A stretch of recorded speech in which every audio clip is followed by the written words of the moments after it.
All right, the committee will come to order. Without objection, the chair reserves the right to declare the committee in recess at any point.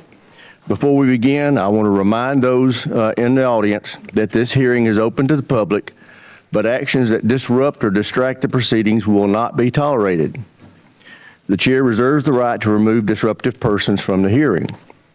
The U.S. Capitol Police are on hand to assist with that task, and I thank them for their service. One housekeeping note before we get started, we are expecting to be called to the House floor for votes around 10:30. We'll go as long as we can up until those votes, and then I ask members to come back as soon as they can after voting. Upon conclusion, I also want to ask members, when you're entering and leaving the chamber, because there's hearings going on all across the Capitol because this time of day, please go in and out through the side door. Those doors make a lot of racket when you come in and out, so ingress and egress through the anteroom. All right, with that, I want to welcome our witnesses and thank them for their service to our nation. We are meeting today to review the Pentagon's FY27 budget request. Each year, the budget presentation gives us the opportunity to take a hard look at the threats we face and our ability to deter and defeat them. It helps us decide on a level of investment that will actually secure our homeland and protect our interests across the globe. Here are the facts that underlie this year's budget request.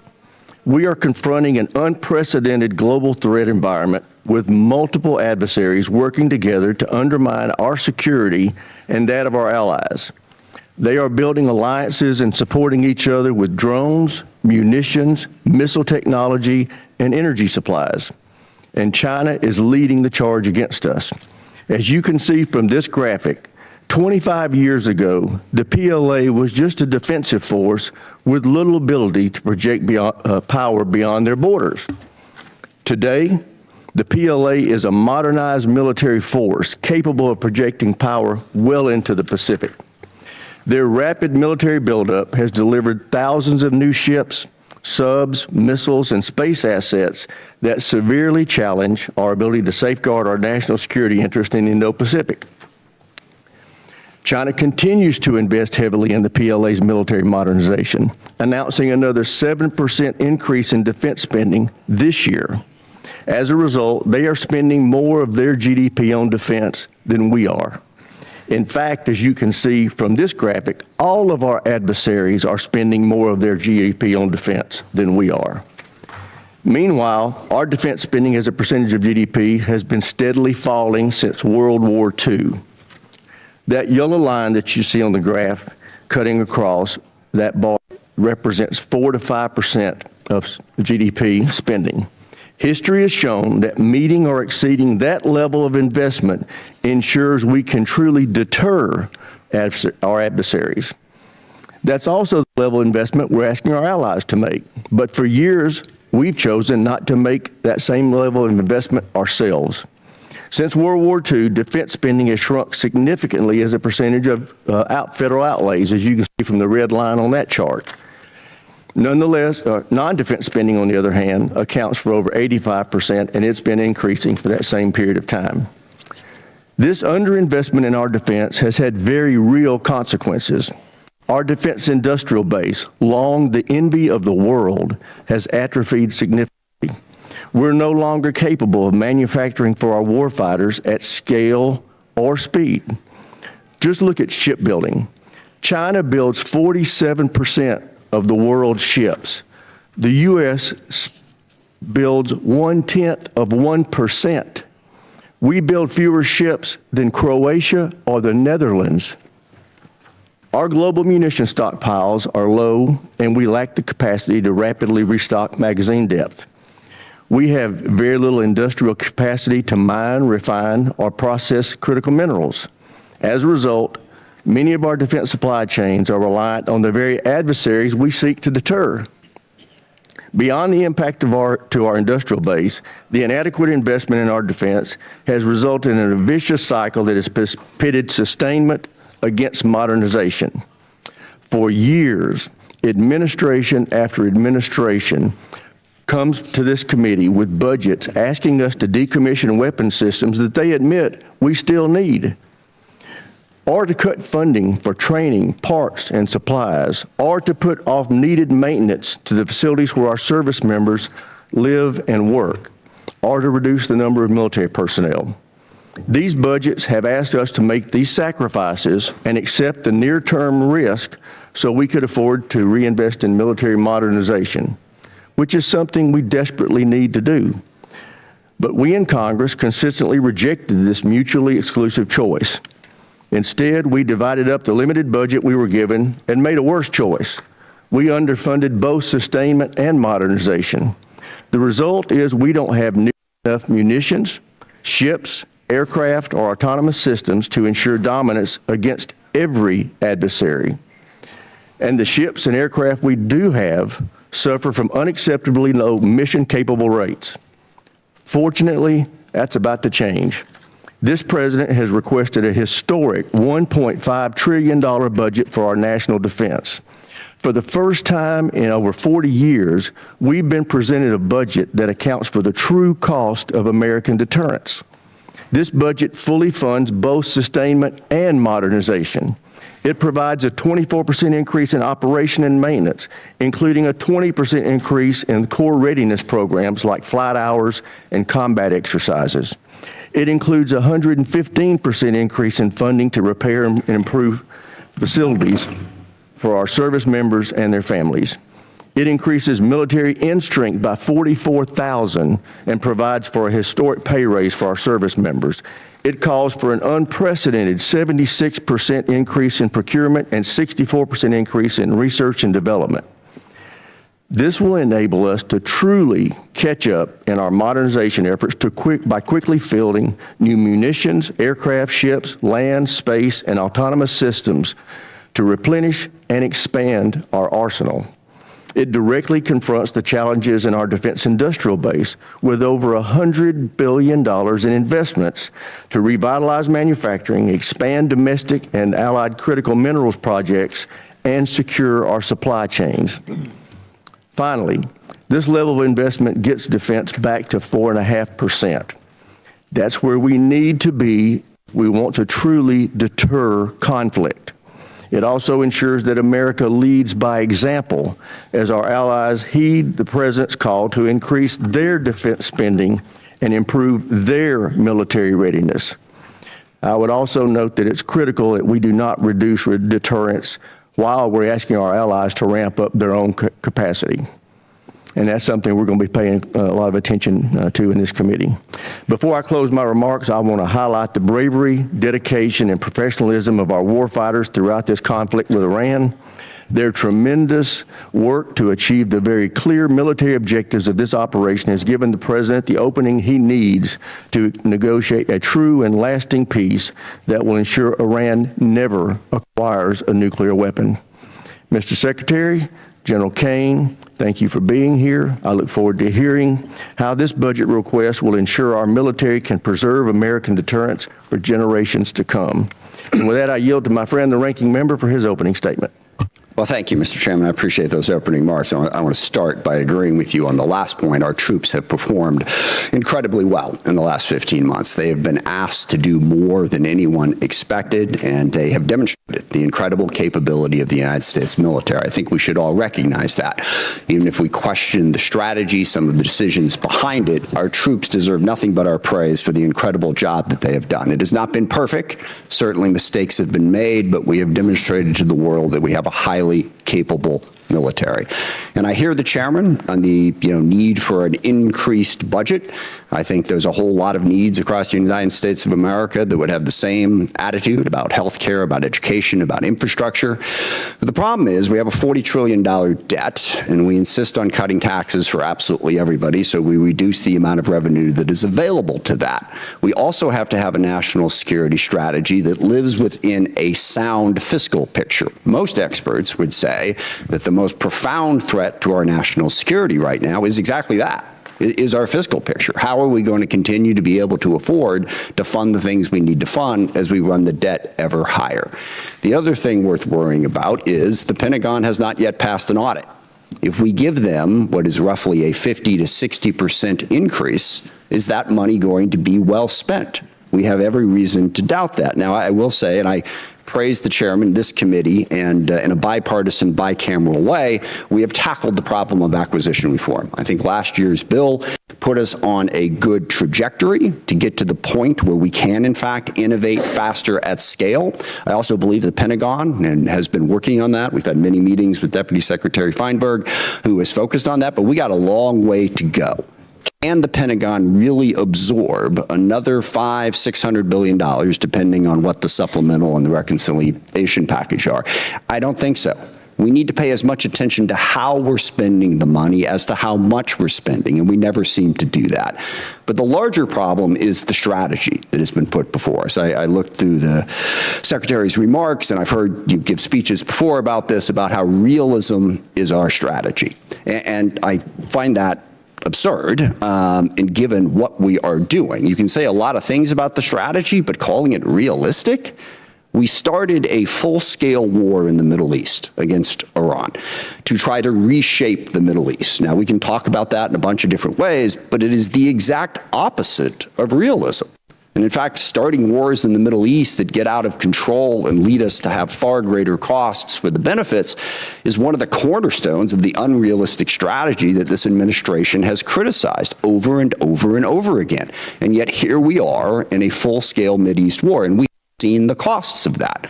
Certainly at the top of that list is 13 service members killed and hundreds wounded, but it goes way beyond that thousands of civilians have been killed. Over a dozen countries now have been dragged into this war in one way or another. The Israel-Lebanon war has exploded since this war started. We now have a conflict between the Shia militias in Iraq and Kurdistan that is straining, to put it mildly, our relationship with Iraq, and also causing greater chaos throughout the Middle East. We see the impact on the economy. Certainly here at home, gas prices up by over $1. The impact of the fertilizer increase is going to come later as food prices skyrocket.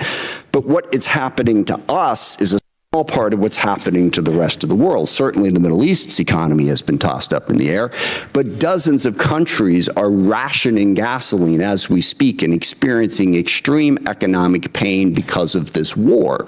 So there's nothing realistic about that. And one of the big questions that we need to get answered today is, where is this going? What is the plan to achieve our objectives? We've seen the cost, and the cost is very, very high. All we keep hearing on the objectives is we keep seeing all of the targets that we have struck. And again, that is an incredible accomplishment from a tactical standpoint. I think the proficiency of our military has been on display, but we're not in this for a tactical advantage. We're in this to fundamentally change Iran. And as we sit here today, Iran's nuclear program is exactly what it was before this war started. They have not lost their capacity to inflict pain. They still have a ballistic missile program. They're still able to blockade the Strait of Hormuz and have the ships that are capable of doing that. What is the plan to get that to change? And most disturbingly, the president keeps telling us that it's over. What was it, a week ago Friday, the president announced that Iran had agreed to give up their nuclear program, to give up their ballistic missile program, to stop support for terrorist groups, to reopen the Strait of Hormuz. The only problem with that is literally none of that was true.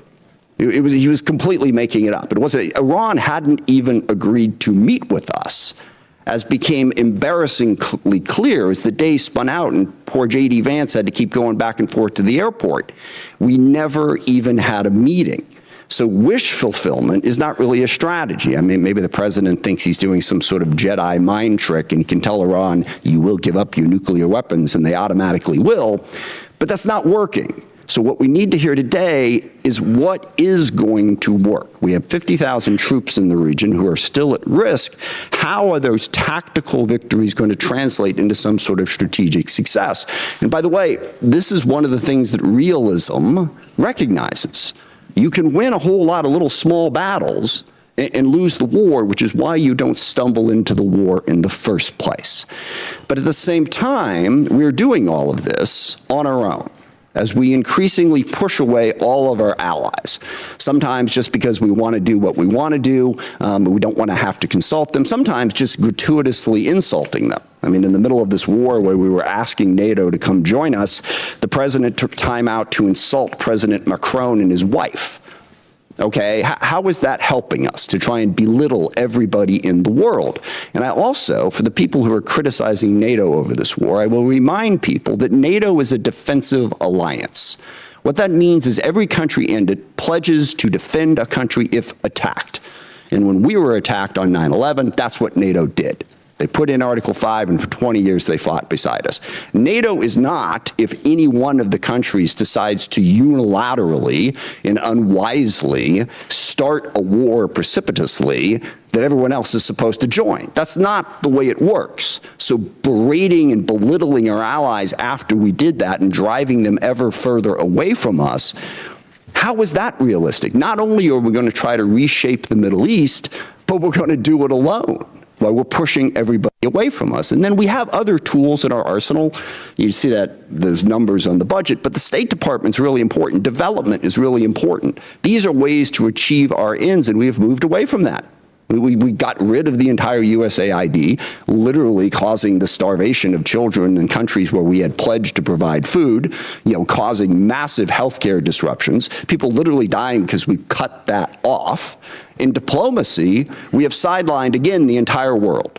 France and the UK have brought together 44 different countries that have an interest in trying to open up the Strait of Hormuz. We've pushed them all aside. And then we've even pushed aside our own diplomatic corps. We have a very, very talented State Department. I praise today the talent of our military, and I will stand by that. They deserve that praise. Our diplomatic corps deserves that praise too. But we've shoved them all to the side in favor of two real estate guys who are going to go negotiate all the deals in the world, which to date, by the way, has yielded exactly nothing. So there's nothing realistic about starting a war in the Middle East, going it alone, and pushing aside all diplomacy and all development and all other tools in our arsenal. And on top of that, of course, we also want to dominate the entire Western Hemisphere, including apparently annexing Canada and invading Greenland. How is any of that realistic? And then the administration comes before us and asks for what is a hopelessly unrealistic budget in this environment. Back on that chart there, when we were showing how much money we were spending on defense, we had a balanced budget. We had a surplus many years. We don't have that anymore. So call this strategy whatever you want to call it, but please don't call it realism. It's not. Forgive me, it reminds me of one of my favorite lines from A Princess Bride. It's a tense morning. I want to lighten it up a little bit. But the guy keeps saying, inconceivable, when things happen. And finally, the guy says to him, you keep using that word. I don't think you know what it means. I don't think we know what the word realism means. So please, can we not have the realism conversation? Let's have the conversation about what the strategy actually is. And I'm sure you have a different definition of it than I do. But as I look at it, the strategy seems to be to use as much violence, as much threats, as much coercion as possible to bend the world to our will. I think that is a very dangerous strategy because one of the oldest cliches in the military is the enemy gets a vote. And we may think that we can stand up and talk tough and talk about how strong we are and how we're burying our enemies and they're begging for a deal. We can do that all day long, all right? But the enemy gets a vote. They don't have to do what we tell them to do. And meanwhile, that coercive, violent strategy undermines our credibility in the world because the chairman is absolutely right. And this is one area where I strongly disagree with the folks on the far left who say that we don't really face any threats, that the U.S. is a malign influence in the world and always has been. I don't agree with that. China, Russia, Iran, North Korea, Hezbollah, Hamas, the Houthis, variety of other transnational terrorist groups, including, yes, narco-terrorists and human traffickers over here. They all are trying to weaken us. All right? They don't want a rules-based order. They want to play by their own rules. They want to push us aside. We want to be the side that stands up for the rules. But if what we're saying to the rest of the world is stick with us because we're a better bully than China, we coerce countries more effectively, that undercuts the very message we're trying to spread to build the coalition we need to be successful. I also worry about the values that we're showing the world. When the president threatens to kill off an entire civilization, that is the message coming out of the United States of America. If we are going to be this big, powerful force that throws our weight around the world wants to know at a minimum that we're doing it for the right reasons and with a sense of values to protect people, not to destroy entire civilizations. And we all hear that and we all go, well, gosh, he probably doesn't mean it.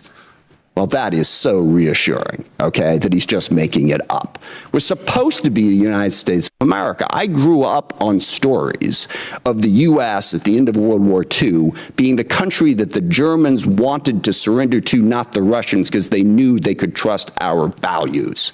We don't seem to care about those values. No rules of engagement. Give them no quarter, all right? That is not who we are supposed to be. And just one final point on that, the girls' school that got hit in the first days of this war.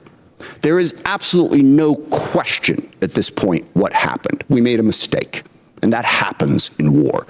We identified this target based on earlier charts, and yet 2 months after it happened, we refused to say anything about it, giving the world the impression that we just don't care.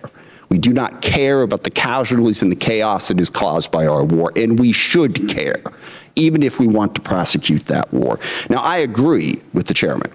We need a strategy. We face the most complex threat environment that we've faced in a very, very long time. So we really want to hear from the administration. Don't give us this realism, chest-thumping stuff. What are we really going to do to meet those threats, to deal with the challenges we face? And I'll close just by saying one of the other ironies of this, of course, is we have a great example in the world right now of what our strategy should be and where our values should be, and that's Ukraine. And I'm really curious, here we are, we roll out the red carpet for Vladimir Putin. We belittle and insult President Zelensky in the White House. He has no cards, right? Well, here we are a year after that. Looks like he had a couple cards to play, because Ukraine is actually winning against Russia. Ukraine, a sovereign democracy standing up against a brutal, oppressive, coercive dictatorship. And we can't even bring ourselves on a consistent basis to say, we are with Ukraine and we are against what Putin is doing, and stand up and support them. So I want to see that strategy to meet the complex threat environment that we have. But simply saying we've already won and boasting and bragging and trying to belittle and insult the entire world, that's not going to get us to the posture that we need. So I hope we have a conversation about how we can build a strategy that makes sense and is actually realistic. With that, I yield back.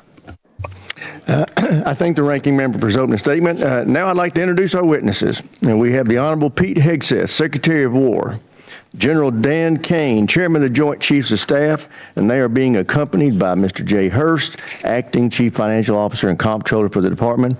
I also want to welcome the Secretary's wife, Jennifer. Welcome to our hearing. Glad to have you here with us today. And with that, Ms. Secretary, we'll start with you. You're recognized. Well, thank you, Mr. Chairman. Ranking Member Smith, distinguished members of the committee, we appreciate the opportunity to testify in full support of President Trump's historic $1.5 trillion fiscal year 2027 budget request for the Department of War. The President's budget request reflects the urgency of the moment, addressing both the deferment of longstanding problems as well as positioning our forces for both the current and the future fight. We think divesting to invest is a strategy of austerity. I'm honored to appear alongside General Dan Caine, Chairman of the Joint Chiefs of Staff, as well as Jay Hurst, our Comptroller, or Chief Financial Officer. I'd like to start by thanking this committee and Congress for your partnership in securing the investments needed for a stronger, prouder, and more secure America. I think what our troops have demonstrated to the world over the last 15 months are a reflection of that. A nation's ability to build, innovate, and support the critical needs of its warfighters at speed and at scale is the foundation upon which its survival rests. However, upon taking office on January 20th, 2025, President Trump inherited a defense industrial base that had been hollowed out by years of America Last policies, resulting in a diminished ability to project strength. Under the previous administration, we were focused on offshoring and outsourcing, riddled with cost overruns and degraded capabilities. Under the leadership of President Trump, our builder-in-chief, we are reversing this systemic decay and putting our defense industrial base back on a wartime footing. If you ask anyone at our Pentagon, urgency informs everything we do. We're rebuilding a military that the American people can be proud of, one that instills nothing less than unrelenting fear in our adversaries and the utmost confidence in our allies. We fight to win in every scenario. The $1.5 trillion FY27 budget put forward by the President will build upon the historic $1 trillion FY26 top line and continue to reverse the 4 years of underinvestment and mismanagement of the Biden administration. The $1.5 trillion budget will ensure the United States continues to maintain the world's most powerful and capable military as we grapple with a complex threat environment across multiple theaters. Not to mention, this budget also includes a historic troop pay increase, 7% for lower enlisted, and the budget eliminates all poor or failing barracks. Quality of life for our troops is front and center in this budget as well. By supercharging our industrial capability and transforming how the department does business, we're restoring American commercial dominance at a pace unseen in generations, transforming the defense industrial base from a broken, slow-moving system of the past. We have flipped the Pentagon acquisition process from a bureaucratic model to a business model, 180, decisively moving from an acquisition environment paralyzed by bureaucratic red tape into an outcomes-driven organization focused on delivering the most at cost, at scale for taxpayer dollars. Over the past year, through historic multi-year procurement agreements, smart business deals for things like critical munitions and capabilities, we've sent an unambiguous demand signal to industry partners to build more and build faster. The result has been a surge, a revitalization of our great American factories and a massive reinvestment in the skilled American workers who serve as the industrial muscle behind our warriors. Let me briefly provide you with some concrete high-level metrics of what's been accomplished over just the past few months. These are announced new facilities and investments to support American warfighters, and I would refer you to the screen. The department has helped stimulate more than 250 private investment deals in 39 states, in 180 cities, and 150 companies worth more than $50 billion. It's resulted in 280 new or expanded facilities, more than 18 million new square feet of American manufacturing, and more than 70,000 new jobs in defense. This is the key part of this. These $50 billion of investment in new plants, new assembly lines, and new factories, these are private investments, not taxpayer dollars. By changing our department's, transforming our department's business model, American companies are investing in America with their own money, their own capital, a historic demonstration of American manufacturing and defense revitalization, all again with their capital, not Uncle Sam's. This has never been done before and is long overdue, from a bureaucratic model to a business model. Anyone on the outside looking in at what's been done inside this Pentagon in the last 12 months cannot deny the fundamental transformation at speed, at scale, to innovate and meet the threats of today and tomorrow. These investments equal great things for America, American families, and American workers, and help to ensure that our warfighters are able to defend the American dream and all American made. Together with the help of the policies, updates, and appropriations passed by Congress, President Trump's War Department has begun to turn the lights back on in manufacturing towns across this country, and once again, forging a lethal arsenal of freedom. Where critical supply chains are threatened, the War Department has acted decisively to inject capital, stimulate production, and prevent adversarial exploitation. We are firing up the American economic engine, and at every level of our defense industrial base. Every policy we pursue, every budgetary item we request serves to ensure that the department remains laser focused on increasing lethality and survivability of our forces from the front lines to the factory floors. This is a historic budget, as you said, Mr. Chairman. This is a fiscally responsible budget. This is a warfighting budget. And speaking of warfighting, the topic of Iran, I'm sure will come up today, which I very much welcome discussing. I look forward to sharing the incredible successes of our military, achieved in a matter of weeks. President Trump, unlike other presidents, has had the courage to ensure Iran never gets a nuclear weapon, and he's ironclad in that. We have the best negotiator in the world driving that deal. The biggest challenge, the biggest adversary we face at this point are the reckless, feckless, and defeatist words of congressional Democrats and some Republicans 2 months in, I remind you, 2 months in to a conflict. Lest I remind you, and my generation understands how long we were in Iraq, how long we were in Afghanistan, how long we were in Vietnam. 2 months in on an existential fight for the safety of the American people, Iran cannot have a nuclear bomb. We are proud of this undertaking. I am proud that President Trump has had the courage to do it, and I look forward to sharing more about what our troops have accomplished. So I thank you again for the opportunity to address this committee. I ask that God would continue to watch over our troops in harm's way, and those that have fallen are always in our memory, and we fight to ensure their legacy. Look forward to answering the questions of this committee. Thank you, Mr. Secretary. General Caine, you're recognized. Thank you, Chairman Rogers, Ranking Member Smith, and members of this committee. Thanks for having me today. I'm honored to be here today alongside the Honorable Pete Hegseth and Honorable Jay Hurst to testify on the President's fiscal year 2027 budget. I'm grateful for the opportunity to testify today, and I'm thankful for your continued partnership in support of our warfighters defending the homeland and our interests around the world. It's a privilege to speak with you today about the foundation of America's strength, our 2.8 million members of our joint force. And I'm continually inspired by our soldiers, sailors, airmen, Marines, Guardians, and Coast Guardsmen, and our civilians standing the watch for our nation, supported always by their families. Each and every one of them could have chosen another path, but they don't. They choose to serve and to do something more important than themselves. And every day they meet the nation's challenges, from combat operations to critical support roles, with the courage, tenacity, and grit that keeps our nation strong and secure.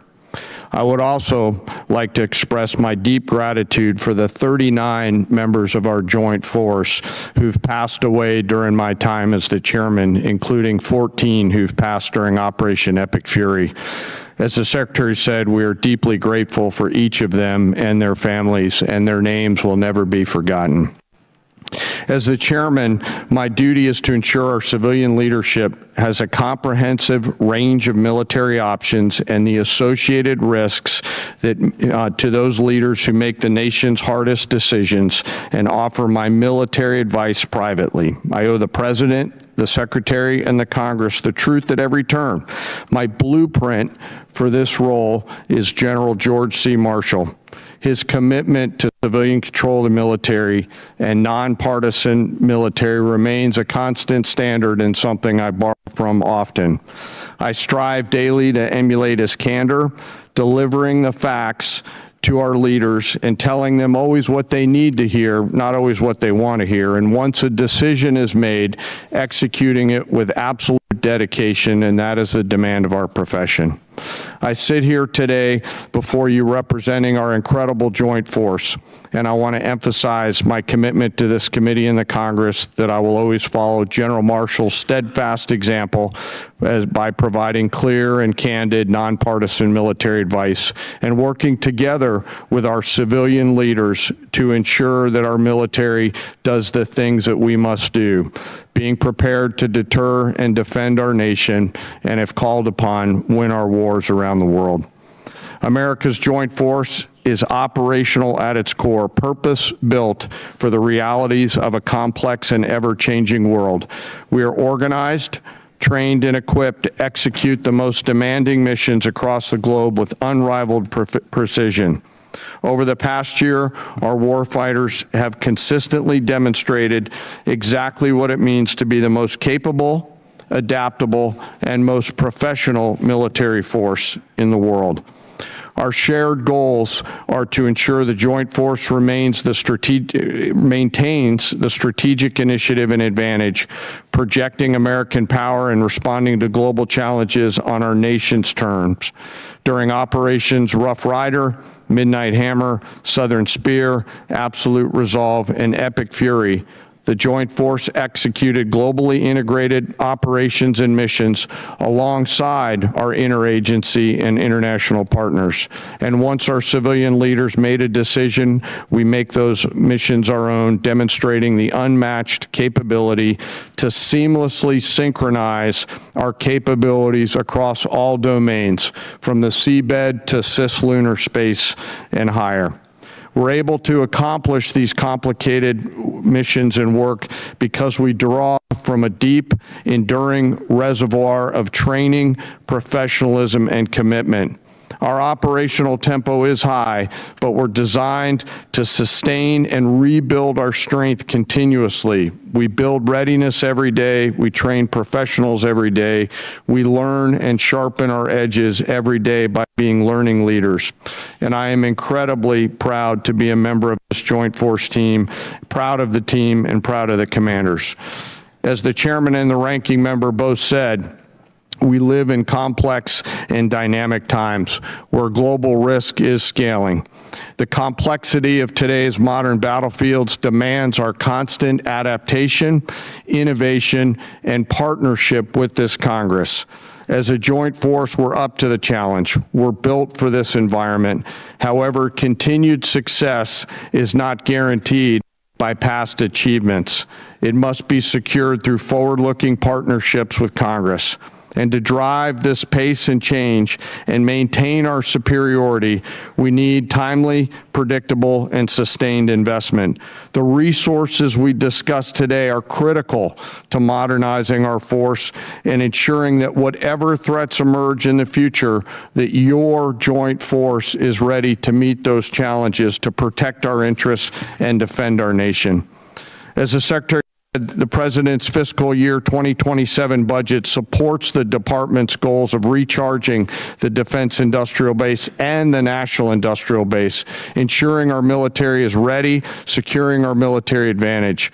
Within the joint force, the uniform side, our priorities remain the same, ensuring our warfighters are properly armed, globally integrated, and ready, while always taking care of our people. And what truly sets our people apart from other militaries around the world is the 1.8 million members, enlisted members of our force, who maintain readiness beyond reproach and are the envy of every other nation. I'm joined today by the Senior Enlisted Advisor to the Chairman, Dave Isom, who's here with me today representing the 1.8 million members of the enlisted force. He is a great American, not an Americant. While we face dynamic and a dangerous world, I have the absolute trust in the extraordinary men and women who come and volunteer to serve our nation within our joint force. They execute the missions quietly every day, and coupled with the American spirit, outthink, outcompete, and relentlessly innovate, we will maintain our decisive edge, but doing so requires your partnership. We stand ready today to answer our nation's call. It remains the honor of a lifetime for me to serve alongside the members of this joint force.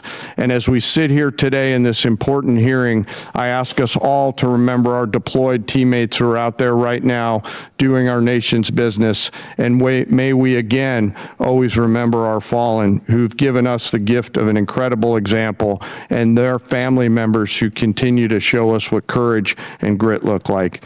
Thank you again for your enduring support, and I look forward to your questions. Thank you, General. I recognize myself now for questions. Secretary Hegseth, thank you for undertaking the Arsenal of Freedom tour and the great work the department's doing to help enhance our capacity in our defense industrial base.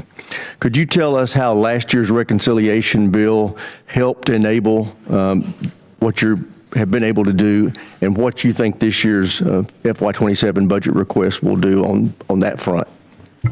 Well, Mr. Chairman, thank you for your leadership and your support on that topic. I mean, coming into this position, we fell in on a lot of the reforms you and this committee have been advocating for a long time.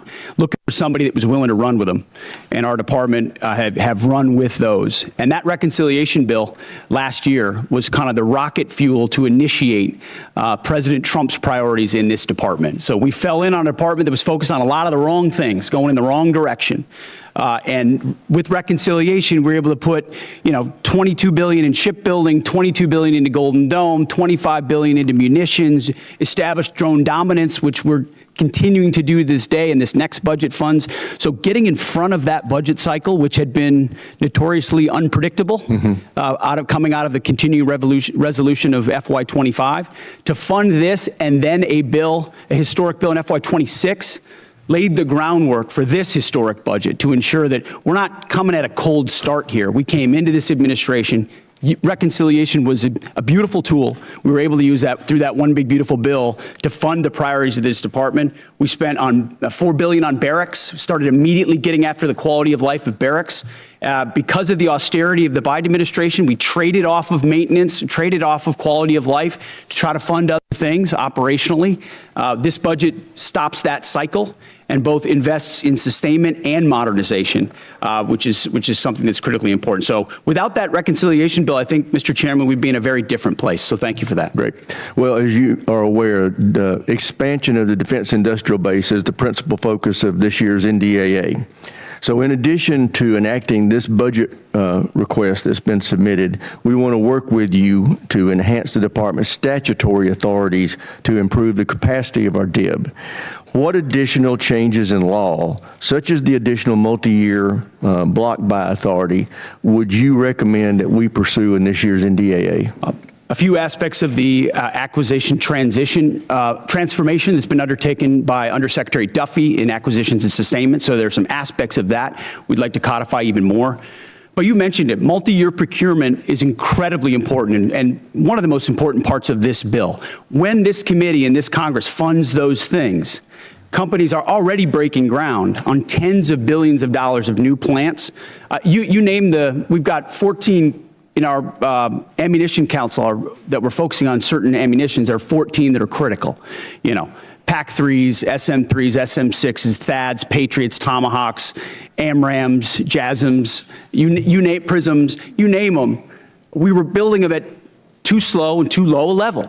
Now the companies are going to pay for those factories and those production lines. And when Congress gives those 5 to 7 year demand signals, they'll then fund it, not just, hey, can we get 10 more per month, but can we 2x, 3x, 4x the production, pay for it now, and the companies invest accordingly. So it's been a critical aspect of some of what we've done so far, but we need more of those 5 to 7 year investments. Great. General Caine, what does the $1.5 trillion budget mean for the warfighter and our ability to project forces and secure our interests around the globe?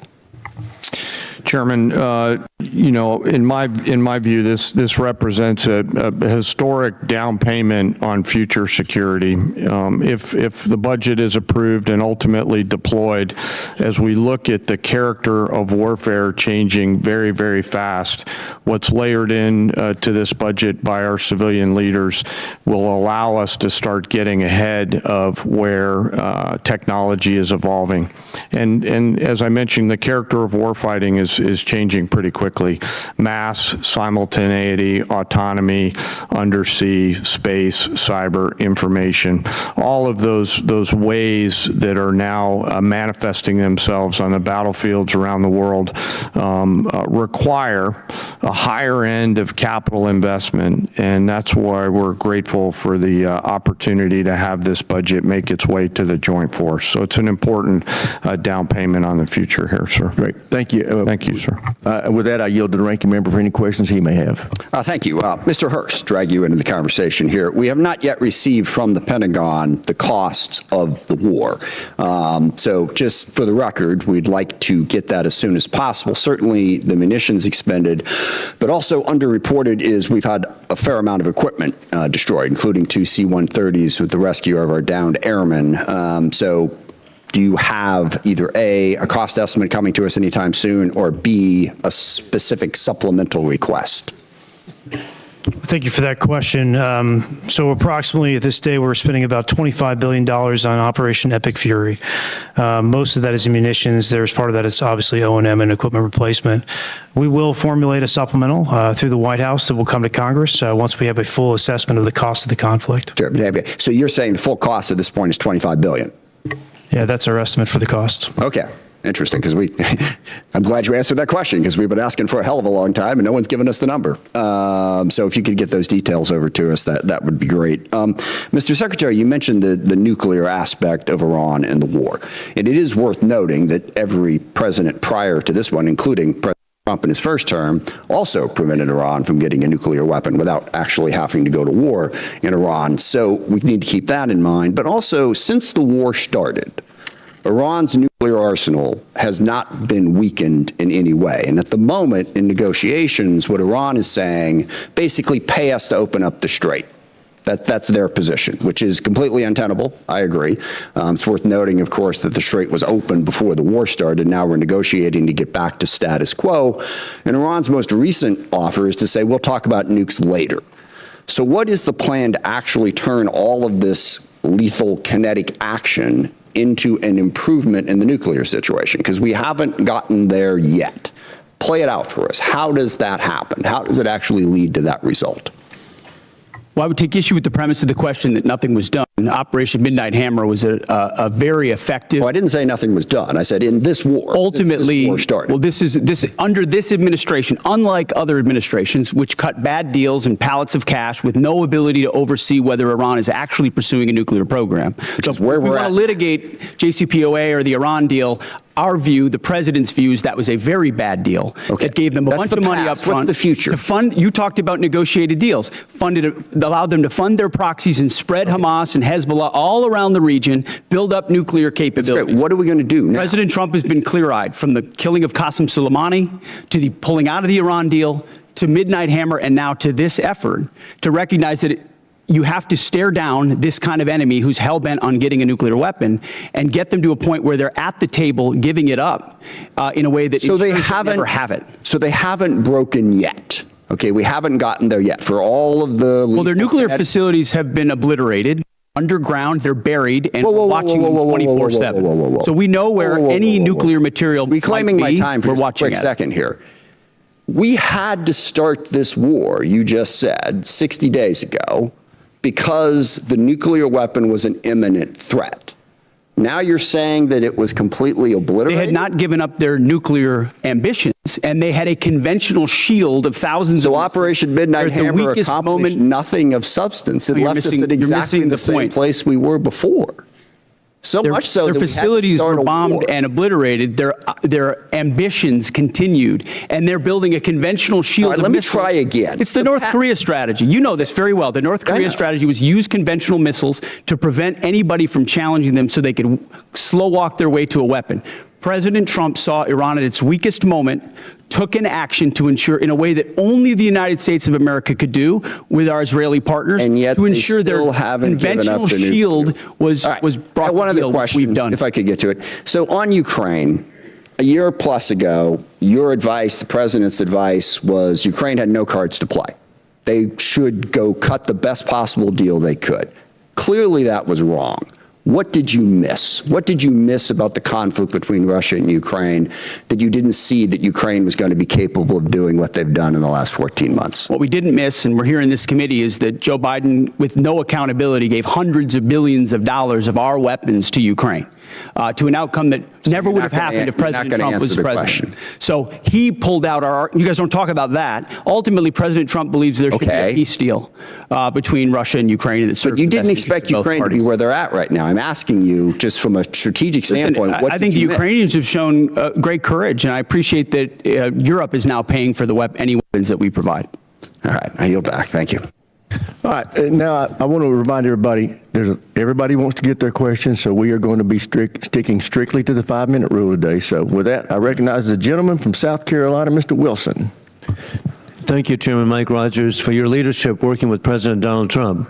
As the grateful father of 4 sons who have served overseas in Iraq, Egypt, and Afghanistan, I especially appreciate War Secretary Hegseth and Chief of Staff Caine for your competence, service, and success. Military families have never been more appreciated than today, and our enemies of dictators now understand peace through strength. Dictators historically are on the run. With your leadership, President Trump has given Syria a chance with President al-Shara replacing dictator Assad from Damascus, who now lives in Moscow. Dictator Maduro is correctly in a Manhattan jail, as you successfully revealed in Caracas that the war criminal Putin air defenses do not work, the Chinese Communist Party radar failed, and Cuban mercenaries were expendable. The Cuban dictatorship is failing, and the ultimate mass murderer, dictator Khomeini, is dead in Tehran, Iran, joining the 35,000 people he murdered this year. With your leadership, American morale has never been higher, and hopes for freedom of the oppressed people of Iran, Cuba, Russia, and China have never been higher.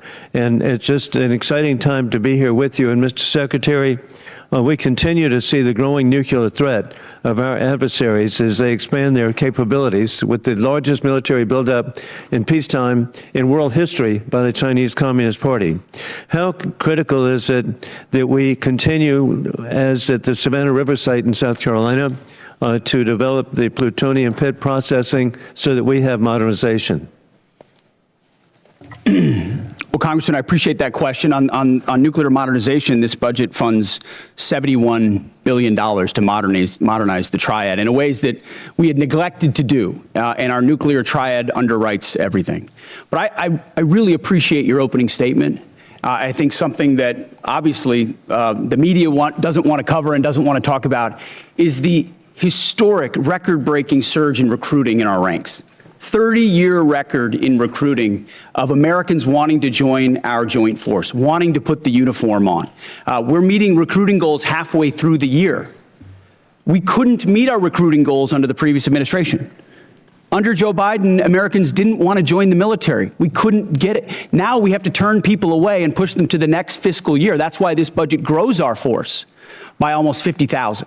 Ultimately, additional troops into the force that we believe we can recruit. That's the best vote of confidence I can imagine. Well, hey, even better, hey, Mr. Secretary, you're really understating. Leaving no airmen behind. Hey, what an inspiration on Easter Day. God bless y'all and what you've achieved. With that in mind, too, General Caine, with your VMI military perspective, War Criminal Putin is losing in Ukraine, as his 30-day special mission is now 4 years of, as the Secretary has identified, courageous Ukrainian success led by President Vladimir Zelensky. I appreciate that NATO and the EU have unified for Ukraine, as the U.S. ranks 17th per GDP in assistance for Ukraine. Ukraine is frontline, stopping war criminal Putin from resurrecting the failed Soviet Union, rigging elections in Belarus, invading Ukraine, keeping troops in Moldova, and with the Indivashvili invading and rigging elections in the Republic of Georgia. As we're transitioning greater responsibility to our NATO allies, how do we ensure seamless integration to have deterrence during this shift? Congressman, we're very fortunate to have great leaders out in the European theater right now. General Grinkovich and his leadership team are committed to ensuring that integration and transition takes place in a most combat capable and effective way. Very entrepreneurial leaders out there across the components, and with General Grinkovich, and he's doing a great job out there, as the committee knows. And indeed, as we conclude, historically, President Trump, Mr. Secretary General, you have united the Middle East nations unprecedented to ally with the United States. You have united Latin America unprecedented to ally with the United States. You've united the Indo-Pacific unprecedented to ally with the United States, and united NATO and EU unprecedented to ally with the United States. States. You're achieving peace and deterrence through strength. I yield back. Gentleman yields back. Chair, and I recognize the gentleman from Connecticut, Mr. Courtney. Thank you, Mr. Chairman. Mr. Secretary and General Caine, this morning's Wall Street Journal's lead headline reads, quote, Trump tells aides to prepare for an extended blockade of Iran.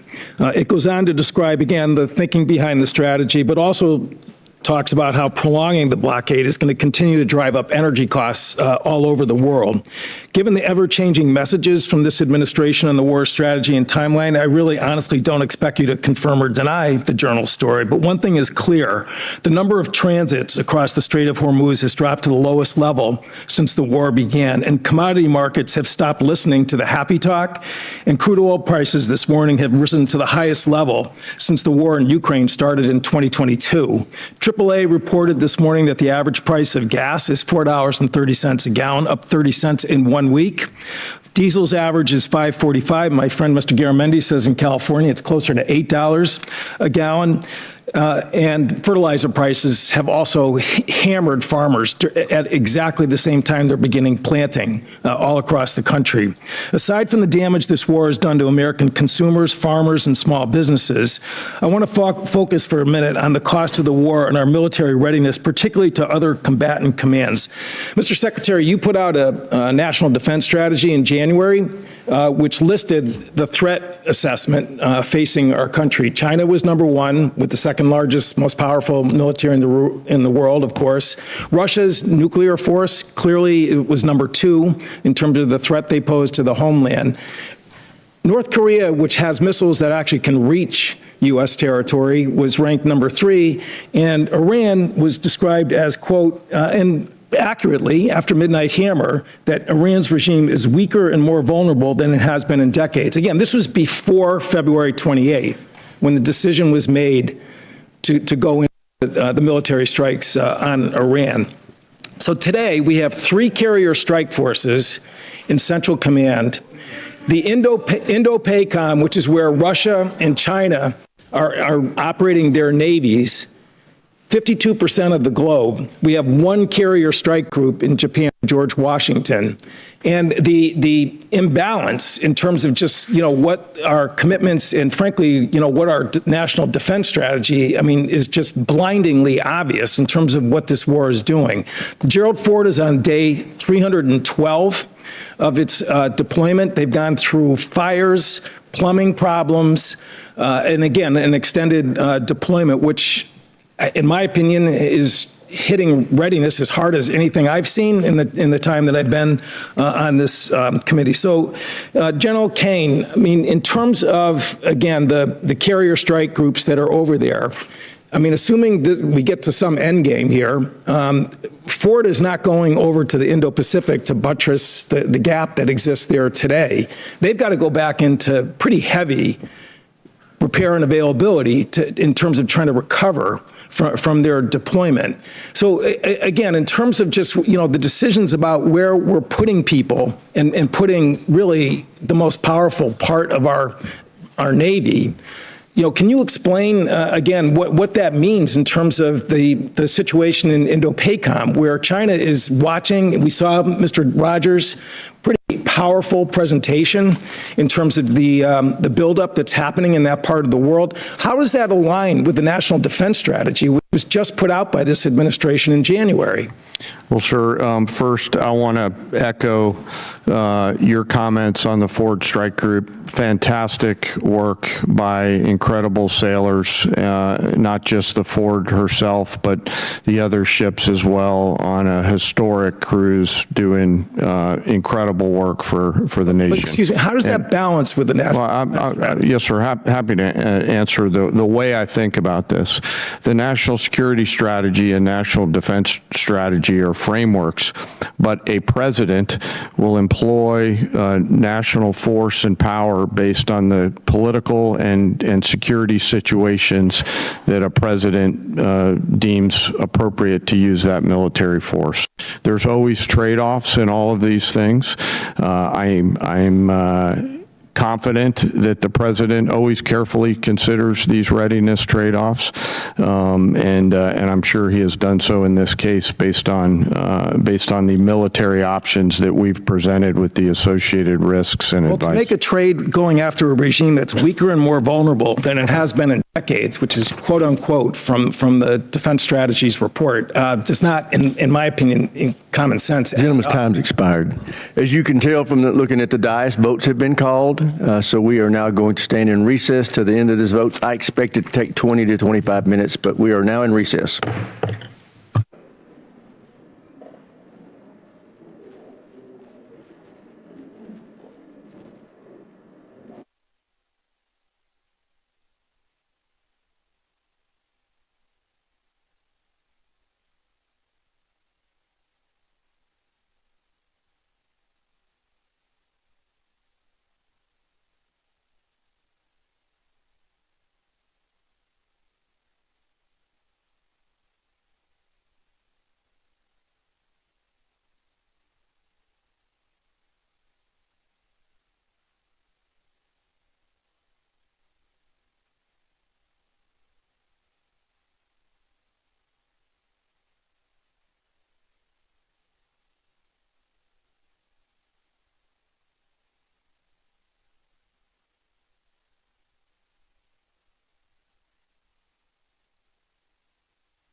Here, we'll come back to order.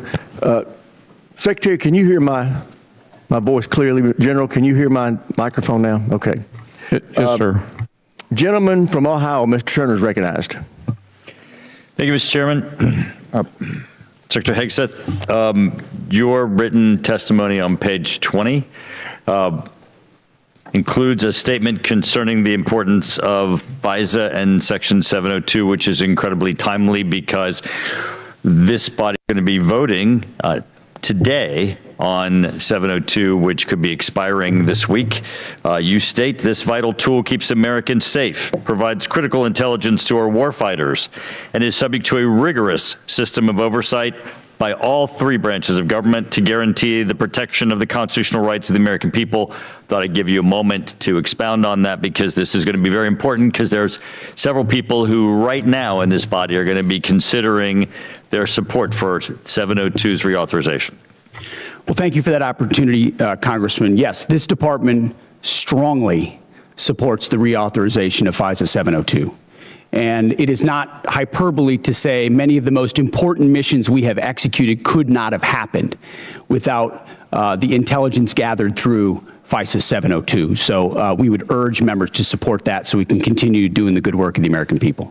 Thank you, Mr. Secretary. I appreciate your comments that Iran must never be permitted to obtain a nuclear weapon. There has been many comments that have been made concerning allies who have not assisted or supported the effort. General Caine, there have been many allies who have been essential for us to be able to execute the functions necessary both for Midnight Hammer and for the current ongoing operation. I'd like to ask you to speak for a moment about the essential aspect of the allies that are supporting the effort.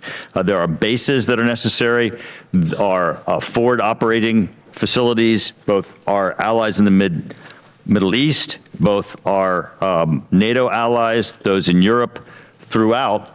We would not be able to undertake this current operation without the use and support of facilities that we have in our bases throughout NATO, Europe, and the Middle East. If you could, for a moment, expound on the integral nature of our facilities that include those bases that are located within our allies. Well, Congressman, from a purely military standpoint, allies and alliances are important. They allow us, you did a better job than I could on articulating the importance of access, basing, and overflight considerations. You know, who those allies are and the quality of those alliances are left our civilian leaders, but certainly we appreciate those allies who've helped us and assisted us along the way. General, you would describe them as having been essential? Yes, sir. Because it's very important. I mean, we want to make certain that, that we treat adversaries as adversaries and allies like allies, especially those that are essential. The King was here yesterday, and as he was speaking, he received a standing ovation when he implored this body to continue our support for Ukraine.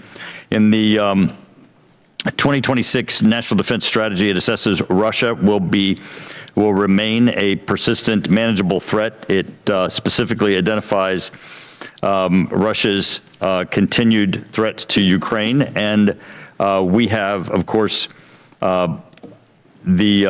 currently the presidential continued drawdown authority that can support Ukraine, and also the President Trump announced Pearl, the prioritized Ukraine requirements list, and in the FY 2026 NDAA, there is the $400 million that is included in the European capacity building within the defense security cooperation. General, the last time it went on the House floor with respect to funding for Ukraine, there was a vote in the House of over 300 members of the House that supported Ukraine. Could you please give us a description of some of the things currently that we're doing operationally to support Ukraine?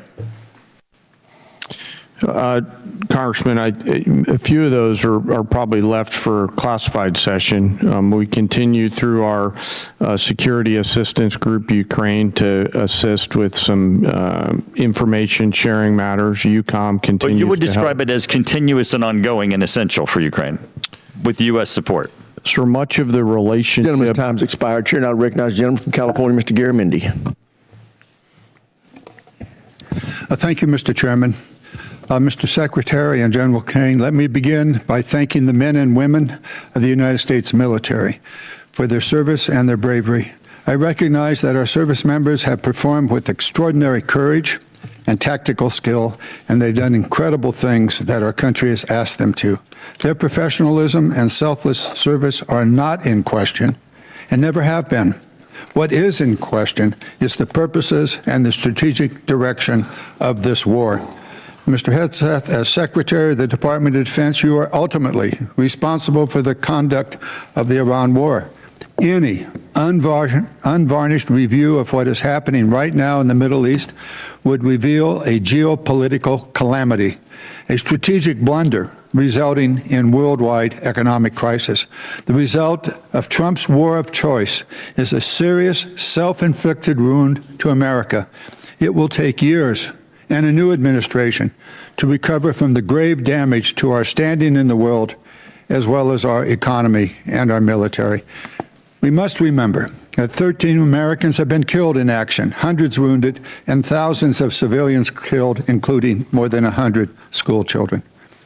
The risk of this conflict was foreseeable. I'm certain that the Department of Defense knew that it was likely that in a war with Iran would create an international economic crisis by blocking the Strait of Hormuz and thus stopping 20% of the world's oil. Was this existential threat considered? Apparently not. During the 60 days of Trump's Iran war, critical munitions have been expended at an alarming rate, depleting magazine levels below what is thought necessary to hold China at bay. It will take years and tens of billions of dollars to restock. A significant part of the necessary Navy and Marine force in the Pacific has been removed and sent to support the Iran war. Our support of Ukraine has suffered as supplies and defense systems are diverted to the Iran war. America has lost irreplaceable aircraft, radar systems, and strategic bases have been shown to be vulnerable. The continued lengthy deployment of ships, equipment, and personnel has sacrificed readiness. We know what we have lost, but what have we gained? Let's consider that the regime in Tehran is still intact, with new and more radical leadership, as are Iran's ballistic missile and drone forces, as is Iran's ability to rebuild their military industries. Also, as is Iran's coordination with China, Russia, and North Korea, and Iran's ability to choke off global energy supplies, and their stockpile of highly enriched uranium, which they only built after President Trump shredded President Obama's Iran deal in 2017. Secretary Hegseth, you have been lying to the American public about this war from day one, and so has the President. You have misled the public about why we are at war. You and the President have offered ever-changing reasons for this war. You've misled the public about the progress of the war. While the military has executed this war with tactical success, the strategy has been an astounding incompetence, doing immense economic damage to America. Mr. Chairman, and the Mr. world. Chairman, with the personal attack on the Secretary, he should have an opportunity to respond. He certainly Thank will. you. When No, at the time I you're am doing it. finished. It's the gentleman's time. He can use it as he sees fit and add an extra 5 seconds to Mr. Garamendi's time. Thank you. You and the President have ever-changing reasons for the war. You have misled the public about the progress of the war. While the military has executed this war with tactical success, the strategy has been an outstanding example of incompetence. This war of choice is a political and economic disaster at every level. Despite the president's promise to lower the cost of living, gas prices are up 40%, and inflation is soaring so much for lowering the cost of living. The president has got himself and America stuck in the quagmire of another war in the Middle East. He's desperately trying to extricate himself from his own mistakes. It is in America's and indeed the world's interest that he succeed in that. I yield back. Gentleman yields back. Chair, and I recognize the gentleman from Virginia, Mr. Whitman. Thank you, Mr. Chairman. I'd like to thank our witnesses for joining us today. General Caine, Secretary Hegseth, Mr. Hurst, thank you so much. I want to go to a statement I've been making here for the last several years, and that is we are in the most dangerous national security position that this world has been in since 1939.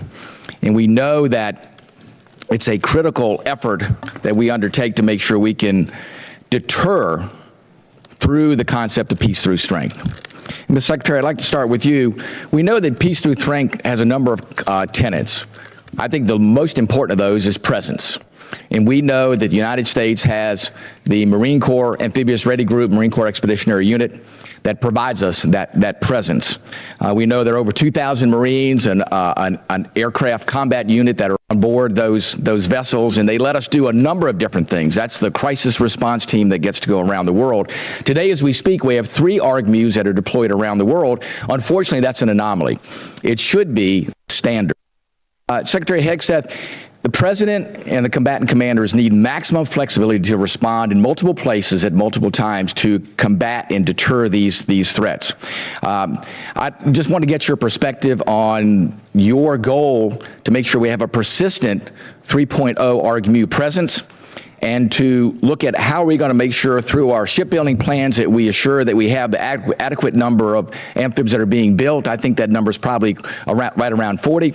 And then what are we going to do to make sure, too, that the A sub O, the operational availability, is going to be at the level where we can maintain an ARGMU 3.0 with the effort we have to put in to maintain these ships? So thank you for the question, the substantive question. Ultimately, we support 3.0 ARGMU. That presence right now gives us a lot of flexibility. Yeah.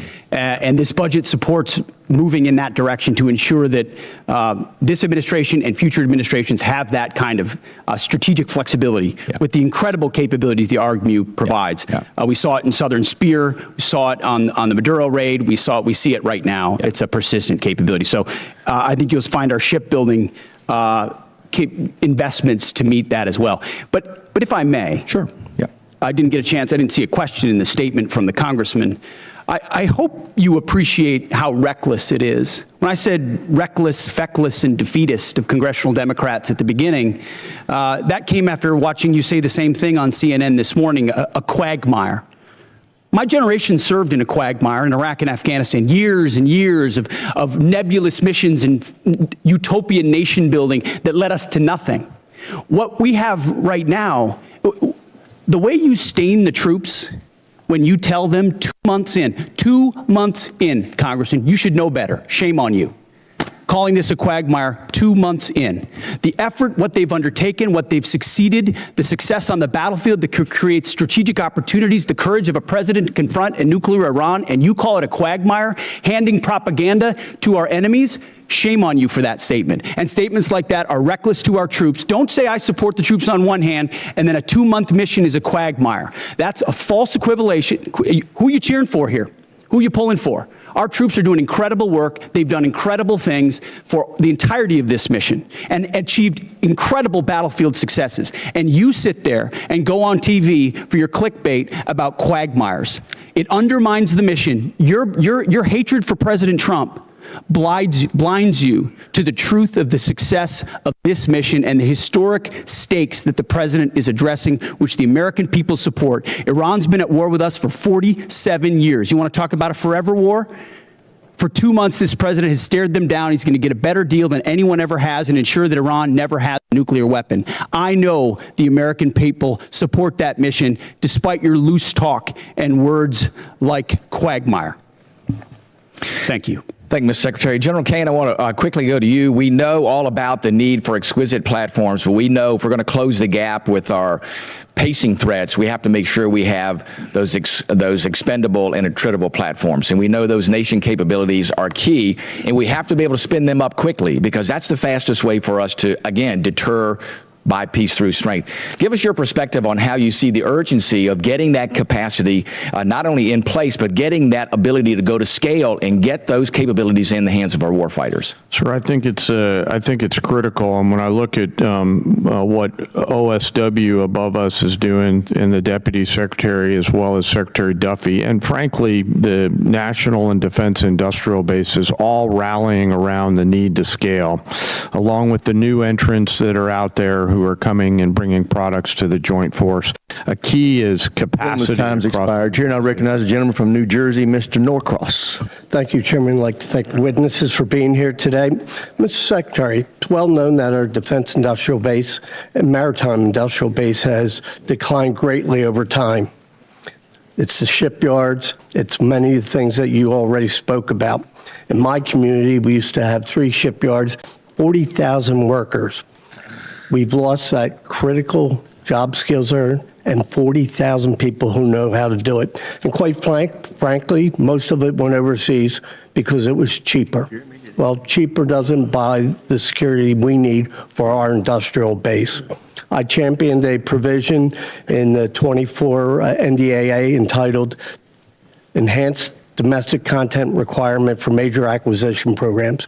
Had to do with our industrial base making things here in America long before this administration came in.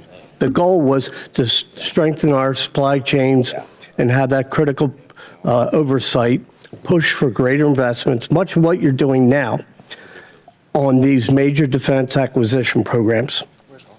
So we passed that in a bipartisan manner because we knew that this was critical and things can happen. Lo and behold, here we are. There was a reporting requirement in that calls on you, the Secretary of Defense, to establish an information repository, issue rules, create a fallback process to govern the Department of Defense. We wanted to better understand much of what is being done here, but it's not being reported back to us.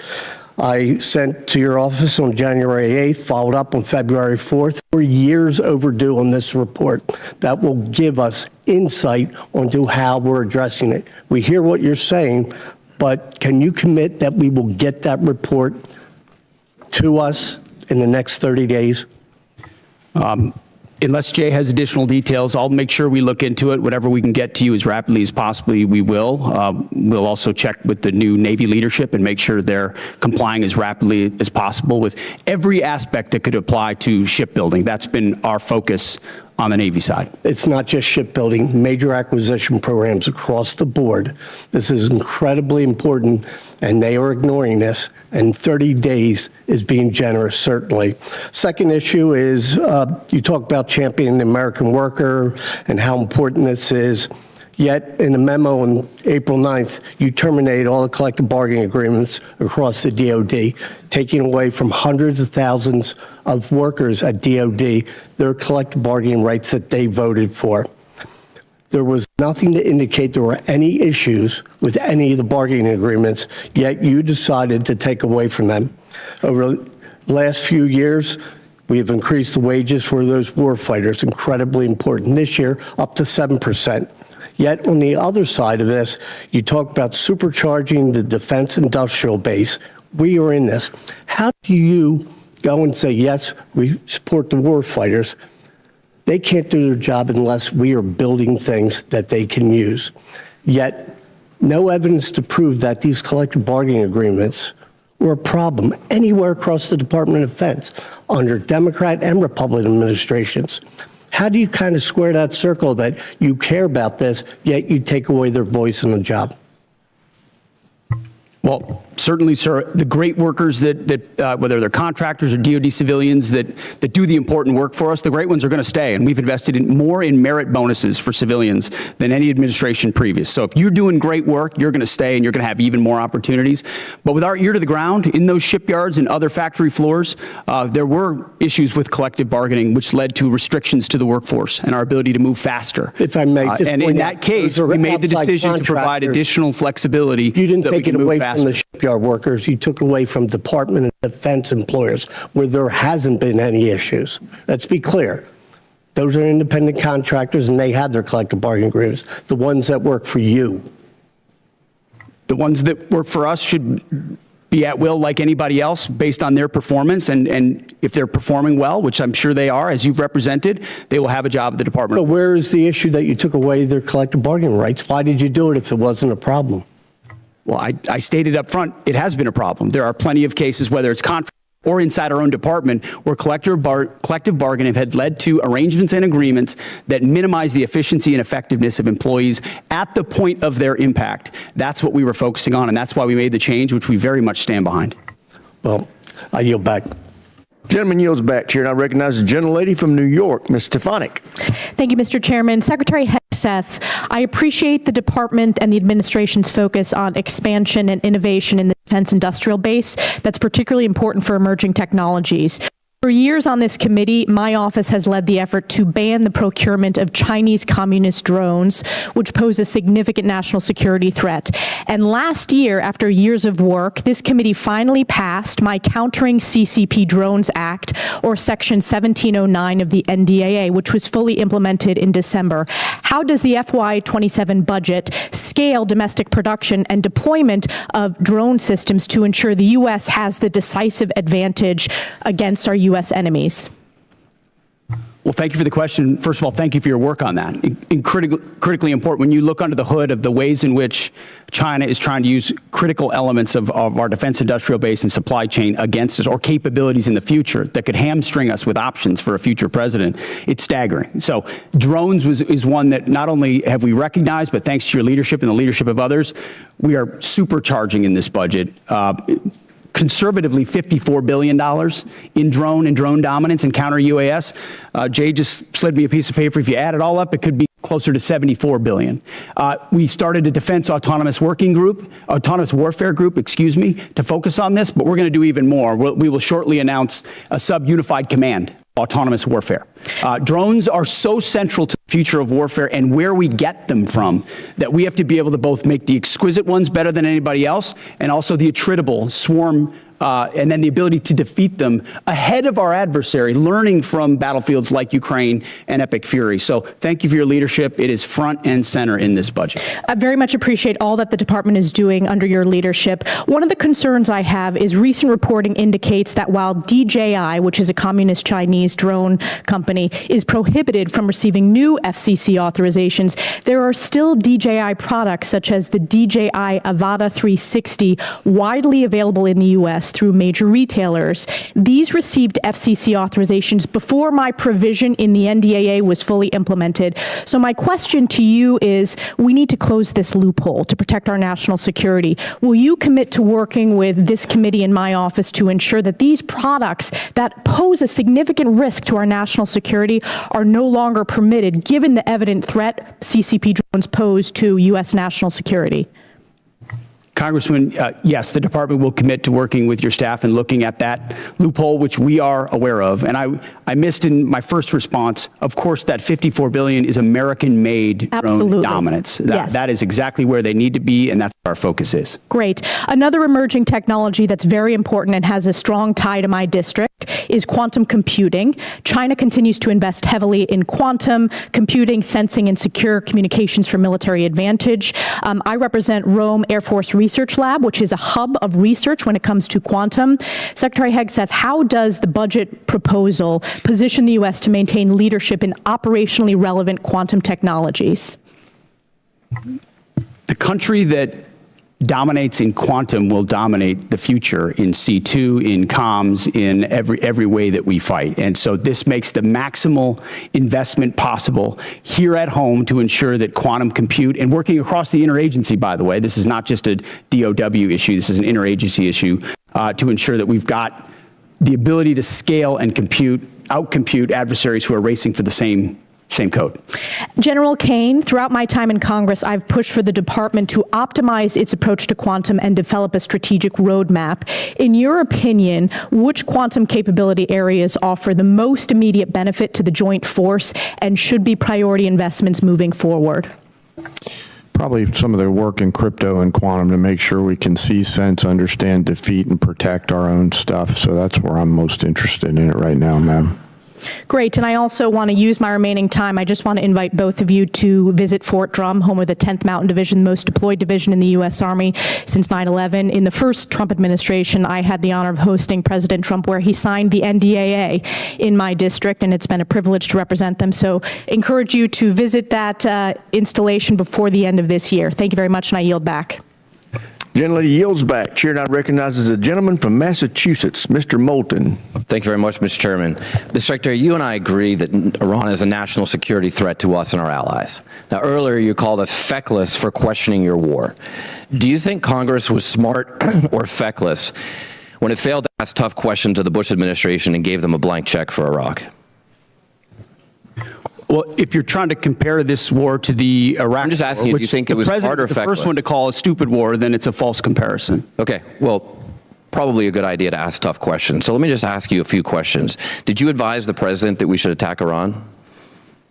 We were, first of all, in this position in the cabinet, we never talk about what we would advise the president to do or not. Do you think the president or you deserve more? I've been in every meeting. I understand with that, the Mr. chairman and Secretary. everybody else as those Secretary, I'm asking decisions the were questions. made, and he got every perspective possible when it came. I'm just asking what your perspective is. Are you afraid to take ownership of this? Do you think it was a good idea or not? As I've consulted the president, do I think it's a good idea to confront a nuclear bomb To start this in the war. hands of the? Imagine what the world would look like right now if Iran had a nuclear weapon. Okay, so let's just imagine. Which, by the way, if they had one, every which the previous Obama deal was going to allow them, including the first Trump administration, they had one. prevented them from having a nuclear weapon. So, listen, how is this war going? Do you think we're winning? Militarily on the battlefield, it's been an astounding military success. No, but are we winning the war? Absolutely. Okay, so do you call Iran closing the Strait of Hormuz winning? Well, I would say the blockade that we hold that doesn't allow anything to come in or out of Iranian ports. Okay, so always we've blockaded their blockade. So they blockaded us, and then we blockaded their blockade. That's like saying, tag, you're it. Or, you know, if President Madison had said, well, the British just burned down Washington, but don't worry, we're going to burn it down as well. Chairman Caine, did the military have plans for the idea that Iran might blockade the Strait? Sure. Thanks for the question.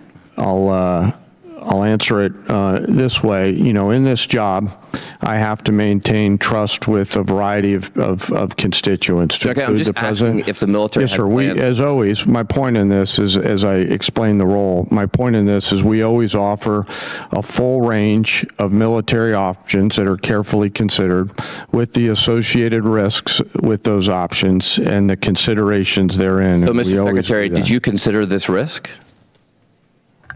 Of course, this department has looked at all aspects of this risk.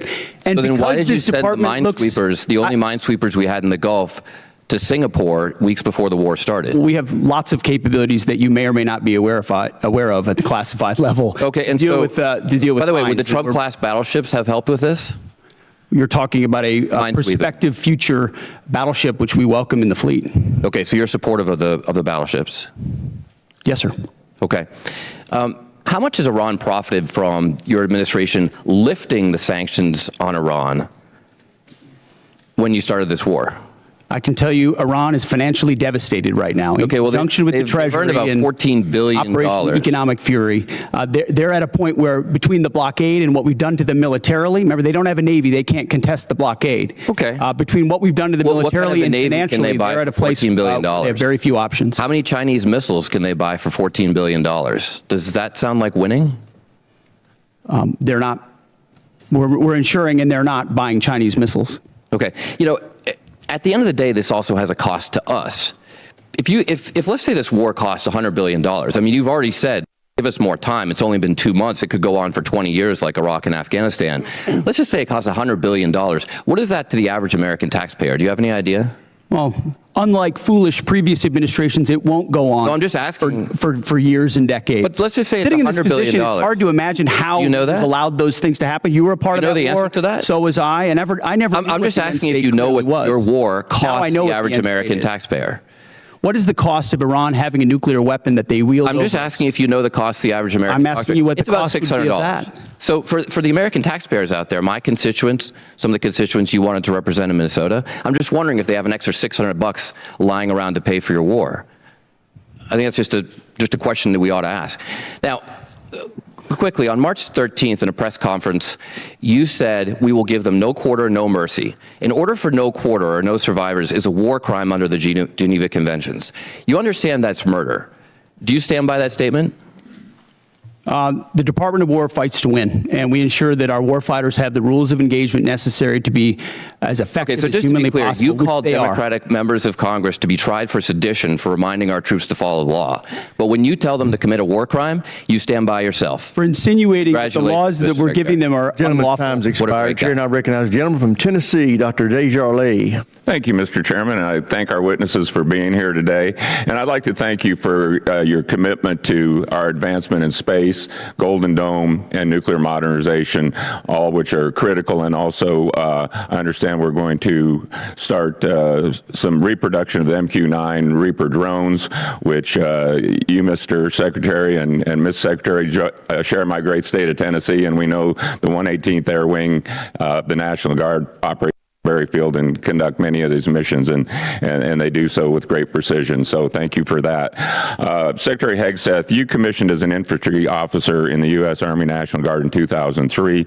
You've been deployed to Iraq, Afghanistan, Guantanamo Bay. You have been awarded 2 Bronze Stars, the Combat Infantryman Badge, Joint Commendation Medals, 2 Army Commendation Medals, among other recognitions. You have seen military actions from both an operational and service member perspective. Have you ever seen operations with the scope and scale and complexity of Midnight Hammer, Operation Absolute Resolve, and Operation Epic Fury? Thank you for the question, Mr. Congressman. Not only have I not seen missions like that, but if you earnestly go into our formations right now, and you talk to colonels and majors and staff sergeants and 2-star generals, and you ask them about the environment of our military right now and its capabilities right now, compared to under the Biden administration, under Obama, they will tell you it is night and day. Even the ranking member acknowledged that the troops performed incredibly well over the past 15 months and have demonstrated to the world. These are not new troops in a lot of cases. These are the same troops with new leadership under President Trump, who gives them every authority, under a department that ensures they have what they need. I have operators looking at me saying, for the first time ever, we have everything we need to accomplish the mission, both in equipment and in authorities. That matters when you go 37 hours around the world for Midnight Hammers. That matters when you go downtown in Venezuela and grab the indicted dictator of a country in the middle of the night in the most fortified location. That matters at the outset of the Iran conflict. It matters during Operation Rough Rider, which there's a reason why the Houthis aren't in this fight right now, because they experienced 50 days of the American military under President Trump. That matters in the Caribbean and our fight against designated terror organizations. This military is unleashed, and morale is at a level that this country has not seen for decades and decades because of the leadership of President Trump and because this War Department allows them to get back to basics. No more distractions, no more debris. It's simple accountability, training, standards, lethality, and they respond to it. And it's that response that's manifest in highly and historic successful military operations led by our incredible joint force, who are grateful to have a commander-in-chief that has their back. Well, I can tell you for that, our nation, myself, and all of us are incredibly grateful. Secretary Hegseth and General Caine, with your vision and steadfast commitment to our nation's service members, you have both overseen the beginning of a generational transformation of our armed services. This budget request reflects that commitment by building and sustaining our defense industrial base, increasing service member pay, housing, and benefits, robust funding for Golden Dome missile defense and space capabilities, and the emphasis on the peace through strength doctrine outlined in the National Defense Strategy.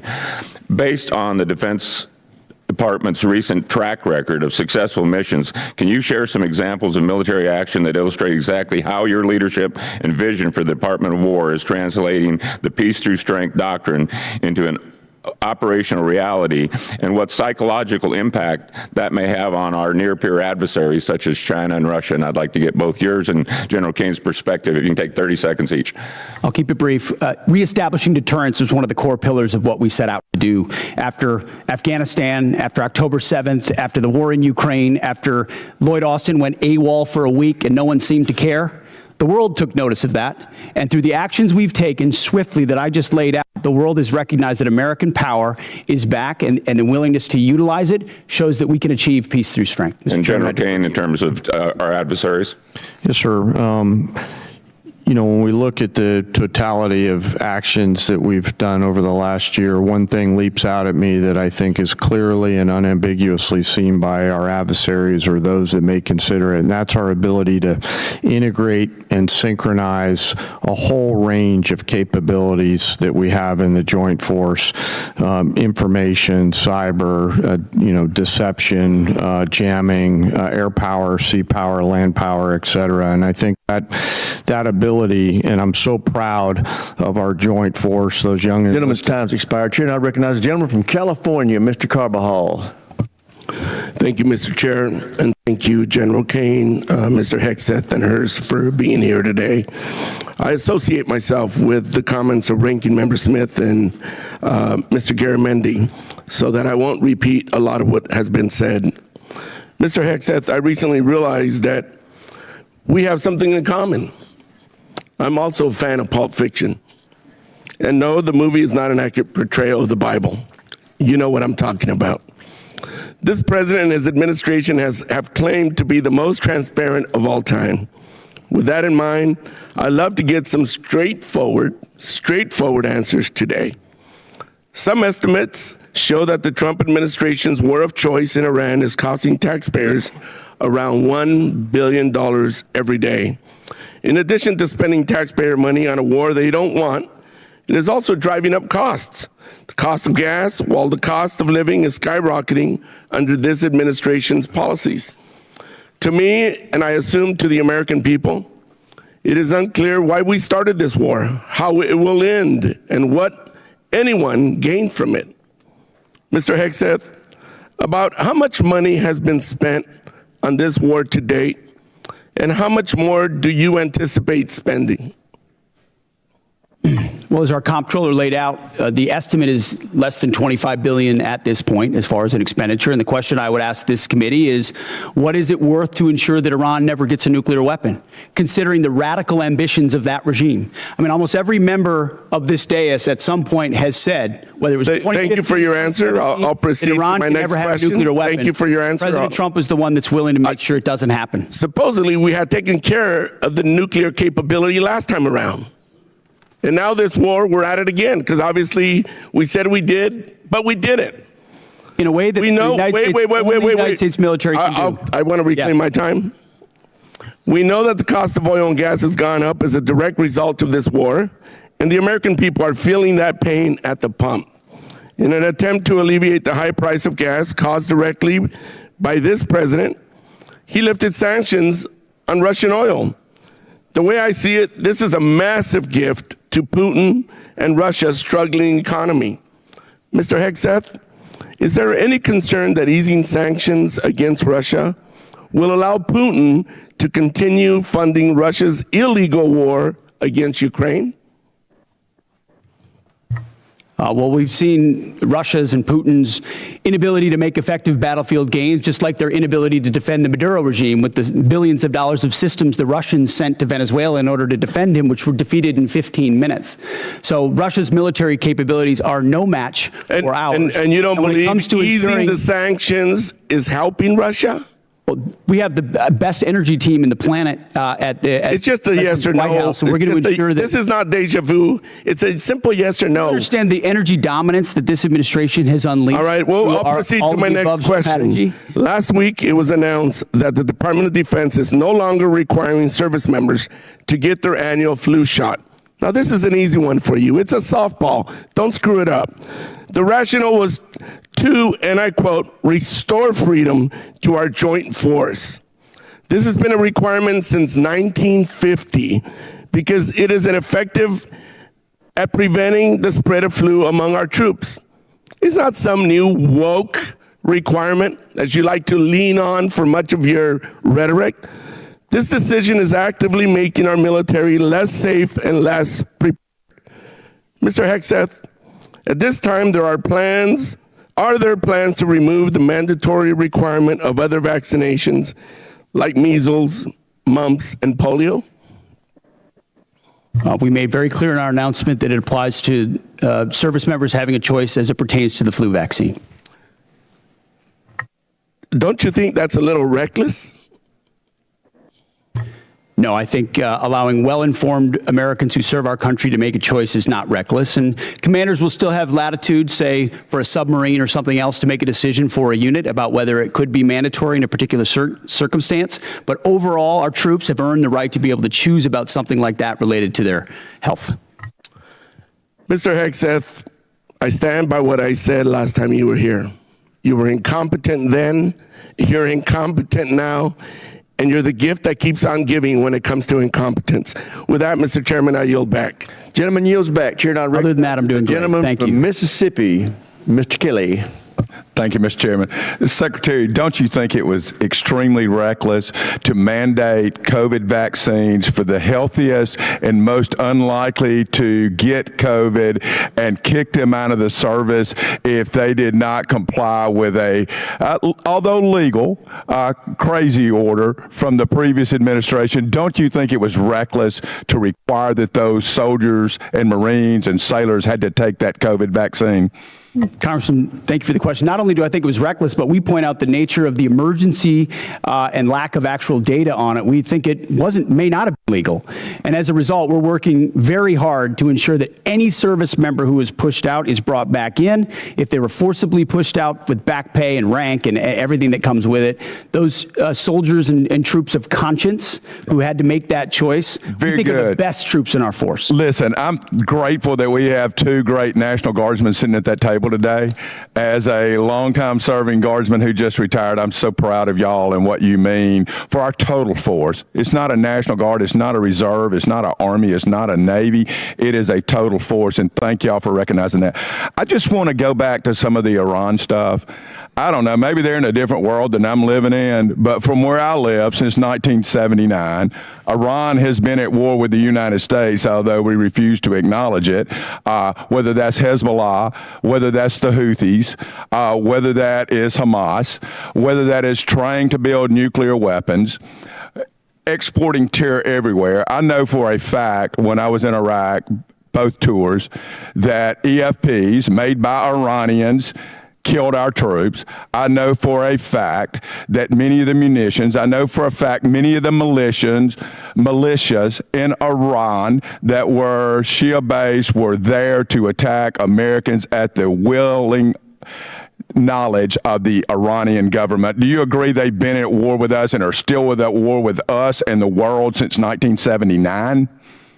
Of course, for 47 years from Beirut to Baghdad, Iran has sought the most dangerous weapons in the world to try to achieve death to America. And if they were to get the most dangerous weapon in the world, a nuclear weapon, they would most certainly use it, which is why this is at the level of seriousness that President Trump is willing to address it. And that's what I think so many in this body misrepresent. North Korea is the lesson. Everybody thought North Korea shouldn't have a weapon. Under the Clinton administration, they gathered so many ballistic missiles that their ballistic missile shield allowed them to blackmail the region and the world to say, we're going to get a nuke and you can't do anything about it. Under this administration, them weakened by the 12-day war and what happened with Midnight Hammer, the president made a bold choice on behalf of the American people to say never will Iran with their view of death to America and death to Israel, have a nuclear weapon, because if they have it, they'll use it. And he's taken that bold action in a way I think the American people, when they understand the nature of that threat, and they do, they support it. Chairman Caine, wow, I've been around a long time. Can any other military in the history of the world pull off Venezuela, Midnight Hammer, and Epic Fury the way that our great warriors that defend and project power for our nation are you aware of any other nation in the history of the world that could have done that? I'm not sure, and I remain very proud of the Joint Force. I'll also say we're a learning organization, and we're going to continue to look at the things that go right in any operations that we're tasked to do, and we're going to get better every day. So we do not want to sit on the successes and assume future successes. We owe it to the nation and to the citizens to constantly improve no matter how well something goes. So I'm incredibly proud of the Joint Force. That said, I'm even more proud when they come back after that. They go into a team room and they start debriefing to make sure that we do it better next time, whatever it may be. And my final point, I just want to talk about what a stroke of genius it was, greater than I would have thought, to blockade the ports of Iran. And that blow economically to their entire economy and to their leadership and everything else, it's going to take a little bit of time to play out. But that was so smart because it is more effective than any bombs, and those bombs were effective in Midnight Hammer. They continue to be. But until we kill their will to create a nuclear weapon, they will always be a nuclear threat because they've advanced far enough along. But that blockade was so important. And it amazes me now we're crying about high gas prices when they were $2 a gallon more just 4 years ago or 5 years ago under the previous administration. With that, I yield back. Gentleman yields back. Chair, and I recognize the gentleman from California, Mr. Kano. Thank you, Mr. Chairman. Secretary Hegseth, tomorrow is 2 months since the war has begun. You've testified that it was $25 billion in cost in terms of the munitions we used and what we paid for it. But when you add to that the damage that was done to our bases, and today's dollars for buying replacement munitions and replacement aircrafts, what has the total cost been over the last 60 days? That number right now reflects the total cost that we're seeing. Including buying in today's dollars the new weapons and replacements, and including the damage there? That's your testimony? If there's adjustments to that, I would defer to the comptroller on that. And how much are you seeing in terms of, are you asking in terms of supplemental funding just for the Iran mission from this committee? If and when a supplemental is submitted, the majority of it would not just be for, what would be the ballpark for Iran? Munitions related to the entirety of what we want to get done. A number, what would you submit? It would be within on Iran, it would be less than 25 billion, but there's a lot more we would ask for beyond just Iran. You're saying it's 25 billion. Okay, I would just, if you come back, you want to revise those numbers because all the experts are disagreeing with you when it comes to today's dollars and damage, but you can revise it. How much did it cost American taxpayers in terms of the strike to the Iranian school where kids were killed? Do you have that number in terms of the missiles we used? As I've said, that unfortunate situation remains under investigation. You don't know how much it costs the taxpayer? But I wouldn't tie a cost to that, to anything.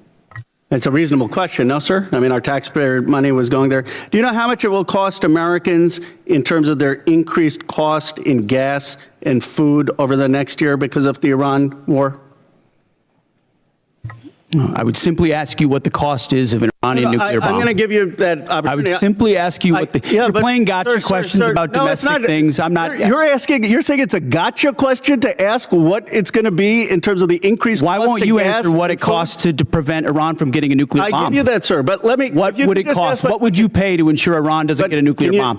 What would you pay? I reclaim my time. Do you not know? You had no one do the analysis of what the increased cost of gas and food on the American people are going to be?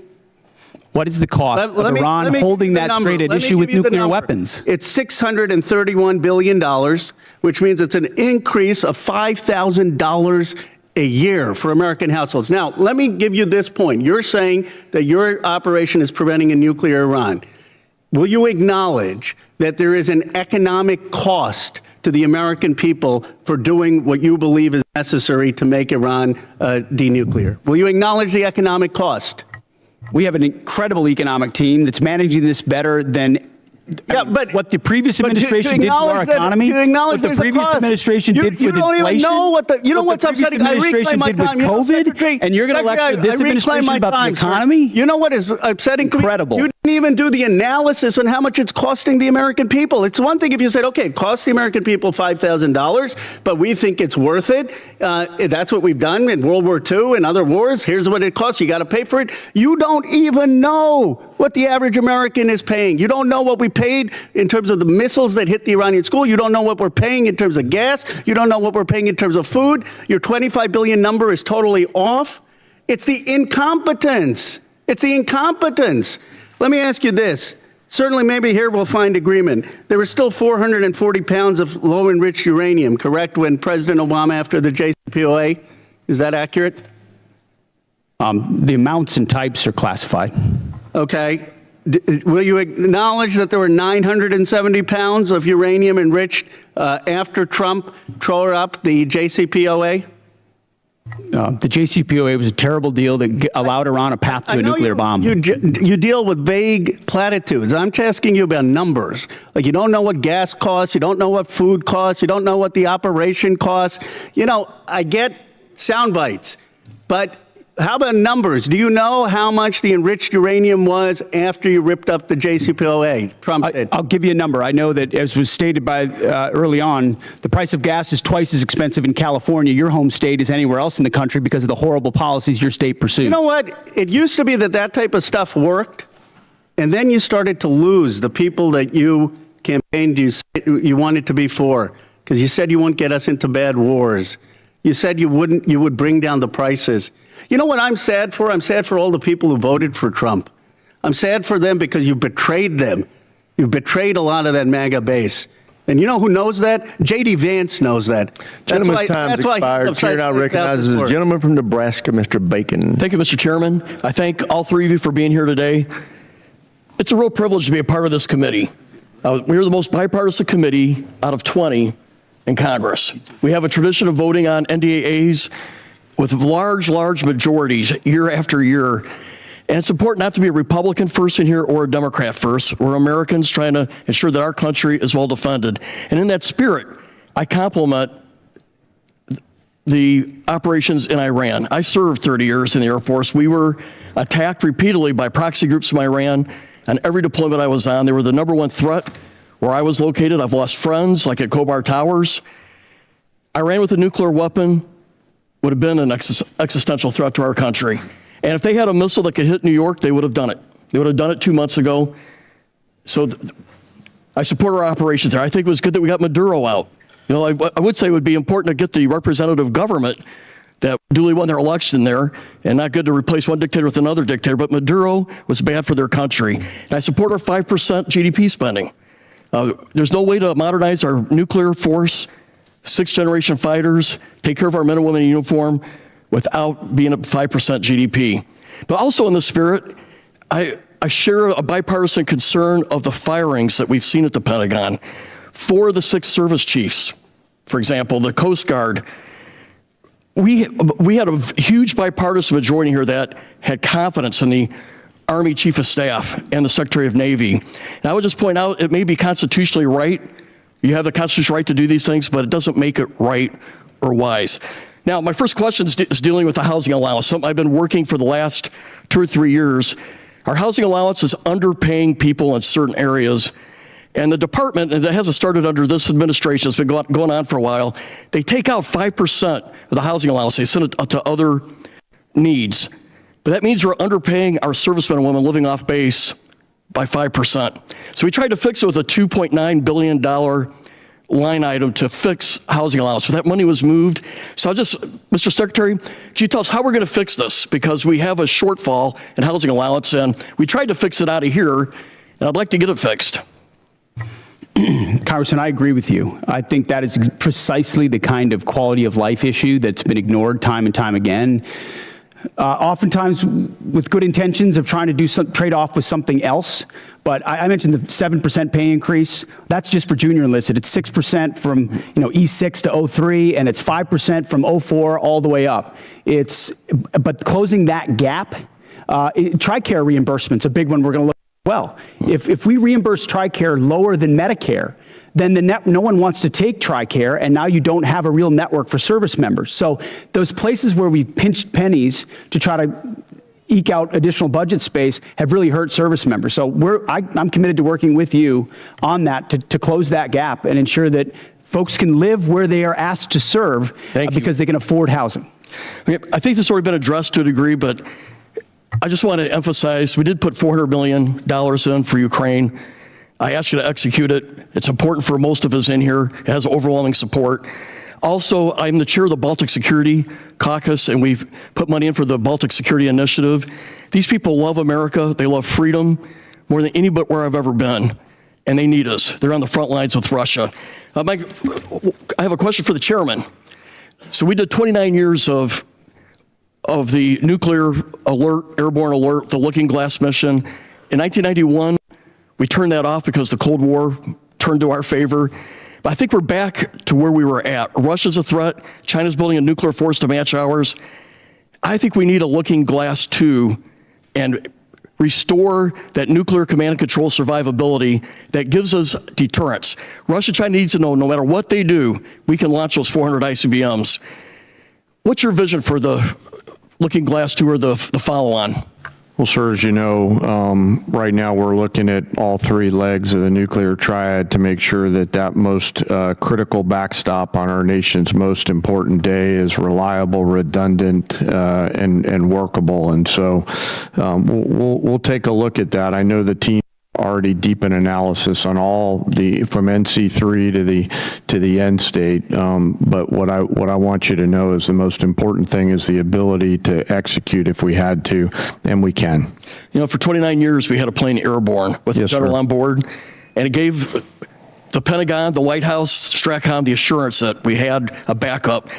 I think we're back to the future, and I appreciate your look at it. I just flew with them, and they were doing great work. Gentleman's time's expired. Chairman, I yield. Chair now recognizes the gentleman from Massachusetts, Mr. Keating. Thank you, Mr. Chairman.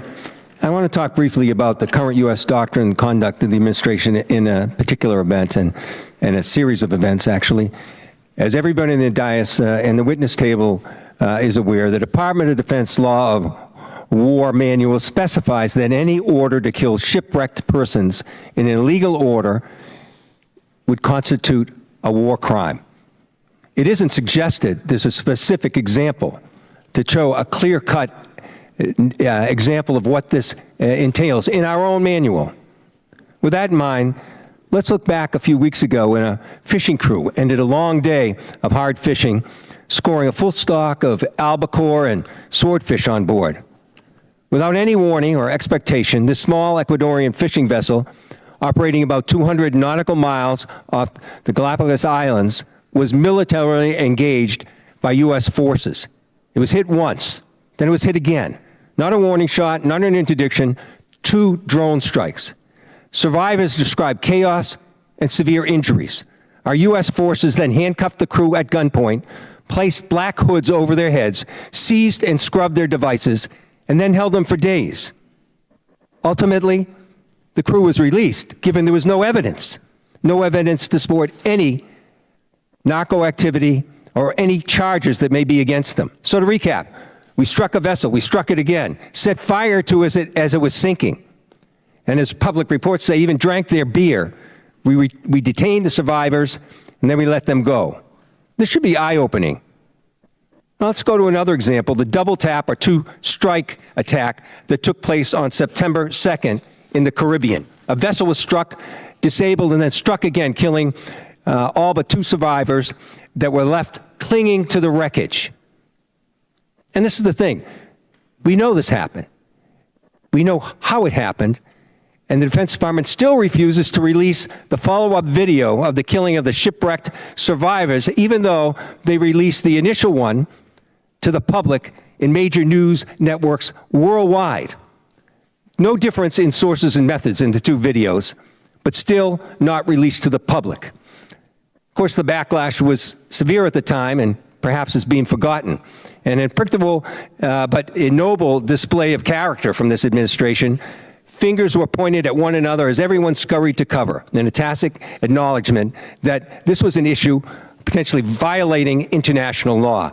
Now I've reviewed what's been available, the phony rationale that these attacks are about fentanyl trafficking, when we know fentanyl comes from China, India, through Mexico. Then the baseless argument that this was about narco-terrorism. You know, I don't believe a word of it. This was to create leverage for regime change in Venezuela. And now the president acknowledged that was about oil. Beyond the simple need for justice and exercising American values, it's important for us to discuss what the U.S. belligerence in the world stage means to our security, our ability to marshal cooperation with our allies, and most importantly, not to normalize these actions that could endanger the lives of our own service members put in similar peril. Let me be clear about one thing. Whether it's these particular strikes discussed here, the one that killed 11 others off the coast of Venezuela, whether it's the 178 other killings, with each of these extrajudicial killings, the administration is pirating American values. We'll continue to investigate this. We will. It'll come forward in the future. Some days that second video will be released. But we've got to stop also using our precious resources that are being taxed so heavily all over the world on actions that hurt our military. They hurt our military and they hurt our standing internationally, and they're hurting our standard here at home. I hope that we can move forward. I hope we can review whether these are justified, because I found no justification. We were given classified information on the second strike. I can't discuss it, but I must tell you, it's the most convoluted bullshit I ever heard in my life. This should be public. This is our honor. This is what it makes American a difference maker. This is what we're It's an incredible array of false accusations. And I yield back my time. Gentleman yields back. Chair now recognizes the gentleman from Texas, Dr. Jackson. Thank you, Mr. Chairman. Thank you, Secretary Hegseth and General Caine and Mr. Hurst, for your bold leadership and for your time today. I really appreciate it.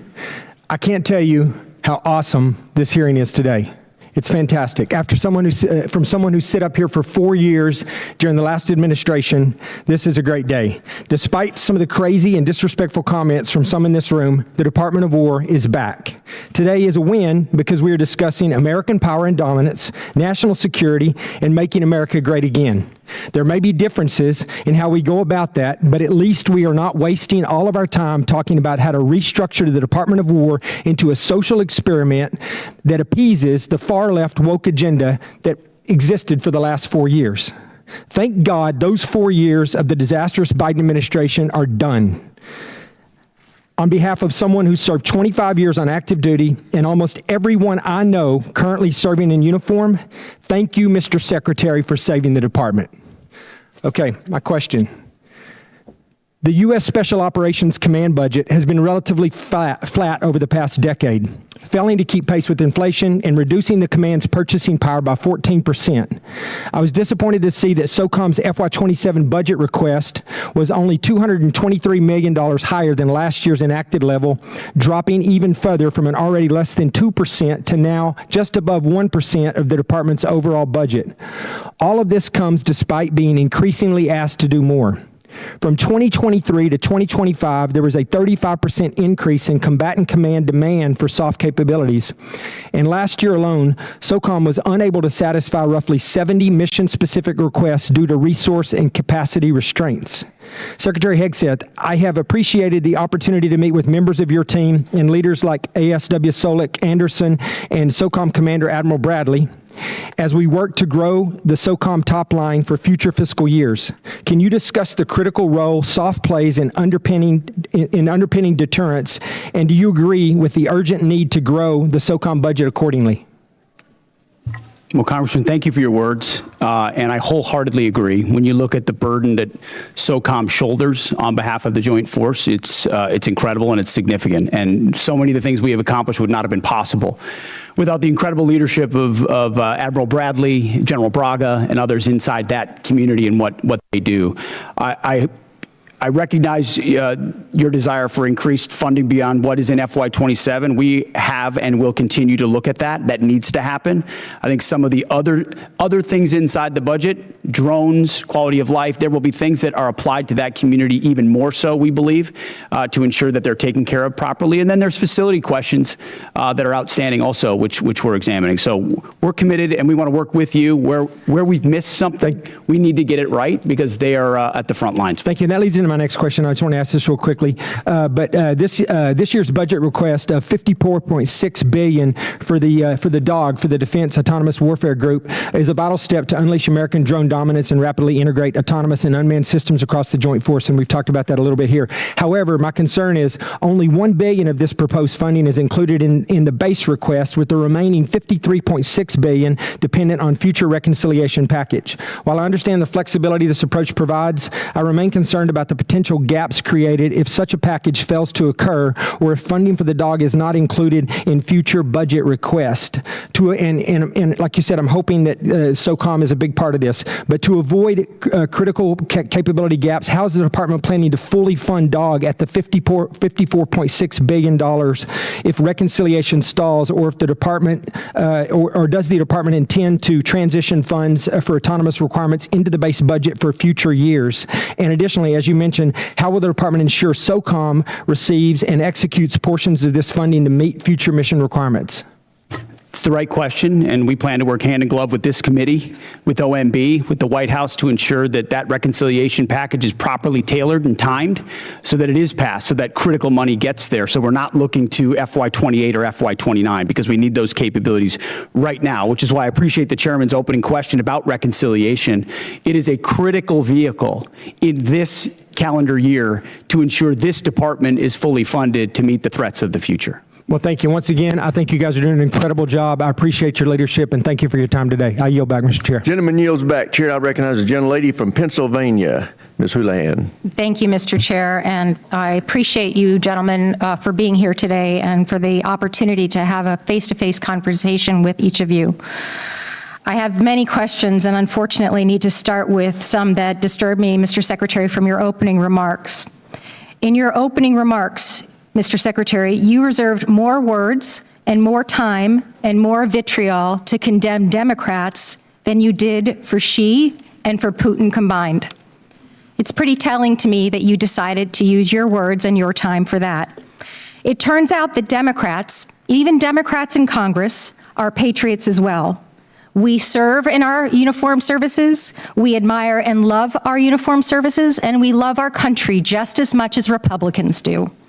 In fact, in this body, I and Representative Bacon, who you just spoke to, led the junior enlisted pay raises that you now sit there and laud and take credit for. We led the closing of the BAH, which then you ended up poaching and using for other things. This body led and authorized Ukrainian funding that is now being withheld.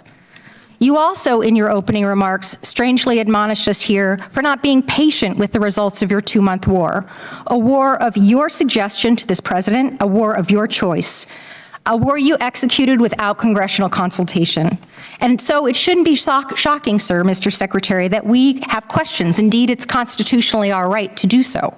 So to be clear, despite a brilliant performance by our men and women in uniform, despite thousands of tactical successes, Iran still has nuclear material, still has air defenses, still has small boats, and still has the Strait. So despite the fact that your recent comments indicate that operations appear to be finished, there clearly is more work that needs to be done. As mentioned, today is indeed 60 days. So Mr. Secretary, how many more months, just order of magnitude, do you think that you're going to need to be able to conclude operations successfully? And how many more billions of dollars do you think you're going to ask this body for? Well, as you know, and as the president has stated, you would never tell your adversary, especially once you've, that is the line that you always, especially once you've give me an order of decimated their military and you control their strait, 4X. How long you would be committed to the mission. And the next thing that you mentioned in your opening remarks, Mr. Secretary, is that you called on, which astounded me, examples of the Afghanistan war, the Iraq war, and the Vietnam war Those are stunning examples to me of something that didn't go our way. We had the opportunity to execute on those wars quite well, but we didn't accomplish any mission, in my opinion, and I think you would agree on that as well. My point is this effort So is not those efforts. That's exactly it. Is this war shaping up to be that war?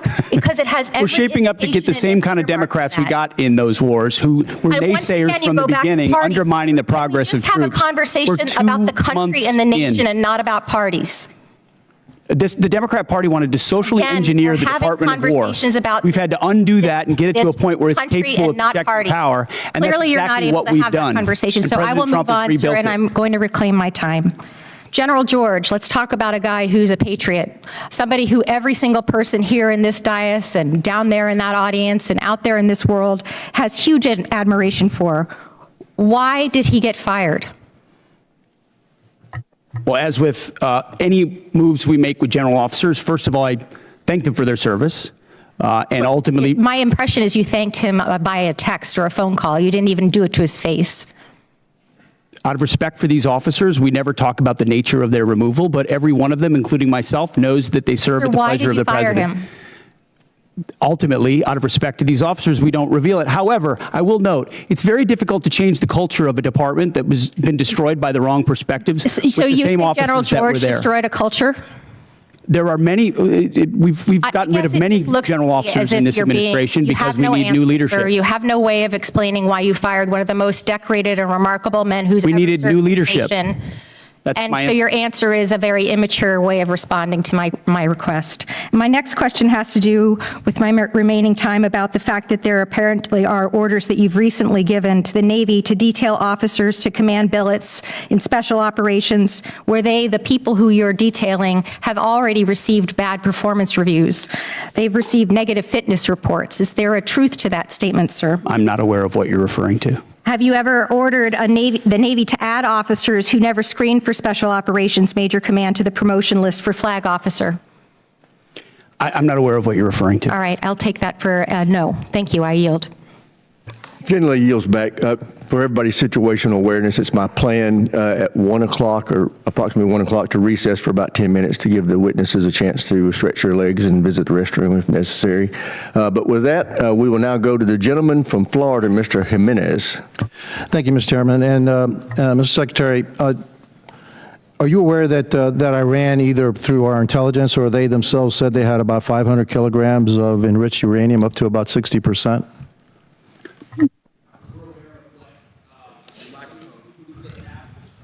We're aware of what they have or what they believe they have and what we know they have, but all of that is classified. Fair enough.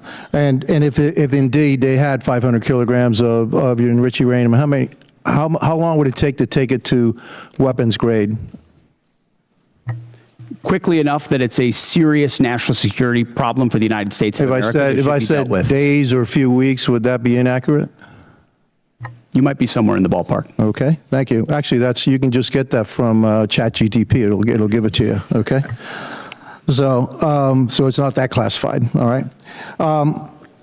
Would you say that our primary mission in this war is to deny Iran the capability to develop a nuclear weapon? Yes. And would you say that a regime that's capable of killing 35,000 of its own people within a 2-day period, are they capable, if they had the delivery systems, to carry out their threat to destroy Israel and also to harm the United States of America? Any regime willing to kill 35,000, and we think it might be more, 45,000 of their own citizens in cold blood, would most certainly be willing to use the most dangerous weapon in the world, especially as history teaches us, when a nation says they will do something, you ought listen. And when they chant death to America or death to Israel, if they got that nuclear weapon, history tells us they might use it. Well, Hitler said he was going to kill the Jewish, and he was going to try to eliminate the Jewish population and Jews from the face of the world. Nobody really believed him, but he really tried to do that. So when somebody tells me for 47 years that they want to kill us, I think I'm going to take them at their word. And so would you also agree that now another goal of ours is to make sure that Iran never blockades the Strait of Hormuz, never has control of the Strait of Hormuz? Would that be an objective of ours?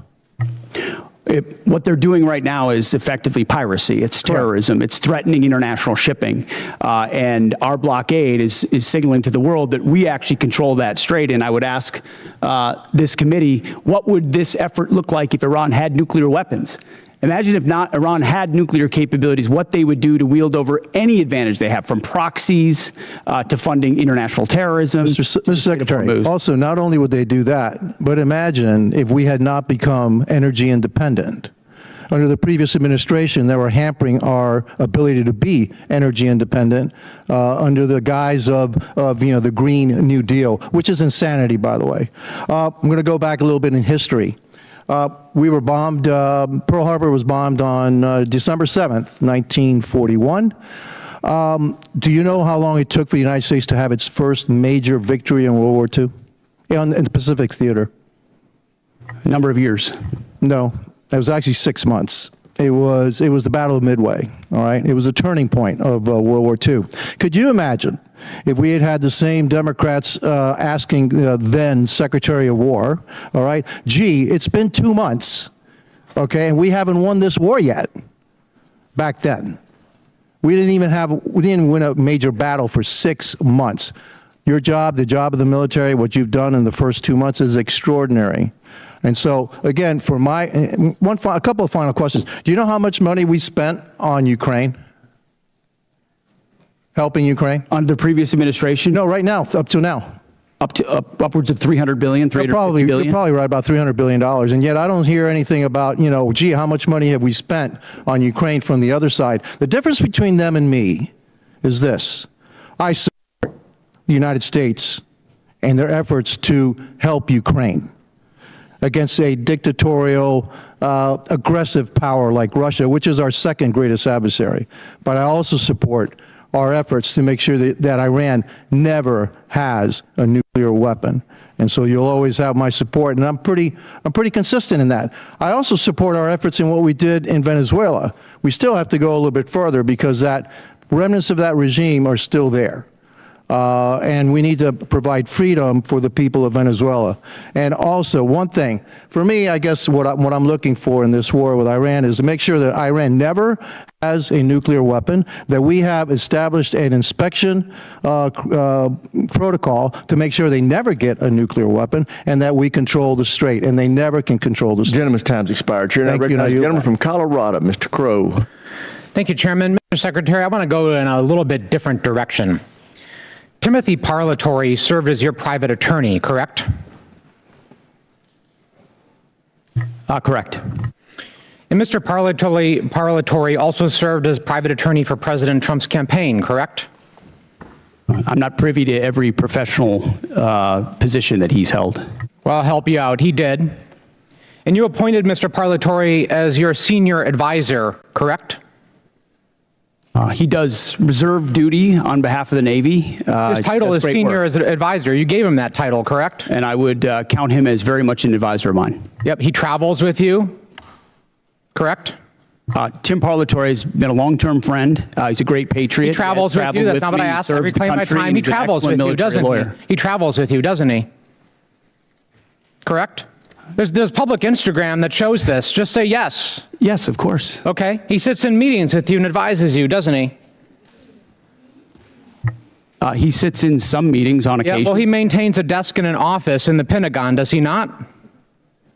I'd have to check. You don't know? It's a big Pentagon. You directly commissioned Mr. Parlatore in the Naval Reserve as a Navy commander in March 2025, did you not? I was very proud to do so. And when you did, because he's a Navy Reserve officer, he didn't have to go through the PPO process, the White House Presidential Personnel Office, right? He wasn't vetted by a White House PPO. Oh. Uniformed service members don't get vetted by... The answer is yes. He didn't have to be vetted by a White House PPO. He didn't go through the Senate confirmation process either, did he? The answer is no. I don't know what you're getting to, but Tim is a fantastic... I'll tell you what I'm getting to. The answer is no, right? He does great work. Okay. He didn't maintain a security clearance when you appointed him as special advisor. Is that right? I'd have to check. You don't know? I mean, anybody that has access to sensitive material is going to have the appropriate clearance. Okay, so when you appointed him as special advisor, he had a security clearance? You're trying to piece together a timeline. No, I'm asking a simple question. One of your special, most sensitive advisors, did he have a security clearance? No, you're playing a gotcha game like you do on TV and everywhere else. You're trying to thread together details that are connected about something else. Clearly, you're concerned about my line of questioning, aren't you, Mr. Secretary? Because you know where it's going, don't you? I think you do. So, does Mr. Parlatore represent foreign governments? He has a private law practice, does he not? From what I understand of his law practice, he does a lot of great work for service members in the military and other. He maintains a private law practice. Does he represent foreign governments or foreign persons in that private law practice? I don't know. You don't know. Somebody who's sitting in your meetings, a special advisor, you don't know. Does he represent any senior officers who are currently under consideration for promotion by you or your office? The only person that makes determinations about senior officers is me. Answer the question. Does he represent senior officers who are under consideration for promotion by you? No, I'm the one that makes decisions about choosing. Does he represent them, Mr. Secretary? Does he represent them? He doesn't represent anyone. He's a legal advisor and always has been. But he has clients, does he not? He's a legal advisor to me on reserve duty, and he always has been, and he does a fantastic job. Is it true that Mr. Parlatore was removed? I reclaim my time. Is it true that Mr. Parlatore was removed from an investigation by the White House last year? I don't know what you're referring to, but not that I'm aware of. You're not aware of it? Was it true that you were also removed from that same investigation? The answer is yes. No, not that I'm aware of. You're not aware of it. That's interesting. Well, is it true that Mr. Parlatore disparaged President Trump? I don't know what you're referring to, but no. Is it true that Mr. Parlatore was accused by President Trump and his lawyers of lying? What you're accused of is a cute line of questioning that's going nowhere. Well, it's going somewhere, which is why you're not answering the question. Was it true that he was accused of lying by the president's legal team? I'm not familiar to. You'd have to give me the context. Well, it's right here. You want to look at the statement from President Trump's legal team? Anybody could blow up a quote and claim it says something, and that's what you're doing in a little stunt. Secretary Hegseth, what I'm really concerned about is you purport to have unfaltering loyalty to President Trump, and yet you are continuously going. Oh, you care a lot about President Trump, don't you? You are going behind his back. Waste of your 5 minutes. Appointing a people. Huge, I reclaim my time. Waste of your 5 minutes that led nowhere. I reclaim my time. You are repeatedly going behind the president's back. Gentleman from Colorado's time. Go ahead, Mr. Carl. You are repeatedly going behind President Trump's back, appointing people who he is accused of lying, who the White House is accused of lying. Gentleman's time's expired. And you are not being honest with President gentlelady Trump. from South Carolina, Ms. Mace. Thank you, Mr. Chairman. Thank you, Mr. Chairman. I request unanimous consent to enter a number of documents into the record. The first of which is a statement from Corey Mills, First Sergeant, stating his forms and accounts of his military service are falsified. The second document is a picture of Corey Mills wearing a Bronze Star from 2019 before he ever got a Bronze Star. The third document is a document that conveys a Bronze Star medal and his life-saving care to the wounded, and according to the soldiers who were there, they said it never happened, according to the men who were there. The next document is a transcript of a conversation I had with Brigadier General Arnold Gordon Bray, who confirmed that he did not review, did not read, did not physically sign the form DD, I guess 638, form 638, that Mills submitted for a Bronze Star. And to be candid, he said, quote, I didn't look at it. I asked to review the email that he sent to Mills' staff about authorizing his signature for a form he did not review, and he said that he would not share it with me. That's a future subpoena. I would like to enter to record a picture of Corey Mills, who says this is the second time he got blown up, but what he wouldn't tell people that the blood on the pant leg in this photo is the blood of Sergeant Ray. It is not Corey Mills' blood. In the same series of photos he shares when he said he was, quote, blown up, are images of a Humvee that exploded with severe damage. That is not his Humvee. His Humvee purportedly was 50 yards away and suffered no damage and was not blown up. This is a copy of Corey Mills' marriage certificate with a 9/11 imam at a 9/11 mosque, entered for the record and redacted, with family members' names redacted and protected. This is a picture of Corey Mills with a purported Russian hooker in Afghanistan, which he, of course, denies. And then last but not least, I would like to request unanimous consent to enter into the record a restraining order against Corey Mills for dating violence. Thank you. I just buried my father on Thursday, Mr. Chairman. My father died with shrapnel in his body. He had 3 tours of combat, 2 in Vietnam, 1 in 1965 during the coup d'etat of the Dominican Republic. And I take stolen valor seriously because we have men and women in uniform that have given their lives. And an individual that steals the stories of dead soldiers or injured soldiers have no right to serve in this body, let alone on this committee. And so I take it very seriously. I want to thank you, Mr. Secretary, and the folks that serve under you in the Department of War. As my father lay dying on April 14th, there was only one thing that calmed him down, that gave him the courage to pass on to the next life. And that was for me to read stories and testimony from 3 different soldiers that we didn't have, our family previously didn't have. We've been doing a lot of research on my father's service when he received the Distinguished Service Cross with V device in 1968 in Dong Zai. He rescued every man in that battle, in that firefight, over a 2-day period. He rescued them dead or alive on his own. He stood up to take fire over and over and over again. He called on artillery, heavy artillery, onto his position. Within 100 meters of his position, the man should have never made it out of Vietnam alive. And in fact, his commanding officers kept him back in many cases because they thought he was on a suicide mission because he was just so dangerous out there. But he saved the lives of so many soldiers. And so as he was taking his final breaths, I was provided by the Department of the Army some testimony of soldiers we didn't have, and diagrams and information. It was the one thing that calmed him down so that he could pass away knowing that he was a war hero and knowing that Jesus loved him. And it changed our family's life, and it changed his life in his last moments, his last breaths, his last hours. And for that, I am so grateful for the ship that you're running at the Pentagon and the Department of War. I have heard from people in the way that you're trying to innovate and trying to change the way we do business there. And I'm glad that you're firing people. There are people there that are getting in your way. They need to go. And the efficiencies that you want to bring, whether it's shipbuilding, whether it's cyber, whether it's AI, whether it's public-private partnerships, we have never seen a secretary at the Department of War who has been as innovative as you have. So I can't say enough good things about you right now. I was impressed. I was concerned about troops on the ground in Iran early on, and I was impressed with where we are today, how those soldiers were evacuated that got in that flight that crashed. But everything I have seen, you have surpassed all of my expectations, and I just want to say thank you from the bottom of my heart, and God bless you. Gentlelady yields back. Chair now recognizes the gentleman from Maine, Mr. Golden. Thank you, Mr. Chairman. Good morning, Mr. Secretary and General Caine. I'd like to use my time to drill down on an important decision concerning America's surface fleet. That is the future of the DDG-51 Flight 3 destroyer. Everyone on this committee knows about the Navy's struggles to successfully design, manage, and field new classes of ships. To name a few examples, I'll highlight the Littoral Combat Ship, the Zumwalt-class destroyer, and the recently canceled Constellation-class frigate. By any measure, the Arleigh Burke-class destroyer has been a highly successful program that continues to deliver the Navy a large surface combatant it can depend on. So the Zumwalt-class destroyers were going to replace the Arleigh Burke.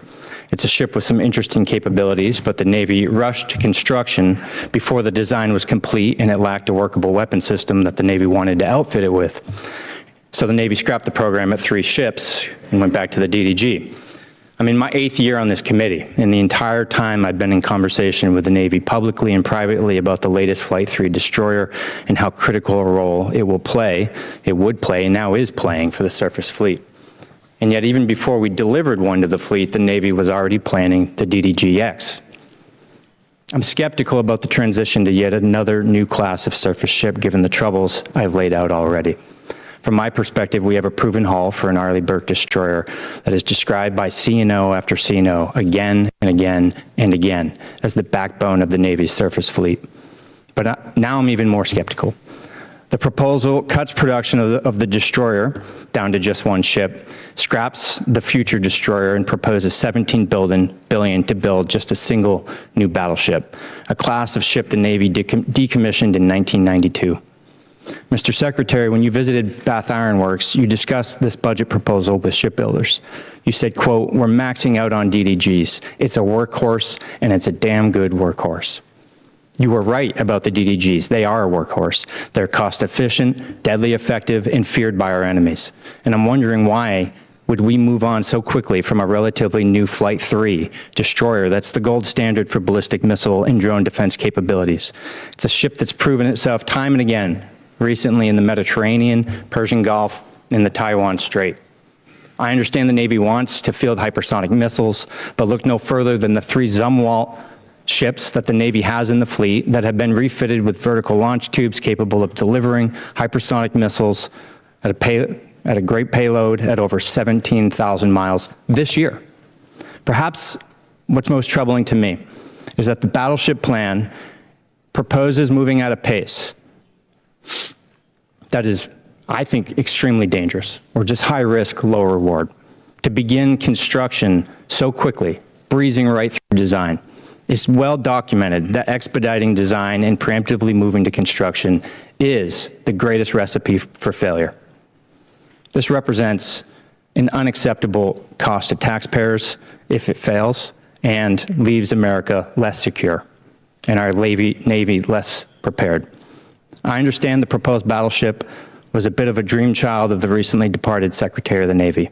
I want to remind everyone here that recent history is littered with failed efforts to replace existing successful programs that remain the best in class worldwide. This isn't the failure of shipbuilders or sailors. It's a failure by leaders to learn a simple lesson. If it ain't broke, don't fix it. My sincere hope is that you, the Navy, and the Congress will pump the brakes on this battleship. Take the time to get it right, whatever it is. And for now, focus on the workhorse you can depend on. America cannot afford a surface fleet without a backbone.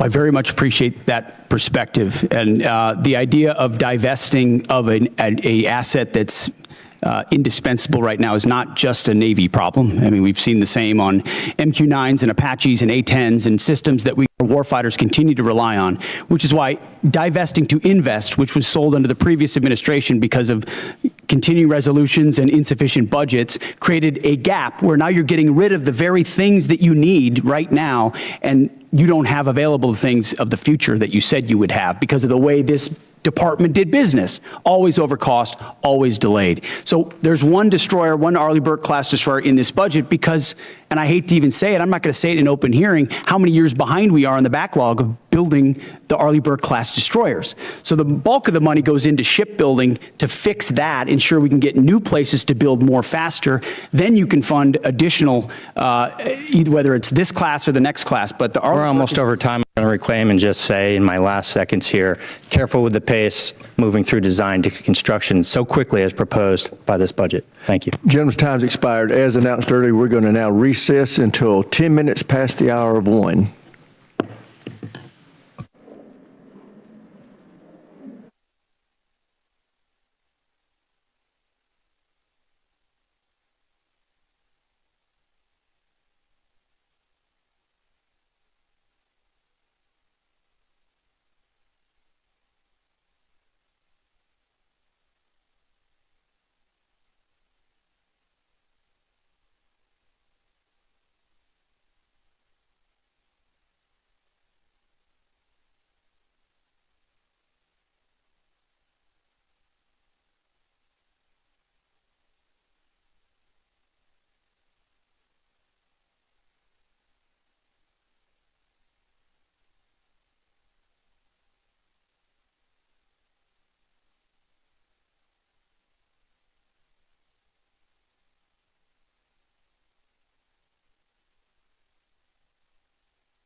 We will call this hearing back to order, and we now recognize the gentleman from Texas, Mr. Luttrell.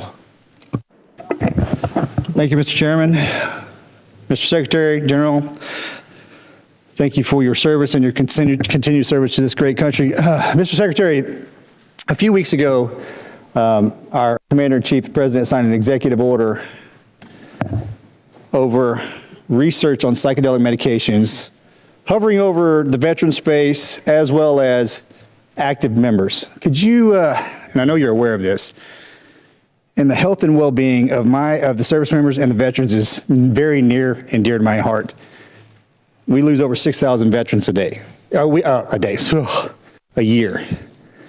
I would love to see that trajectory go to zero. Can you, at a high level, is the Department of War interested in kind of coming in with VA, HHS, NIH, and pushing this type of research? First of all, thank you, Congressman, for all the work you've done on this. There's no more passionate advocate for them, and it was great to see you in the Oval Office with your brother and with so many other SEALs who are saying, hey, this option saved my life, or gave me a new lease on life. And I've heard that time and time again based on that particular approach that the President has approved through the EO. And I think our department has shown a willingness to be flexible and look at new options and new alternatives. And I think if you talk to Secretary Collins at the VA, the partnership we've had is as deep as any partnership between the Department of War and the VA has ever existed. So we've got regular meetings between us as secretaries, but also our chiefs, and then down into the committees to ensure the flow is consistent. But if there's something that the VA is doing that we should be looking at that enables our service members to be better at their job, we're going to entertain it. So thank you for your advocacy on it, and we'll take a look at it. Thank you very much. And it excites me that the two entities, one couldn't exist without the other. Our veteran.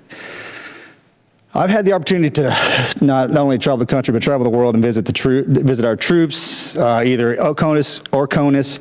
And I have to say, sir, the morale, the well-being, just the sheer excitement our service members see and how they're acting today, it kind of takes me back to our generation, if you will. Just to see that kind of that forward momentum, that intestinal fortitude kind of glows on them. And I think that's a direct correlation to your leadership, sir, as well as the President. Can you, from your perspective, I'm assuming you're seeing the same thing. I think that blue line that needed to be popped got popped, and our service members are absolutely leading from the front, and the world has noticed. Tell me I'm not seeing that just from my own eyes. No, you're not, Congressman. And I meant this when I said it. I would encourage every single member of this committee to talk to lieutenants and captains and majors and colonels and sergeants and staff sergeants and sergeants major and specialists who are doing the job right now on the front lines or across the country, and they have seen a sea change in the environment and the morale and the spirit in their formations. And it isn't some secret sauce. It's don't treat us as a petri dish in your social justice exercise or your social engineering approach. Just let us do our job. Let us get back to basics. Let us train. Let us choose people and elevate people simply on merit and merit alone. That's motivating for people. That's why they join. That's why they do really difficult things like you did and are away from their families for a very long time. They want to defend their kids and grandkids, but they don't want to have distractions and debris on the inside. So when we talk to them, they are so grateful for the fact that we're just getting back to the basics of readiness, training, accountability, discipline, warfighting. Commanders, squad leaders, you name it. And to those watching across the country, ask folks who have served, who've been in it, how they view it, and they see it under President Trump's leadership fundamentally different. And we haven't even talked about the border, which is now secure. I mean, there's the recruiting successes, the fitness and combat standards that have been restored. We're treating everybody at the same level. Sounds like basics, but it all translates into morale. And then morale translates into readiness, and that translates into capabilities. And then when you have a commander-in-chief that unleashes them, it turns into mission success. And then the world pays attention to what the American military is capable of doing. And it's on the shoulders of leaders like you who did it in previous generations, and we're simply doing it again. So thank you for your leadership. Thank you, Mr. Secretary. And for everyone in the room that's in uniform, God bless each and every one of you for your service, as well as your families. Mr. Speaker, sorry about that. I thought you liked me. I did. I'm sorry. That slipped. Gentleman's time to expire. We now go to the gentlelady from California, Ms. Jacobs. Thank you, Mr. Chairman. Mr. Secretary, as you know, I represent San Diego, the largest military community in the country. Right now, as we are speaking, 2,500 San Diego Marines are off the coast of Iran. Many, many other San Diegans in uniform have gotten 48-hour deployment notices. So this war in Iran is not theoretical for me or for my constituents. It's deeply personal. As you also know, on Easter Sunday, President Trump threatened to destroy Iran's bridges and power plants, writing, quote, "Open the fucking straight, you crazy bastards, or you'll be living in hell. Just watch." And 2 days later, President Trump wrote, quote, "A whole civilization will die tonight, never to be brought back again. I don't want that to happen, but it probably will." My office's phones have been ringing off the hook. I've heard from so many military families concerned about the president's mental fitness and whether he's fit to serve as our commander-in-chief, given that he's sending their loved ones into harm's way.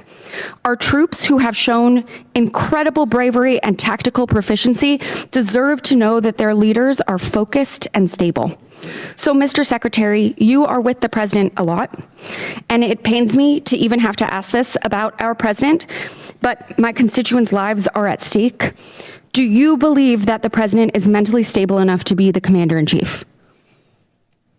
Did you ask the same question of Joe Biden for 4 years? Mr. Secretary, Joe Biden is not the president. Mr. Trump has been president for a year and a half, and I'm asking you right now. And I won't even engage with the level of disparagement that you're putting on the commander-in-chief, who indeed is, Mr. Secretary, every single day. Mr. Secretary, Biden is not the president. He's the sharpest, most insightful commander-in-chief we've had in generations.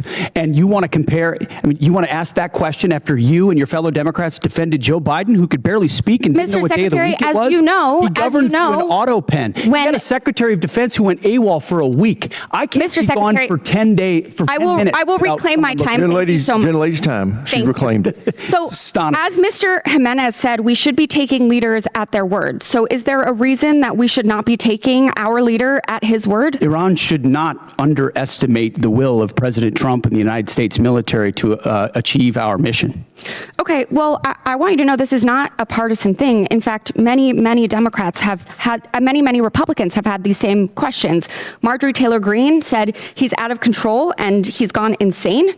Candace Owens said the 25th Amendment needs to be invoked. Megyn Kelly, Tucker Carlson, who you used to work with, Alex Jones, Stephanie Grisham, the list could go on.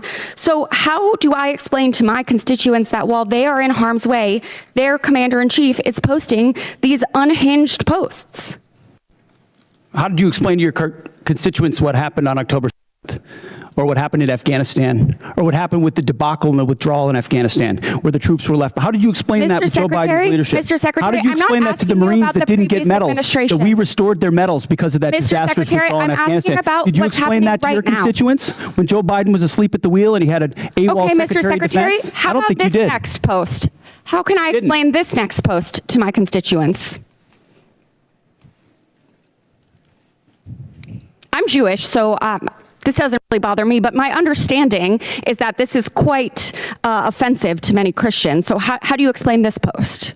I'm not here to explain posts. We have an incredible commander-in-chief who puts our troops first. I'm here for a budget hearing about our troops. This is historic budget that's giving us a chance to defeat Mr. Secretary, our adversaries, and President Trump is doing that in world-class fashion. This is about Gentlelady our has reclaimed her time, Mr. Secretary. This is about our troops. This is about who is commanding our troops and if our troops can trust that they are being sent into harm's way under good strategy.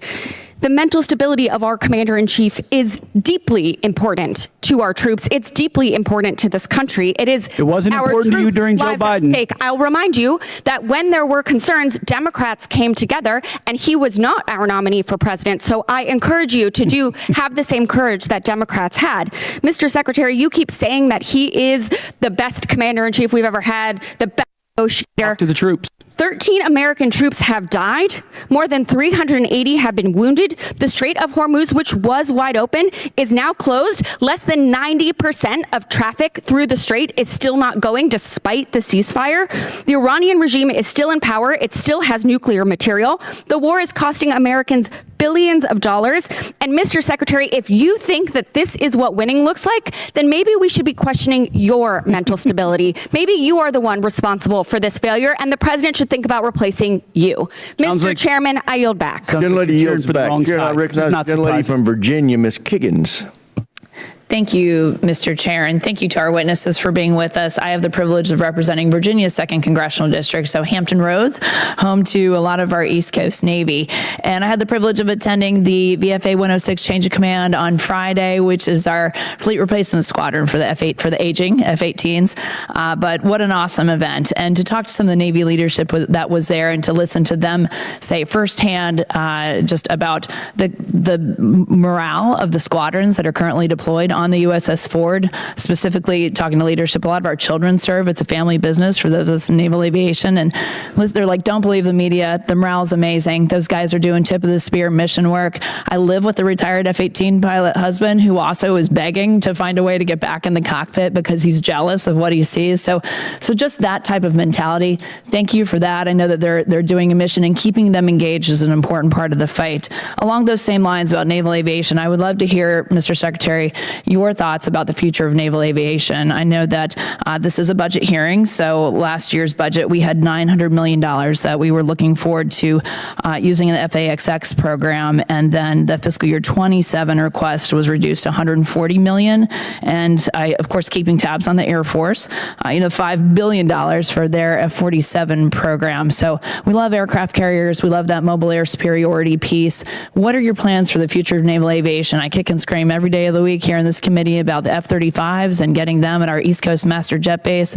I know the FAXX is our next generation strike fighter, but just would love to hear your plans and timelines for the future of naval aviation.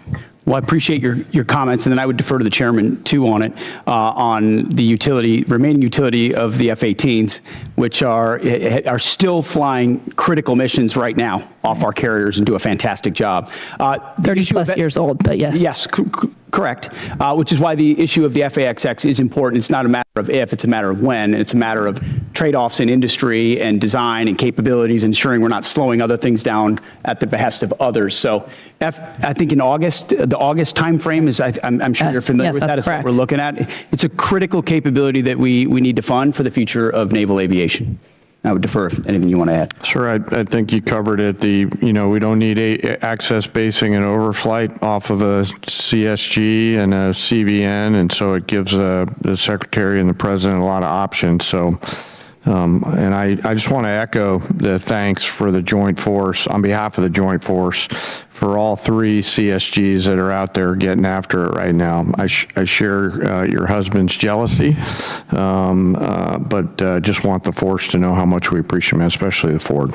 Thank you. Thanks very much, General. And then, Mr. Secretary, just again representing a big Navy district and having just a concern for the Navy, could you shed any light on why the Secretary of the Navy was relieved and what that timeline to replace him looks like for permanent leadership? I think that's one of the reasons why we struggle with even, I think, about the basing decisions and, again, naval aviation. And I wish we would talk more about just the contributions of our aviators. But could you shed any light on that issue?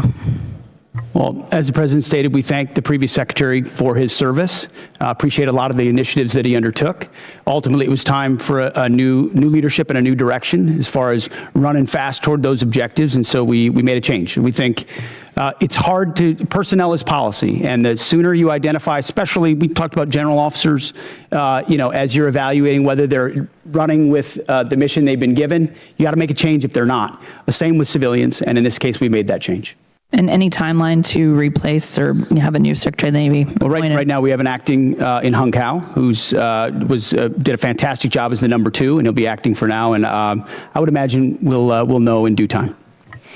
Thank you. And then General Caine, I know you're a VMI graduate, and I know you're watching some of the partisan attacks that have been going on with some of our senior military academies, specifically in Virginia.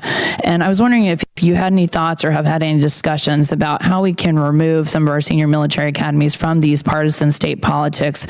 I think it requires a further discussion. We had 170 Army ROTC officers that we commissioned out of that school specifically, but we've seen pushes to shut down, defund, replace their board of visitors. Any thoughts on how we can be more protective of those great schools? Well, ma'am, you sort of started where I'm going to land on the importance of staying politics as the chairman and not unintentionally or inadvertently stepping into a political matter where I should not. As the Secretary said, people are policy, and policies are things that we don't do in the Joint Force. I appreciate all of the commissioning sources that are out there. Gentlelady's time has expired. Chair, I recognize the gentlelady from Washington, Ms. Strickland. Thank you, Chairman Rogers and Member Smith, and thank you to the witnesses for being here today. This committee is being asked to consider a $1.5 trillion DoD budget request that funds not only weapons and system programs, but the people, leadership, readiness, and trust required to make them effective.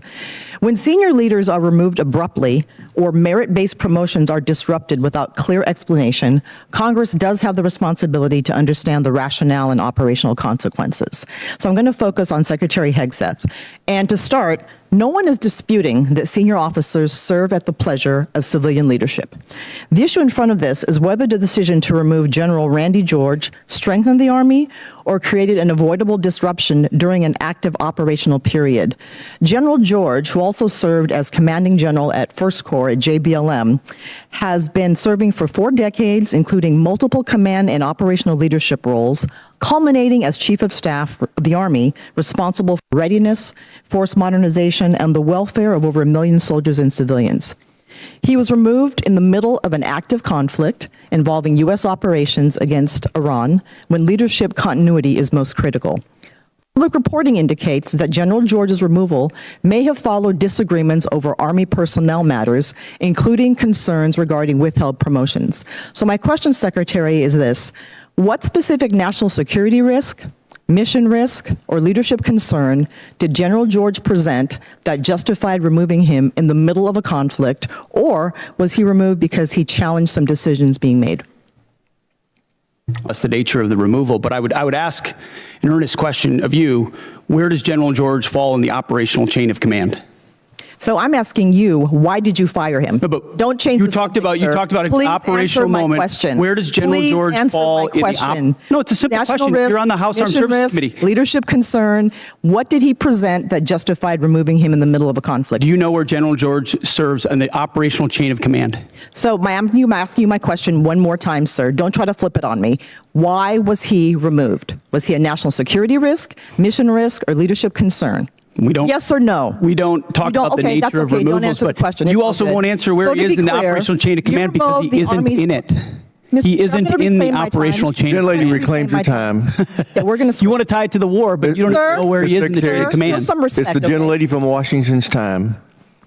Under Doty 1320.04, the Secretary of Defense may withhold or disapprove forwarding nomination after service recommendations in limited circumstances, including newly identified adverse information, pending investigations, reportable information, and questions regarding mental, physical, moral, or professional qualification, incomplete or non-compliant nomination packages, missing certifications, or the need for additional clarification from the military department. Several colonels reportedly selected for brigadier general were removed or withheld after board selection and service certification. Which of these specific grounds applied to each withheld officer, and what objective evidence supported these decisions? Congressman, that was just one of many boards across the services where we will perform similar reviews, and I anticipate other officers will be removed also. Okay, but what were the grounds for those? Again, we don't talk about, out of respect for those officers, we don't talk about the nature of that, and we all serve at the pleasure of the president. We're solving for an institution that needs to be based on merit and professional execution, and there's been a lot of gender and demographic engineering that's been going on for reasons other than the focus of exactly what we should be doing on the battlefield. So whether it's that or I did not raise execution, gender. That's implied in every statement that everybody makes. And I so did not ultimately, as raise we that. review all these boards, it has nothing to do with anything other than their performance on the battlefield or their performance in their career. And these people are thoroughly vetted, thoroughly researched, and I guess my question is this about loyalty to Trump, or is it about what's good for the mission? I understand what you're implying, but it's about the Constitution and our military and its ability to execute. And I'm going to make sure the president has the finest officers across the force prepared to deliver. So this committee funds weapons, readiness, recruiting, professional development, and leadership pipelines. But no amount of money can compensate for a force that may lose trust in the fairness of advancement. And this is fairness. We believe in merit. We have always had a merit-based system. That's not the argument. No, we have not. Not under the Biden administration, we did not. It became social engineering, not merit, and we're fixing it quick. No, it did not. It did not. And when we consider this budget request, we must ensure that taxpayer dollars are matched by sound judgment, credible leadership, and a personnel system worthy of those who serve. I yield back, Mr. Chair. Gentlelady yields back. Chair, and I recognize the gentleman from Georgia, Mr. Scott. Thank you, Mr. Chairman. Gentlemen, thank you for being here today. I'm sorry I was late. I was on the floor of the House of Representatives with a FISA rule vote, and I did not hear the majority of the testimony. But Secretary Hegseth, I respect you. I do want you to know I disagree with the firing of General George. I've sent you a letter. I hope you'll, I look forward to seeing the responses on that. And I mean, it takes 218 votes to get something across the floor of the House of Representatives. And with NDAA and with budget plus-ups and everything else, we're going to lose some Dem votes. I mean, we're going to have, we're going to lose some Republican votes. I mean, we're going to have some Dem votes to do the things that we have to do to fund the Department of Defense. And I just, I would encourage everybody to keep that in mind, because we're going to lose some Republican votes on the plus up. General Caine, the Joint Staff plays a unique role in our strategic direction. The integration of services is what gives us a coherent joint force. I have seen where disputes in the Air Force and the Army led to the elimination of systems that we needed. As the department has made attempts to right-size various components, Could you talk about the importance of the joint staff and the value to the joint force? You bet, sir, and I'm incredibly proud of the joint staff. You know, our job is to integrate options, to deliver those options to our National Command Authority, work with all the services, and the one area of exclusivity we have pursuant to the 2017 NDAA is as a global integrator, and our J2, J3, J5, J7 team, J8 all do a fantastic job along with the 1 and the 6 every day and the 4 to really bring the totality of American combat capability together into a range of options and risks that we can then bring to the Secretary and the President. So they are extraordinary in everything they do, and I appreciate the chance to brag on them a little bit. Well, I have watched as the Air Force was paying for a system that was predominantly used by the Army in the past. I'm talking about JSTAR specifically. It was the ground moving target indicator that the Army used, but it was coming out of the Air Force budget. And then I think that dispute led to the stand down of a system before another system was ready to go. And that's a dangerous thing.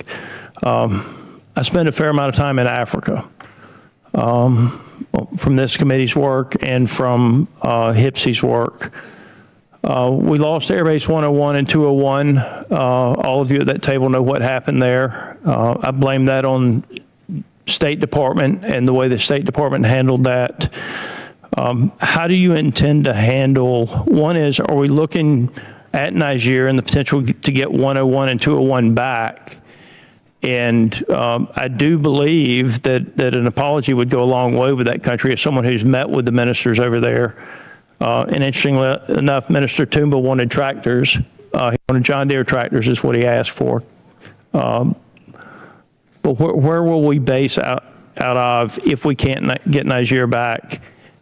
And are we looking at getting 101 and 201 back? Yes, sir. Well, we all want tractors. So I echo his thoughts there. You know, I know General Anderson is doing a lot of work right now, leaning forward, doing a fantastic job along with his Deputy Commander, General Brennan, on looking at the total requirements across the western flank for access, basing, and overflight. 101 and 201 are one of many things that they're considering.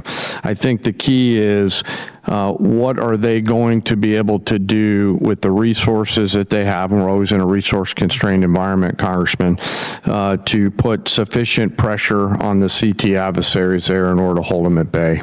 Well, the mill-to-mill relationships are still good. Yes, sir.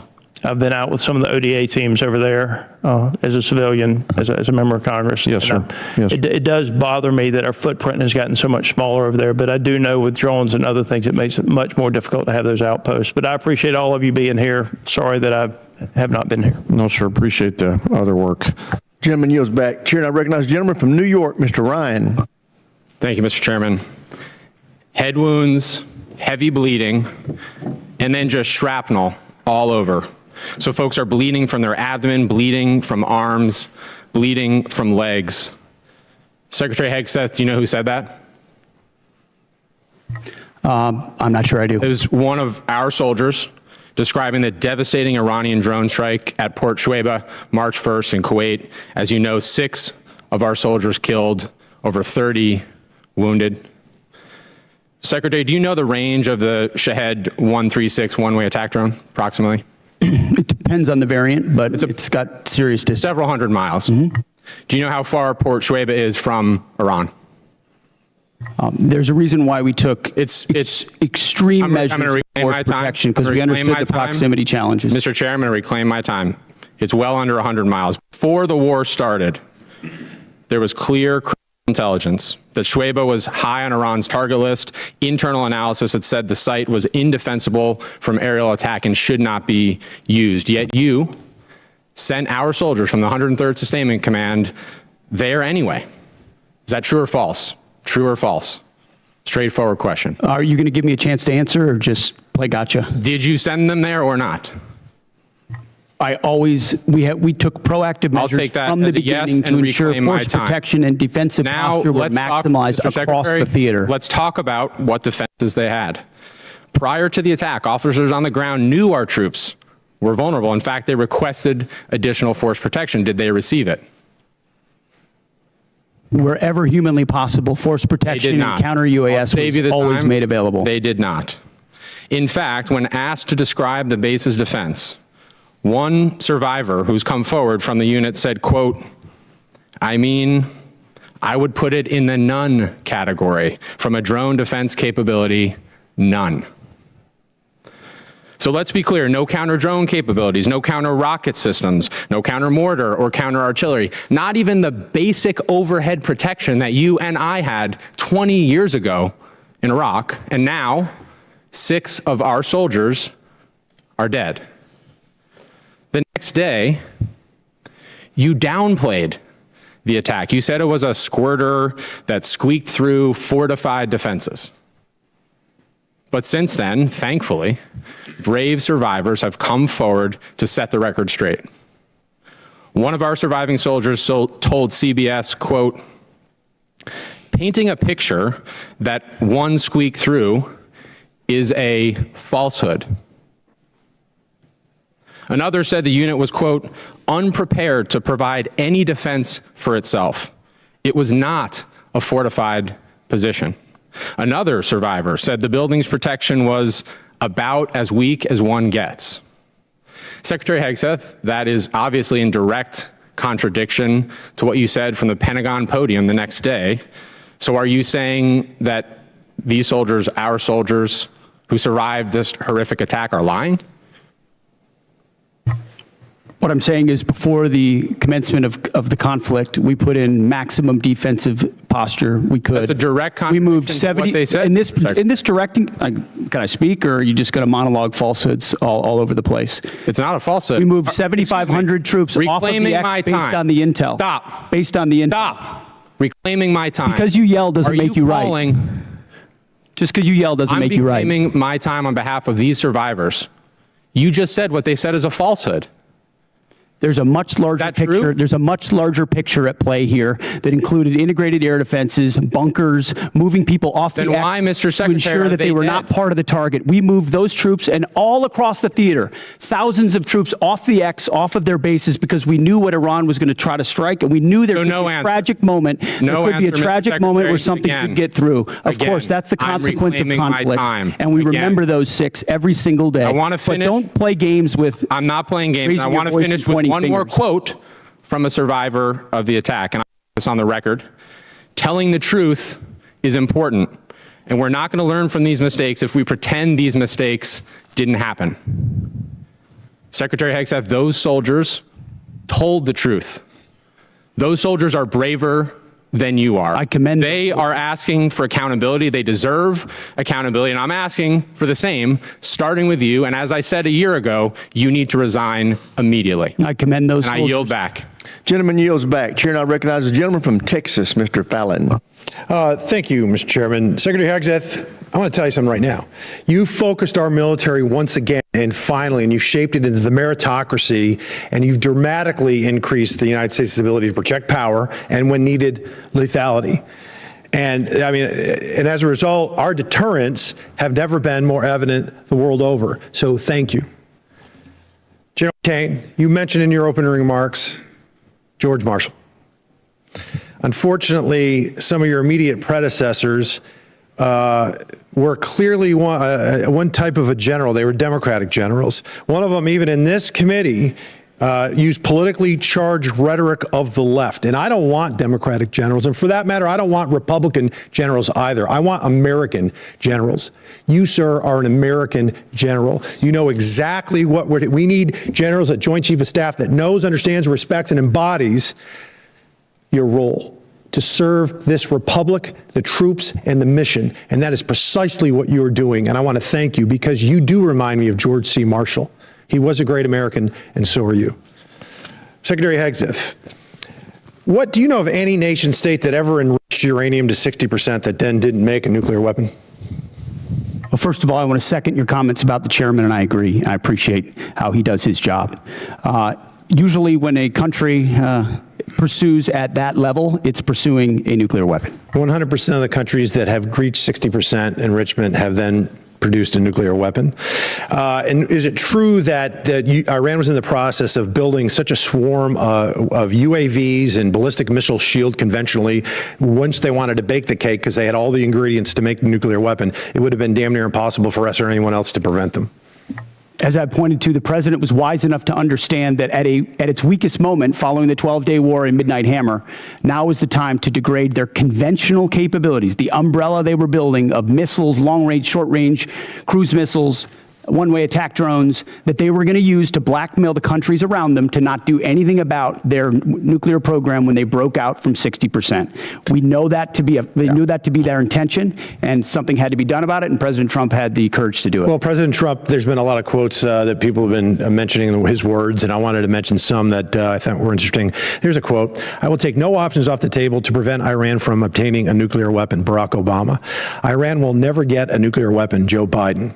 I will never hesitate to take whatever action necessary, and I will never allow Iran to acquire nuclear weapons. All options are on the table, Kamala Harris." And this one: "We would totally obliterate Iran. That's a terrible thing to say, but those people who run Iran need to understand that." Hillary Clinton, 2008. So it seems to me that Barack Obama, Hillary Clinton, Joe Biden, Kamala Harris, and Donald Trump had something in common.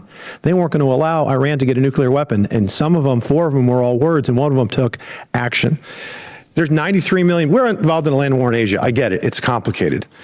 93 million people, much larger than Iraq, but 80% of their country hates their guts. This is a regime that murdered 40,000 of them and gunned them down in the streets. They're responsible for over 600 American deaths. How long was World War II? You have any idea? In days? I have it right here. In days exactly. I got it multiplied by 365, but yeah, it's 1,347 days. Korea was 1,129, and our involvement in World War I, which was rather quick, was 585. How long have we been involved in Iran? Just shy of 60 days. 60 days, 2 months. And what is the degradation of their Navy right now, Secretary? Their conventional Navy is destroyed. They had 3 drone aircraft carriers. They have none. They had 11 submarines. They had none. They had different frigate classes. They have none. They may have small speedboats at this point, Coast Guard type vessels, but their conventional Navy is gone. Air Force? Likewise, functionally destroyed. Command and control? It's hard for them. There's a reason why there's a challenge in communicating around a deal, is because their command and control is fundamentally broken as far as who's in control and how they communicate. We could make very good arguments that the serious nature of any action in a country like Iran, there were good things to consider before doing it. There were also very good reasons to do it. The fact of the matter is, ladies and gentlemen, Republicans and Democrats, we're here now. This is an evil regime. We can fundamentally reshape not only the region, but the world. They were the largest exporter of terror and ballistic missile technologies. We need, gentlemen, to win. Secretary, General Caine, win. I yield back. Gentleman yields back. Chair, and I recognize the gentleman from Pennsylvania, Mr. DeLuzio. Thank you, Mr. Chairman. We all just heard pretty powerful reporting, courtesy of Mr. Ryan, from many of our wounded troops who were injured in the attack in Kuwait. Mr. Secretary, you heard direct quotes from some of them via CBS's reporting. They were willing to talk to the press. Things like they were unprepared to provide any defense for themselves in the unit. Things like we were moved closer to Iran, to a deeply unsafe area that was a known target. Your spokesperson, Sean Parnell, in response to that reporting, said it was not true. Do you agree with that? He was calling these guys liars? I'm not calling our troops liars, and I don't know if what you're representing is correct or not. I'll take you at your word on that.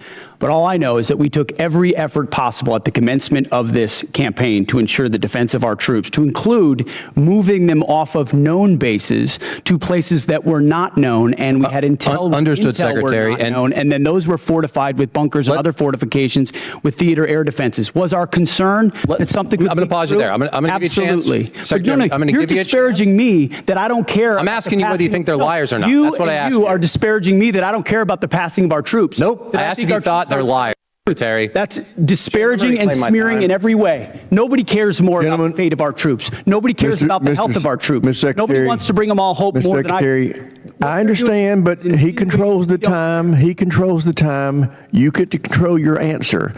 And the gentleman's If we're allowed to answer. Mr. Chairman, thank you. Secretary, my question was clear, whether you thought they were liars or not. You don't seem to want to answer it. We can move on. The other part of what your spokesman said, and you just reiterated here, was that, and I'm quoting your spokesman, every possible measure has been taken to safeguard our troops, end quote. You mean to tell us, and I'll give you a chance to clarify, there is not a single additional thing you could have done to protect those troops who are now wounded, 6 of whom are dead? I'm telling you that as a department, we did every conceivable thing at my level and every echelon down to ensure the maximum force protection for our troops. We live in a dangerous world, in a dangerous place against a determined enemy that can't have a nuclear weapon, and that requires sacrifice and risk. And it tragically, in this case, it meant 6 Americans lost their lives and others were wounded. And we all know that, and that's part of the cost. But it does not mean we didn't care, and it doesn't mean we didn't commit. I didn't ask you that. It doesn't mean we didn't do everything that. possible, which we did. But let's be clear about what was done. There were T-walls there, essentially. There was no overhead protection. The known threat in that environment, and I think we all here understand it, is overhead drone strike. There was no protection for overhead drone strike. So I'm struggling to understand how your answer and your spokesman's answer is that every possible measure was taken. We can move on. Mr. Chairman and Chairman Caine, I want to ask you something on a different topic. Folks at home know you're the senior military officer in our armed services. They may not have as much of understanding of your role in the chain of command. You're outside the operational chain of command, but you are the president's and the secretary's senior military advisor. So I want to ask a very basic thing, what you would expect our commanders in the field, our troops to do should the enemy lay down their weapons and try to surrender. What would you expect commanders in the field to do? Well, sir, I think I'll go back to something I said earlier with deep respect for your question, but I think you're trying to take me to a partisan place here, and I can't let you do that. General, as always, I respect your desire to avoid it. I'm not trying to put you in a partisan place. And I know that, but our officers and enlisted service members always follow lawful orders. There's a checklist for them to do that, and I'll stay in the middle. Very good. Understood, General. Secretary, let me give you a chance, and you've been asked about this earlier. You said in, I think, your press conference, essentially, and I'll quote you here, no quarter, no mercy for our enemies. That's the end of the quote. Is your guidance that you expect our troops in harm's way, if there's a foreign enemy surrendering, laying down their arms, they're supposed to provide no quarter and kill them? You denied it, but you were indeed trying to take the chairman to a partisan place. That was General Milley. That was the previous administration, which played politics, and we don't play that way. It's a simple question. I'm asking you what you meant. We fight to win, and we ensure the rules of engagements are such that our troops have every authority possible to. I'll give you another chance. In saying that, are you trying to tell commanders that that's what you expect? You're in the chain of command. It's a simple question. I understand that. My commanders know exactly what the guidance is with each and every mission, and they know every tool. Secretary, in refusing to answer it, I think you speak volumes. I think that's a dangerous thing. We all know the expectations. We know the law of war. We know what is lawful. I'd expect our commanders to understand that as well. I yield back, Mr. Chairman. Gentleman yields back. Chair, I recognize the gentleman from Guam, Mr. Moylan. Thank you, Mr. Chairman. Secretary Hegseth, thank you for your continued attention to Guam. Really appreciate it, and while leading the War Department here, and I'd like to remind my colleagues that one of your first official trips as Secretary was to visit Guam. And during your confirmation hearing, you identified the island as America's most strategic location globally. And this commitment does not go unnoticed, sir. So I thank you, Mr. Secretary, for that. And as we continue our buildup for the defense of our nation in Guam and the people of Guam, as we have many active duties personnel, but we also have a lot of Department of War civilian personnel too. And right now, my most consistent question from my constituents have been asking is, when would the living quarter allowance authorization for War Department civilians in Guam, when will it be implemented? And recently, your office confirmed that the guidance should be published early May. Will you work to keep that timeline? And will you work to ensure living quarter allowance will properly incentivize local hires to stay on Guam? Well, if that's what we stated, we need to stick with it. That's been our pledge. And I think it reiterates that the amount we're paying on to pay for housing and for quality of life and living at certain, especially unique locations, is usually mismatched, and it causes staffing and workforce problems that we need to address in a tailored nature to some of those unique locations, like Guam, like Hawaii, and others in Europe. So yes, we're committed to that. And I would just note that in our budget, we've got almost $1 billion for the Guam defense system. Also, we're investing in ensuring that that critical location you described is part of our theater umbrella. Excellent, sir. Thank you for that. Another longstanding request I have from the War Department has been the increased support for Guam's power grid. As you know, we all, the one island approach there and working together, our water, our power, our port, our airports, our hospital, it's all in support, working together with the military. But one of the important ones for us is Guam's power grid. And most of Guam's grid is owned by the department and is leased to the Guam Power Authority. And as the military demands upon the power grid increases, do you see either O&M funds or military construction funds being the best path for the department to support Guam's power grid needs? I would welcome your input, first and foremost, as we have throughout.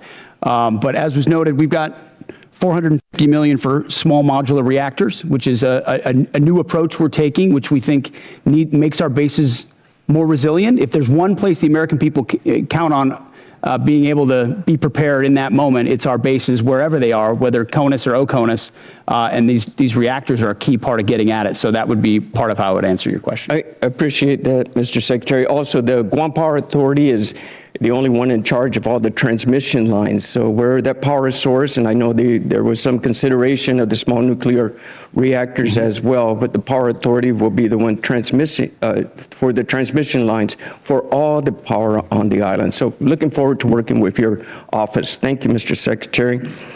Another deep concern for the people of Guam has been the cost of housing, which is often driven up by large numbers of servicemen living on base in Guam, off base on Guam. And I've been impressed by the recent efforts by Joint Regional Marianas to reduce the reliance on existing housing stock in both north and south of Guam. Can you tell us how the Department Housing strategy in Guam will work to keep homes affordable to locals, and if increased private sector involvement would help address my constituents' concerns? Well, we've got about $4.5 billion for family housing in the FY27 budget. It's something we recognize as a challenge, and in places like that, a unique challenge. There's also been a bureaucratic construction process, which has been a huge impediment, and you can imagine President Trump has demanded that we do something different and accelerate a different process to deliver those things in a more of a private sector, less bureaucratic fashion, and we look forward to employing those. Excellent, sir. And finally, we did have one discussion when we first met on Guam regarding the Medal of Honor possible recipients that are deserving of this. Now, Guam has never had any Medal of Honor recipients, and there's three names that we've... Gentleman's time's expired. Thank you. I would like to point out, once I recognize a member, they have control of that 5 minutes. If they want to give a speech, they can give a speech. If they want to ask questions, they can ask questions. But if you ask a question, I would hope you give the witness a chance to answer. But if they choose not to, then the witness has to recognize it's their time and cut it off and go back to them. But I want to stick... Sorry, go ahead. I want to be respectful of each other and be able to make sure we maximize the use of this time. But everybody has to understand it's the member's 5 minutes once I recognize. Did the ranking member want to offer something? Yeah, I just want to second that. Yeah, it is members' time. I do hope members, you do ask a question. Got to allow for more than 2 words. Yes, if they filibuster or don't answer the question, feel free to interrupt. But I hope we can keep this respectful and it's more productive for us and for the witnesses and for those watching. So thank you, Mr. Chairman. And with that, we will recognize the gentlelady from Hawaii, Mr. Kuda. Thank you, Mr. Chair. On February 2nd, President Trump said we should take over the voting in at least 15 places. The Republicans ought to nationalize the voting, despite the Constitution assigning primary responsibility for elections to the states. Federal law also draws very clear limits under 18 U.S. Code Section 592, military officers are prohibited from deploying troops or armed personnel to polling places unless necessary to repel armed enemies of the United States. That is this exception, not politics, not suspicion, not conspiracy theories, armed enemies. Secretary Hegseth, do you think American voters are enemies of the United States? Simple yes and no or suffice. I think legal voters, I think everybody who's legal should vote, yes. So American voters are not enemies of the United States? Yes. You're agreeing with me? I think America's legal citizens should vote, yes. How many armed enemies of the United States have attempted to interfere in the last election? Can you recall any time when armed enemies of the United States attempted to interfere in the last election or the 2020 election? We just had the King of England here that a while ago, but So 250 years ago. Okay, very good. All right. Well, Secretary Hegseth, if President Trump ordered you to deploy troops to polling places during the midterm elections this fall, which would violate the law I just cited, would you implement his order? Yes or no? What you're trying to insinuate is that the president would give unlawful orders and we would somehow deploy troops as a result. And the evidence of our department is that we've worked alongside law enforcement very effectively for 15 months. Los Angeles would have been on fire for the summer had we not come across I humbly disagree with that, but this is not a hypothetical situation that I'm inferring on. Your president in January of this year told the New York Times that he regretted not ordering the National Guard to seize voting machines in key states after the 2020 election. Last I heard from you, the last time we had any kind of armed enemies at any type of voting places was 250 years ago. We're talking 2020. So if the president, again, I'm asking you, orders you to break election law, violate the Constitution and the law, would you follow the orders of the president? Yes or no? The president, you like to insinuate that the president issues It's a illegal simple orders, which he hasn't question. and does not. Who would you follow, the president or the Constitution? I will note that in 2024, troops were deployed, that was Joe Biden, by the way, Who Joe would Biden, you send were deployed to polling locations in 15 states. 2024, Joe Biden, troops deployed to polling locations in 15 states. Explain that one to me. I am asking you a question now. You seem to really like Joe Biden. You've brought his name up more than many other topics today. Answer the question. Who are you beholden to, Mr. Secretary, the president or the Constitution? Well, I If you can't answer that question, very proudly served as president. When I asked very you, proudly swear an oath to civilians defend in the the leg Constitution in Los Angeles. So you couldn't answer that either. So I think our answer is very clear. Obviously, you have taken a oath of loyalty only to the president and not the people of this country. Let's move on now and let's talk about AI. The Marvin Smart system, which appears to be the program on record being used in Iran, does the targeting work we know of about 2,000 It's people. called the Maven system, not the Marvin system. Excuse me. Thank you so much for that correction.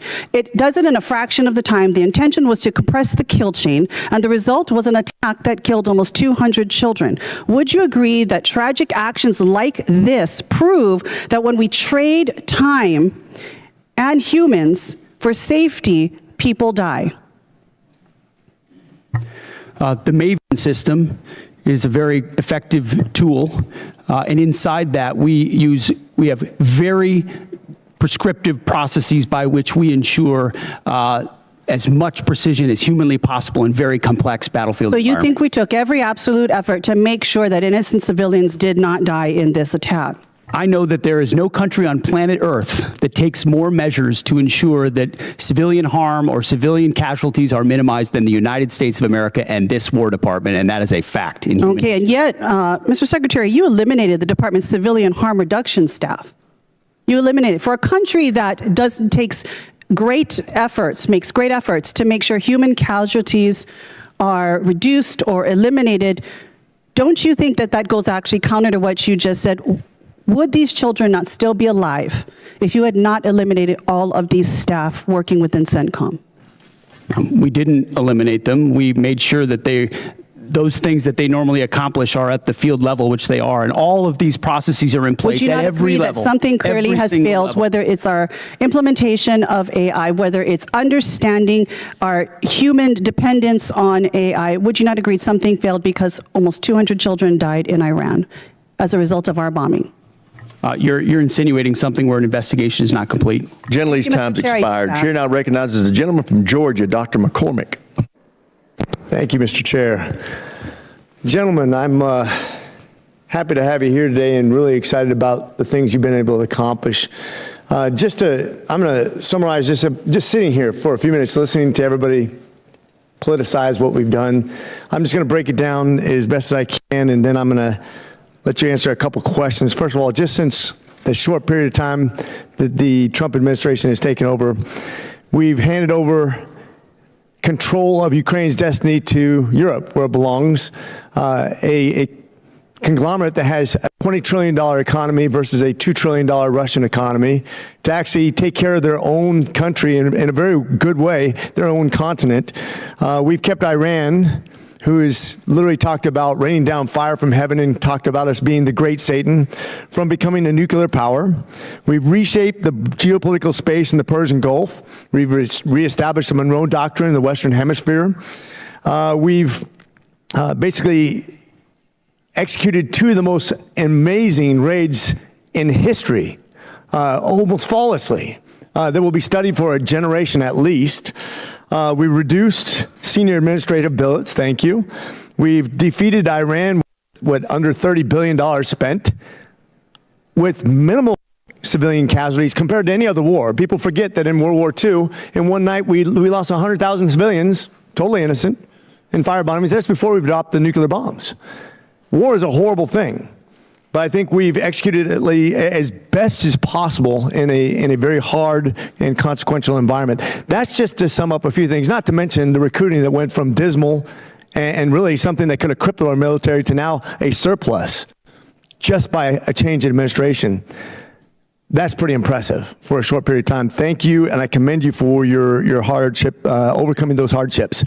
A couple things that I wanted to get through. One thing is we talked about the Incentivized Savings Act, which is something I wanted to apply to all bureaucracies. But when I was in the military, as both an operational officer and a logistics officer for my squadrons and my jump places, we got to the end of the fiscal year. If we didn't spend it, what happens? We lose it, we get our budget shrink. Everybody knows that in the military. Everybody knows that in every bureaucracy in America. One of the things that I came up with is at the end of the fiscal year, if you don't spend it, you don't have anything. We save 10% of our budget for emergencies like we're facing right now. If you don't spend it, instead of spending it, you actually can save half of it. 49% rolls over to the next year. 49% goes back to debt and deficit. 2% to reward the people for being good administrators of the money. I don't see any downside. This is the way that we reinvent government, the way we spend money. And I just thought, I wanted your opinion on something like that. I thought was thinking outside the box because I've seen waste, fraud, and abuse. We're trying to address that. This should be a bipartisan, bicameral approach to actually doing something right as we expand the budget, but also give us some wiggle room for putting money back and being good stewards of people's money. What do you think about an idea like that? I very much like an idea like that, which creates all the right kinds of incentives. And I would just add, in addition to that, which is the type of thing our department would support, the deals that we're cutting with these private sector companies on munitions ensures they build the plants, they build the assembly lines, which is exactly the right kind of incentive. If you spend on facilities, you're going to make sure you make money on those facilities and the munitions that you produce. There's ownership in that stake. There's the right incentive. It's overturning the entire way the department does business. So I agree with that. We're pointing at the defense contractors, as the president has, and saying, you need to do your business differently. This is not a gravy train of the government. You need to you're beholden to us, actually. So I think the spirit of that is infused into everything we're doing at the department. And I think it's right in line with what you're talking about, running it more like a business where we have accountability and we're pointing in the right direction. We do have a lot of old programs that we need to update. Mm-hmm. One of the things you talked about is a 5 to 7 year period of time of updating. I think almost year by year now, it's going to be how we're going to have to look at how we budget things and contract because the technologies are so dramatic, as General Caine pointed out. I know I'm running out of time real quickly, but I want to also revisit the fact that you are still invited down to University of North Georgia, one of the elite 8 schools. We're looking forward to PTing with you. I owe you that. Appreciate you guys being here today. God bless you, and God bless our military service members. With that, I yield. Sir, I got to say, this guy over my left shoulder is a University of North Georgia graduate. He doesn't want me to tell you that, but he is. The president would be very happy. The president of the university, President Shannon would be very happy to hear that. Gentleman's time has expired. Chair, I recognize the gentleman from North Carolina, Mr. Davis. Thank you, Mr. Chair.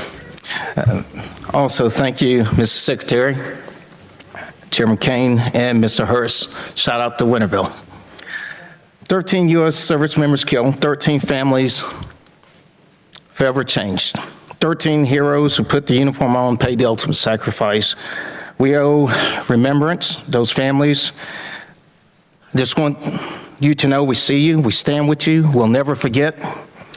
There are Gold Star families who are here today, sitting in the room, carrying the honor and remember flags. Remember the sacrifice, and when we do so, words can't fully capture it. April the 3rd, F-15E Strike Eagle pilots were rescued because we live by a simple promise: we do not leave anyone behind. The same spirit must be extended to those who are killed in action. That's why I arise again today and raise this question of the importance of passing H.R. 1363, honor and remember flag recognition. Mr. Secretary, I raised this with you before, and actually I come today to thank you for the response from your office and actually engaging with us in this. I rise again today and bring this up because we must never lose sight of the true cost of war. As we commemorate 250 years in this country, the first call for independence, Halifax County delegates moved forward with the first official action in my district.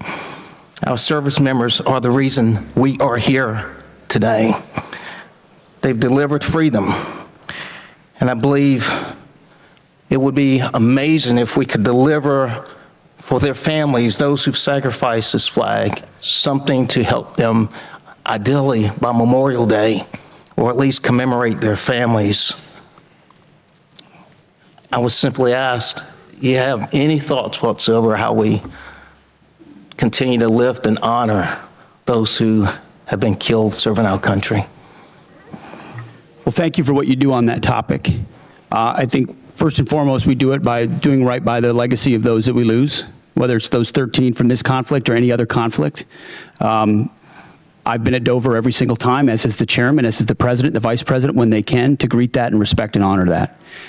In our department, we established the first ever Gold Star task force, where we've got a Gold Star advocate right in our front office working these issues on a daily basis, which is why it doesn't surprise me that we so quickly got back to you. These are deep in our DNA, things that we care about, how you treat a family who's given everything in that moment, not just at Dover, but in every step of that process is a reflection of how Mr. Secretary, thank you truly just for time here. And I've served mortuary and I've been to Dover. I deployed to Dover, so thank you there. I want to shift to Army Cadet Command. The Senior ROTC Programs Rebalance Optimization Plan, North Carolina Central University in particular, there are real access and logistical challenges that are before the cadets. And when we think about building the next generation of leaders, I would just ask us to think about how we're putting barriers in front of some. And I would just ask if quickly, if you could please take a closer look at the impact on the cadets. I want to shift to another topic and really spend the last moment here as I'm running short. Your memo, April memo, the non-official personal protection arming the Department of War property. My son is at Fort Benning right now, infantry. He's training, ideally, he wants to be 11 Bravo. And I shared the memo with them, and he shared it with his battle buddies to see the response. And he's definitely Second Amendment enthused, an advocate, and they're really interested, in this. My question is simple. How do you plan to provide any guidance on the denials, and how do you plan to track it? That was the intent, is to make sure those men and women out there feel like they have their Second Amendment rights even when they're on post. And the burden of proof is on the command as to why they would deny, as opposed to the burden of proof on why they should allow. So the presumption is the same rights they would have outside the gate of a base, they have inside for personal protection purposes. Our bases shouldn't be gun-free zones, except for the Armory and the MPs. So the burden of proof is something I'm going to pay very close attention. My last 15 seconds, Chairman Caine. Thank you again for the conversation breakfast. Any final thoughts in terms of any reservations of how we're dealing with munitions in terms of a supplement on the depletion of munitions? Gentleman's time's expired. Chair, I recognize the gentleman from Louisiana, Mr. Higgins. Thank you, Mr. Chairman, General Caine, Mr. Secretary. Thank you for being here today. Mr. Secretary, you stated in your opening statement that one of the foundational endeavors that you embrace is to, in your words, forge a lethal arsenal of freedom. I don't think it could be more accurately described, the spirit that you gentlemen are delivering within the Department of War, the men and women that you serve. It's notable for an American like me, an Army veteran, 65 years old. I don't believe in my lifetime I've witnessed this level of rebirth and hardcore focus that I'm witnessing out of the Pentagon right now. And I just commend you for driving that. And please know that you have a great deal of support, not just in this body and on this committee, but across the country. Regular Americans that have served or have families that have served have taken note. General, you said in your opening statement that if called upon, we win our wars around the world. Those are your words. And we're going to make certain through this committee that you have the support, the equipment, and the funding that you need to, if called upon, win wars across the world. But we expect a lot out of you, gentlemen. We expect you to liberate and secure the entire Western Hemisphere. One of my colleagues across the aisle stated that in a negative way. Let me flip it to positive. We absolutely do expect you to liberate and secure the entire Western Hemisphere. We expect you to drive Iran to its knees and free the world of the Iranian terrorist threat. We expect you to leverage NATO into an indomitable force. We expect you to set China back on its heels worldwide. We expect you to drive peace and stability through the projection of military power. We expect you to secure the transit of affordable, transportable American energy product as the indisputable cornerstone of economic prosperity for every allied nation. That's a lot of expectations. And what you gentlemen have laid out today, as you've answered questions, solid, you've made it clear that that's the path we're on. And I support you. My Democrat colleagues have made it clear today that after careful study and thorough research of world history, they've come to the conclusion that soldiers, sailors, airmen, and Marines are far safer if they're never deployed into conflict. You've made it very clear that you take your business seriously, and we support you. I certainly do.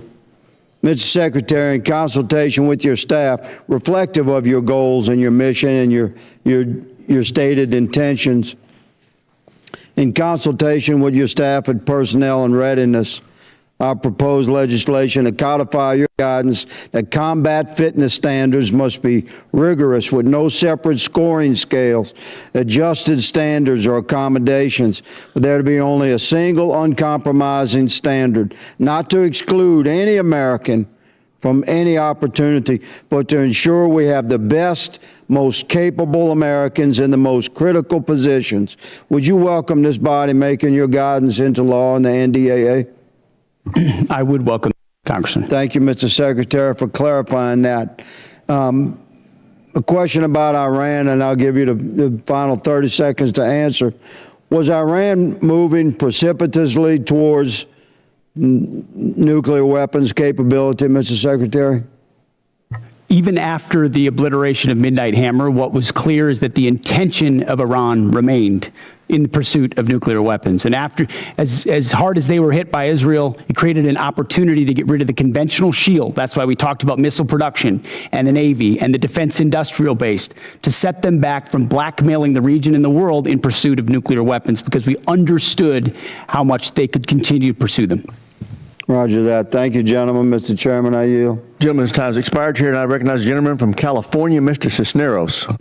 Thank you, Mr. Chairman. Thank you and the ranking member for bringing us here today for this hearing, very important to the nation. I want to thank our witnesses for all being here today. Mr. Secretary, the President recently made an announcement that the state activated National Guard would start receiving active duty pay for federal missions, and I believe you kind of made similar remarks as well. I'm happy to see that announcement because it brought the much-needed attention to this disparity. Whether you agree with missions or not, when guardsmen are called up for active duty and they really have no choice in the matter for homeland missions, often they're receiving inconsistent pay and benefits depending on their status. This issue has persisted for decades. This is why earlier this year, Rep. Bergman and I introduced Duty Status Reform Act, which would address the issue head on. I believe this is the right time to push this over the finish line. It's something the National Guards Bureau supports, the Council of Governors support. Just the other week, the service personnel chiefs were all here. They support it. TAG support it. So, Mr. Secretary, as a former member of the National Guard, I am asking you here today, would you consider supporting consolidating the 29 duty statuses for the military reserve component into a balanced and equitable system that would also help the National Guard receive retirement points when they're called up for these federal missions? Would you support that? Congressman, thank you for your efforts on this. It makes a ton of sense, and we support these efforts for duty status reform in pursuit of things that work for the department and for the troops, because they deserve the kind of pay and benefits that are commensurate with active duty troops. So we would look forward to working with your office to get at duty status reform. I think now is the right time. Thank you for that. General Caine, I ask you the same question as an individual who's served in the Air National Guard. Would you consider supporting duty status reform that's going to simplify this and help our National Guard troops? Sure, I'll be careful to stay in my lane. My personal, not the chairman's opinion, as somebody who's lived the house of pain of 30 different duty statuses, would support it. As the chairman, I'll leave personnel, and you know this from your prior life, to our civilian leaders who do that, but I do think we owe a better set of options for our guardsmen and our reservists across the force. Well, thank you both for that. This is something that I think needs to get done and something I've been working on for years now. The National Guard Bureau supports it, and so I hope you will, like you said, work with us to get that done. OMB seems to be our roadblock, so I'm hoping you can kind of push that roadblock down so that we can finally get this done. Next question, Mr. Secretary. I take what we do for our personnel very seriously, and that sometimes I know you have stated right here today, our troops are ready, they will do anything if asked upon them, but I think as leaders sometimes we need to kind of protect them as well. And I worry about the USS Ford, which has now kind of been out there over 10 months. It's probably well over 300 days by the time it gets back to the United States. I just saw a thing today. It's going to be headed back here in a few days. You know, these people have gone pretty much all over the world. They've crossed the equator multiple times. But I am interested, you know, I'm sure that was not in the gift map when it was first assigned, when they were deployed. And so what were some of the concerns, you know, that the Navy had when you made this modification, when it was brought forward to you that, hey, this is what extending them out to past 10 months is going to do. This is, you know, both on the troops and on the ship. What concerns did the Navy bring up for this? It's a very fair question, and I can tell you every week I stare at an orders book where I'm looking at troop movements or asset movements, and multiple times that included the Ford. And multiple times the operational requirements, whether it was down in Southcom or up to CENTCOM, demanded additional assets in real time, which through a tough decision-making process led to an extension. In consultation with the Navy, Admiral Caudle and his staff, they fairly represented readiness trade-offs, maintenance trade-offs, which were real things. What are the concerns? What trade-offs are we making right here? I mean, really, we have 3 carriers in the area right now. How many do we really need? It's rather, I mean, you know, it's a great show of force, but do we really need 3 carriers there? And you got one ARG there and another one on the way. You know, this is going to set back possibly deployments later on. It's going to have ramifications down the road extending for this much. And not only talking about, you know, we had service members that were kept away from their family for almost a year. How many missed the birth of a child? before, extending them in another 4 months. We need to keep this in consideration when we kind of make these modifications. And I hope these issues are being raised when you do these SDOB books, right? And people are actually making these decisions. Gentleman's time's expired. Chair, I recognize the gentleman from Virginia, Mr. McGuire. Thank you, Mr. Chairman. Thank you to our witnesses today. Secretary Hegseth, I really appreciate your return to warrior ethos and the priorities of our military. Merit over performance is how you win, and it's how you save lives. And your love of our military comes out in everything you say. So we really support you and your team and what you're doing. General Caine, your comments about being in the middle and being apolitical also saves lives. I think all of the fellow veterans in this room, military guys, would agree that if somebody saved your life on the battlefield, you wouldn't care if they were male or female, black or white, Democrat, Republican, independent, whatever. We're all Americans, and we're all on the same team. And we put our differences aside and work as a team, we can turn the impossible to a possible. We can be outnumbered and still win. So I want to commend you guys for supporting our troops so they can best survive. Let's see, the border. Nobody talks about the border, Mr. Secretary, as you say, but it's incredible what you guys did in just a matter of weeks. The missions in Ukraine, Honduras, I don't know any other military in history who has been able to successfully do something so complicated, but it talks to the unity and the teamwork of all the joint force and how well they work together. I got a lot of questions. I'll try to go fast. $1.5 trillion budget. In that budget, I want to echo what Rep. Jackson said about U.S. SOCOM. We are often deploy, and we seem to be doing more with less, and we don't complain. And they won't be that voice. So for us in Congress, we want to be that voice. Is just take a look at the budget and see if we can help them with that. Also, I want to talk to you guys about solid rocket motors. I know that the Secretary of War, I know that in this budget we've picked one particular company that we put a lot of money in, and I think it's a great company and they do a great job. But what is your plan to also have other companies come to the table to help us with a shortfall with solid rocket motors? You're right on SOCOM, and we will absolutely work with you and look at that. On solid rocket motors, it's such a critical component. You got to go with your fastest runner to get caught up as quickly as you can and giving them incentives. But we've also learned on multiple domains that just one option means zero options when you're stuck. One is zero, two is one is none.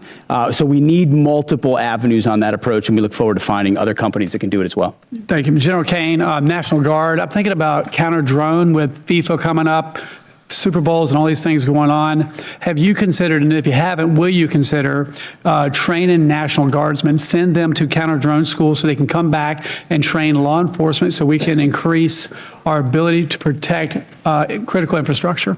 Sure, for sure. They may already be doing that. Please let me take that one and come back to you. I know the Title 32 force, in advance of all the domestic things that are on the horizon here with America's 250, are looking at a range of capabilities. So if you'd be okay, we'll get back to that. Thank you. On Ukraine, whoever could answer this is, they have 60% enriched uranium. They say they have enough to build 11 bombs.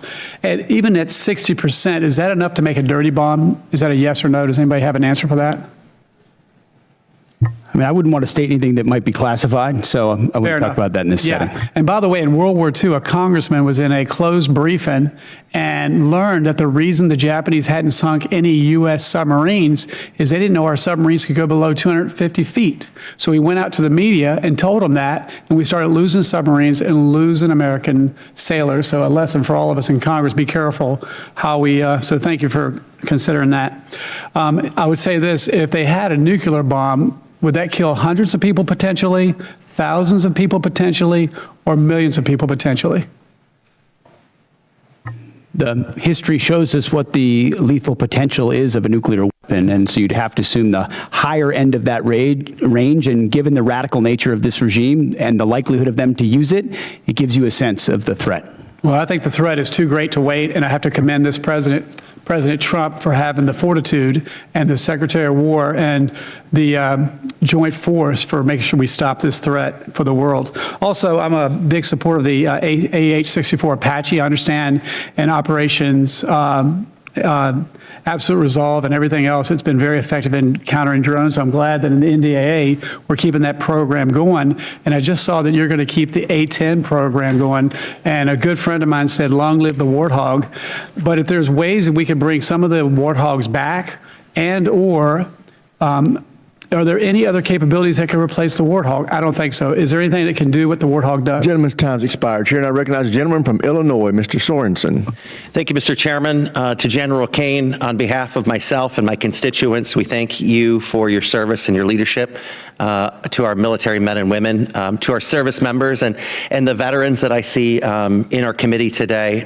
Thank you for your support of our great country.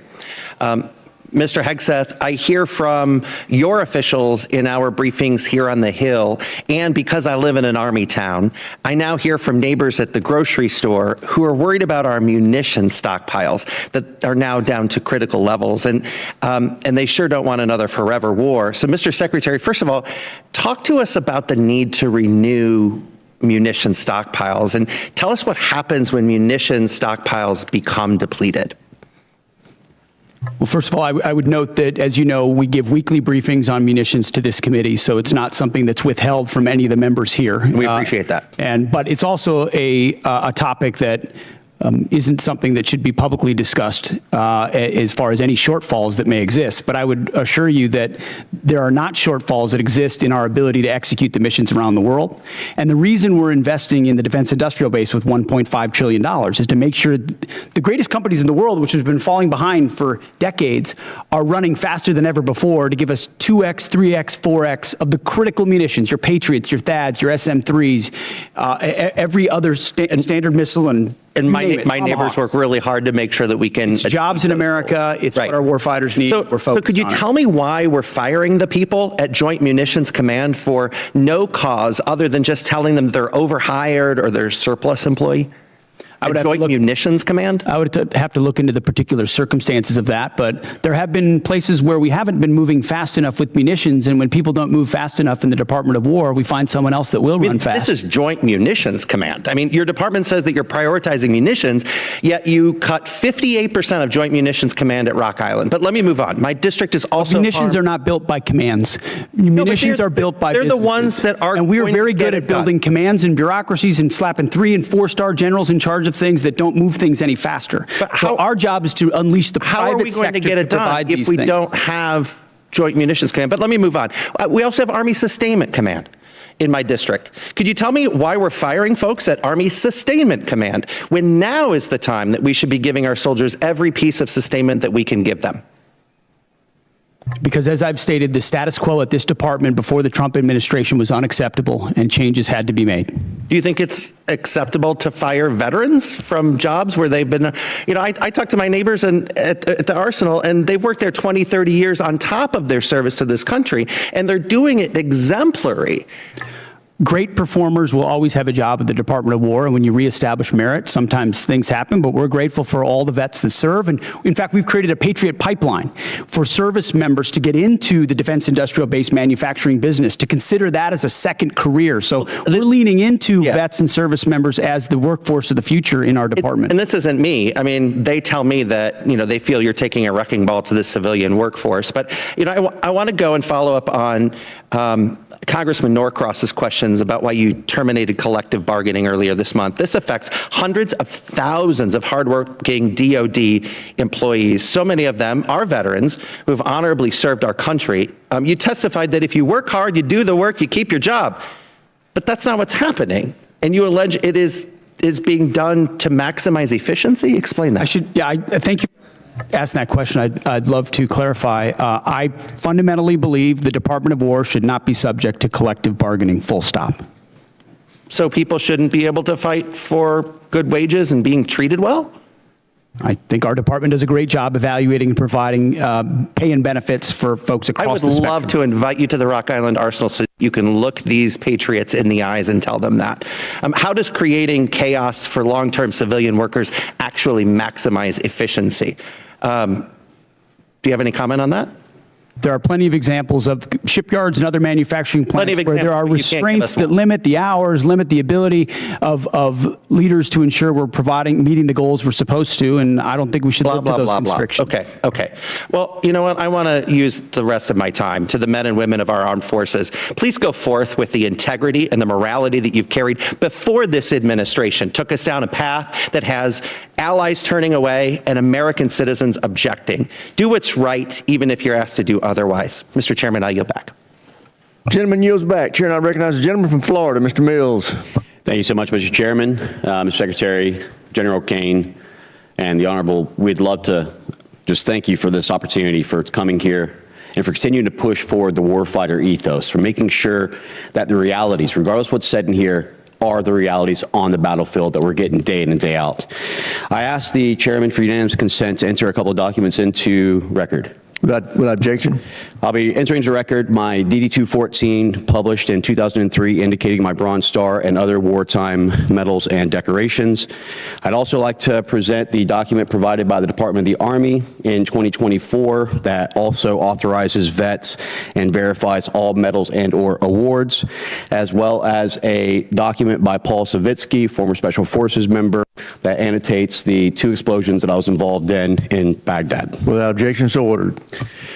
Mr. Secretary, as you know, you're pretty familiar with the ideas of slander, defamation, and attack on character. So I apologize for having to take that moment to be able to go ahead and correct the record, but it was necessary. I would also note that my OMPF file that was FOIA'd by the Department of the Army, or that was FOIA'd, was actually released by the Department of the Army the same day as yours was. So everything is sitting on the actual website itself if people aren't too lazy to look at it. Secretary Hegseth, thank you for your testimony and for the time that you have here today. As the chairman noted, President Trump's incredible $1.5 trillion investment into our national defense is set to reverse the years of atrophy that our defense industrial base has faced over time, especially small innovative businesses and needs of a solid demand that signal that our War Department is ready to buy American. I witnessed myself as I was with you in Merritt Island, Florida, as we went on the Arsenal tour, and unfortunately I didn't get to do the cool things like fly in a jet really quick and buzz around while we were all actually doing hard work here. But I wanted to just say, Mr. Secretary, that can you detail for us how the Department of War has eased the path for American small businesses to contract with the department? Well, Congressman, thank you for the question. That has been core to our mission, is the recognition that we have a problem at the department, previously the Department of Defense and now the Department of War, and that problem is us. That problem is our bureaucracy, our process that is meant to block out new competitors and protect existing primes. And there are great primes that provide great products, and we continue to support them. But to build an arsenal of freedom, you need more than just 5 or more than just 6. You need an entire network of small, medium, and large companies contributing to the U.S. manufacturing and supply base, delivering weapons ahead of schedule and under budget, that don't only have defense business, but also commercial business. And when we need something, they can move quickly and adapt accordingly because there are multiple options. So our acquisitions transformation, a speech and memo and directive we rolled out on that, the Arsenal of Freedom tour, going out there with the hard hats and saying, you are part of the workforce, you have the backs of our warriors, just changing the entire dynamic to say, you shouldn't have to sue the department in order to get a contract with the department. We're opening the doors with small business loans, whether it's SIBR, SITR, or DIU, or OSC. The Office of Strategic Capital hasn't even been discussed today. $20 billion that gets levered into $200 billion so that companies can invest in ways they otherwise wouldn't have the capital to do, and it's not on our balance sheet. So we've got businessmen, the Deputy Secretary of War, who should be deemed a national asset for what he understands and how he works. We're opening the aperture of our department in historic ways, and I think I know our manufacturing base is going to see the benefit from it. Thank you so much. I also want to thank you for your due diligence in making sure that Task Force Audit will come forward, and we will see the Department of War for the first time in 2028 with a clean audit, something that the previous administration was never able to do, and many before that. I believe it was 28 years, if I'm not mistaken, Mr. Secretary, since we've had a clean audit. That is right, and this is not a thing we just announced. We've been doing it for 15 months. Jay's been integrally involved. We just launched a joint task force audit. We are going to pass an audit as a department by 2028 because the taxpayers. And this is why we're so honored to have you as our Secretary of War and General Caine we are honored to have you as well leading our forces. Mr. Secretary, with the last few seconds I have, from ships to bombs to bullets, our industrial base is in dire need of support. Even as these defense markers are strengthened, as a former small business owner, I understand how bottlenecks can hold up good contracts and move from the speed at which we need for our warfighters. Mr. Secretary, can you detail how the department has moved to promote diversity in our defense industrial base? Well, if you will, can we submit for record? Sorry, every aspect is opening it up to provide as much running room for new entrants as possible. Thank you so much, Mr. Chairman. I appreciate it. With that, I yield back. Chair now recognizes the gentleman from New Mexico, Mr. Vasquez. Thank you, Mr. Chairman, and thank you to our witnesses for being here today. You're here before us requesting $1.5 trillion for the Defense Department, the largest one-year increase since World War II. While I will recognize that your budget does include increases for pay and quality of life, these increases are outweighed by the rising costs of living and the department's ongoing failures on child care, education, medical care, and other quality of life factors. Just like other families, the soaring costs of gas, groceries, housing, and child care have left military families underwater. Yet the department continues to put other priorities, like a $25 billion war of choice in Iran, and just lately, photo ops with Kid Rock, ahead of improving the lives of our troops and their families. It's deeply troubling to me that the department received a historic $1 trillion last year, including $9 billion under H.R. 1 for improving troops' quality of life, but the New Mexican service members that I have talked to are still living in barracks that are at capacity, sending their kids to run-down schools and lack access to on-base child care. Here's an example. During my most recent visit to White Sands Missile Range, I saw severely aging on-base infrastructure, specifically an elementary school that is in need of a complete rebuild. Secretary Hegseth, last fall you said that quality of life for our warriors is a critical component of reviving the warrior ethos. In a video you posted to social media last November, you said that the places where our warfighters reside need to be safe, comfortable, and clean. And in your opening statement today, you said quality of life is front and center in this budget. But when it comes to our troops' quality of life, I fear that this is more of all talk, because I can tell you the outdated barracks that I saw at White Sands Missile Range were anything but safe, comfortable, clean, and I haven't heard from service members about any improvements since you've assumed this role. As Secretary of Defense, do you take any accountability for the continued quality of life concerns that New Mexico's military service members and family face today under your leadership? Well, I appreciate your attention to the matter of quality of life, which is incredibly important to us, and it's reflected in this budget. I mean, historic amounts in barracks, in family housing, in family support like child development, youth program. I mean, this budget surpasses anything you've seen from this department in quite some time, to include replacing or eliminating all poor and failing barracks. So we've seen those photos. We responded to them with a barracks task force with $1 billion initially, and now we have billions of dollars behind it to make sure they're safe and clean and quality, but also that where they need to be replaced, they're rebuilt and replaced. And the president has charged me with doing that, and we're focused on doing that. Thank you, Secretary. And I hope that the next photos that you receive and the next photos that I receive and reports that I receive are of improved conditions and of new barracks and of quality of life improvements, because this has gone on for far too long. Let me give you another example. At Holloman Air Force Base, the Child Development Centers on base faced critical staffing issues for many years, and just recently gave military families, our airmen and women, just 9 days to find new child care providers. One parent said she felt she had no choice but to resign from her job as a physician assistant when her son lost his spot in on-base care. And one patient, describing his experience seeking health care at Cannon Air Force Base, said, "Good luck. If you need specialized care, referrals take 6 months or more, and regular appointments are booking a month out." And so spending $1 billion a day on a war overseas while leaving our service members out to dry is not America first. It's a betrayal. Secretary Hegseth, I voted for $1 trillion for the defense budget in committee last year, and I've yet to see the results come home. Service members back home have said nothing about progress or improvements underway. Within 30 days, Secretary, would you commit to sending me a detailed list of every dollar that is going to improve the quality of life at bases in my district? We will get you whatever we can, but that doesn't meet with what we've seen, which is running as fast as this department ever has on quality of life issues, because I've been in their shoes. I've seen those barracks, and I've seen them recently. And it may not have happened under this administration, but this administration is going to fix it. And ultimately, this budget reflects that kind of priority across the board. Well, thank you, Secretary. And I will just suggest that it needs to run faster. It needs to run at the speed of light. It needs to cross time travel. I don't care what it takes, but it's gone on for far too long. And so I appreciate your attention to this issue, but we have got to get it done, and we cannot be here again next year discussing the improvements that haven't been done despite what's in the budget today. And so let me be clear that these issues have persisted for years under both administrations on both sides of the aisle. The department has received billions of taxpayer dollars as this committee has continued to work in a bipartisan fashion to support our troops and their families. And at a time when cost of living is the top issue for families, including those who serve, the department is in the position to address these costs of housing, childcare, groceries, and other needs. I hope the department chooses to do that. Thank you, Chairman. I yield back. Gentleman yields back. Chair now recognizes the gentleman from Texas, Mr. Gooden. Thank you, Mr. Chairman, and thank you, Secretary, for being here and the work you're doing. Over the past decade, Bitcoin has evolved from a fringe asset into a matter of national security.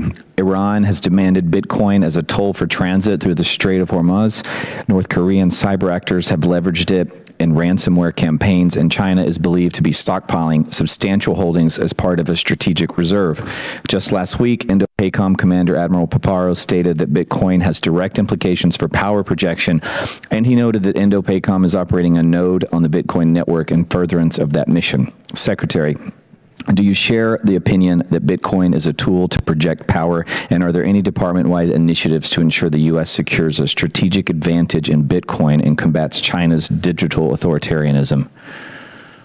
I guess my short answer would be yes and yes. Long an enthusiast of Bitcoin and crypto potential, and a lot of the things we're doing, enabling it or defeating it, are classified efforts that are ongoing inside our department, which do provide us a lot of leverage in a lot of different scenarios. I appreciate that, and I share your views. I thank you for that. I also wanted an update with our operations in Qatar. How are those going since the Iran war, and how have Qatar been as a partner to work with over these last few months? I think it's fair to say that the Gulf states, to include Qatar, have done a nice job integrating on air defenses specifically, and then providing access basing and overflight. Qatar being one of them, UAE, Saudi, Kuwait, Bahrain. They've lived the threat of Iran. There's some complicated aspects with Qatar, but ultimately they've provided support to what we need in the theater. I appreciate that. I also appreciate the job that our men and women are doing there at that base. I realize they're going through a lot. We really appreciate the work you do, and I'll yield back to you, Mr. Chairman. Chair, I recognize a gentlelady from New Hampshire, Ms. Goodlander. I want to thank our witnesses for being here today, and I want to begin by getting right to it, since my time is limited, on this $1.5 trillion budget request. Mr. Hegseth, you testified last year and you testified again today that you will be accountable for every American taxpayer dollar that comes to the department, where it goes and why. That's really important since, as has been pointed out, the department has failed 8 audits. The department remains on GAO's high-risk list. The Inspector General just last year alone identified billions of dollars that could have been put to better use, and in questioned costs, that is spending that raised red flags. So this is a crisis right now in accountability of where the dollars of the American taxpayers who are in the middle of a cost crisis, where this money is going. I want to ask about your war in Iran.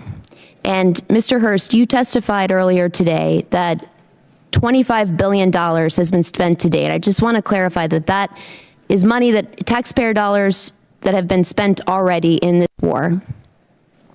$25 reflects the costs of the war, right? So we've already spent the dollars on munitions and things like that. So we're factoring in cost of munitions expended into that total. So how much of that has gone towards munitions? Does that include the munitions that have been spent to date?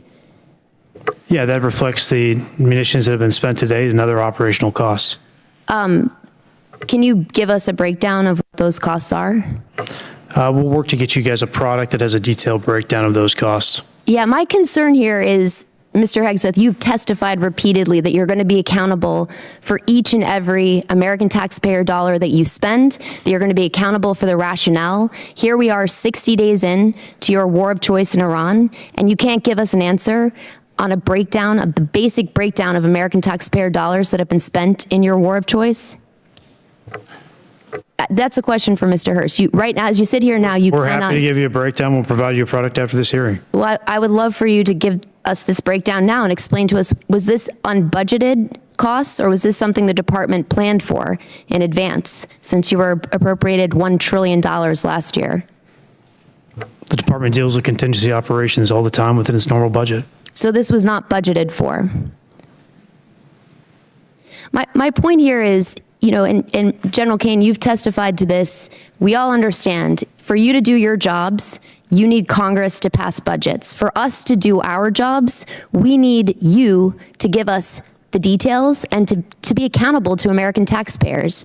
And so I got to say, it's an extraordinary dereliction that as you sit here, you cannot account for billions of dollars that have already been spent. You're briefed on munitions every week. You and your entire staff have every, just so the American public know, it's not as if you don't have munitions levels. You do from us every single week. So you know exactly the numbers you're talking about. Mr. Hegseth, you have testified that American taxpayers need to know where their dollars are going. And as you sit here today, you can't provide us with a basic answer to the most simple question that you should be able to answer to each and every American You're taxpayer. asking a question to an answer with an answer you already have. No, I'm asking you for a breakdown where you said you will be accountable for every taxpayer dollar. You cannot tell us where any of the $25 billion in taxpayer funds that have gone to fund your war of choice in Iran. And I look forward to getting details from our witnesses after this hearing, because the American taxpayers need to know. Mr. Hegseth, can I ask you, do you know what the average cost of a gallon of gas was in this country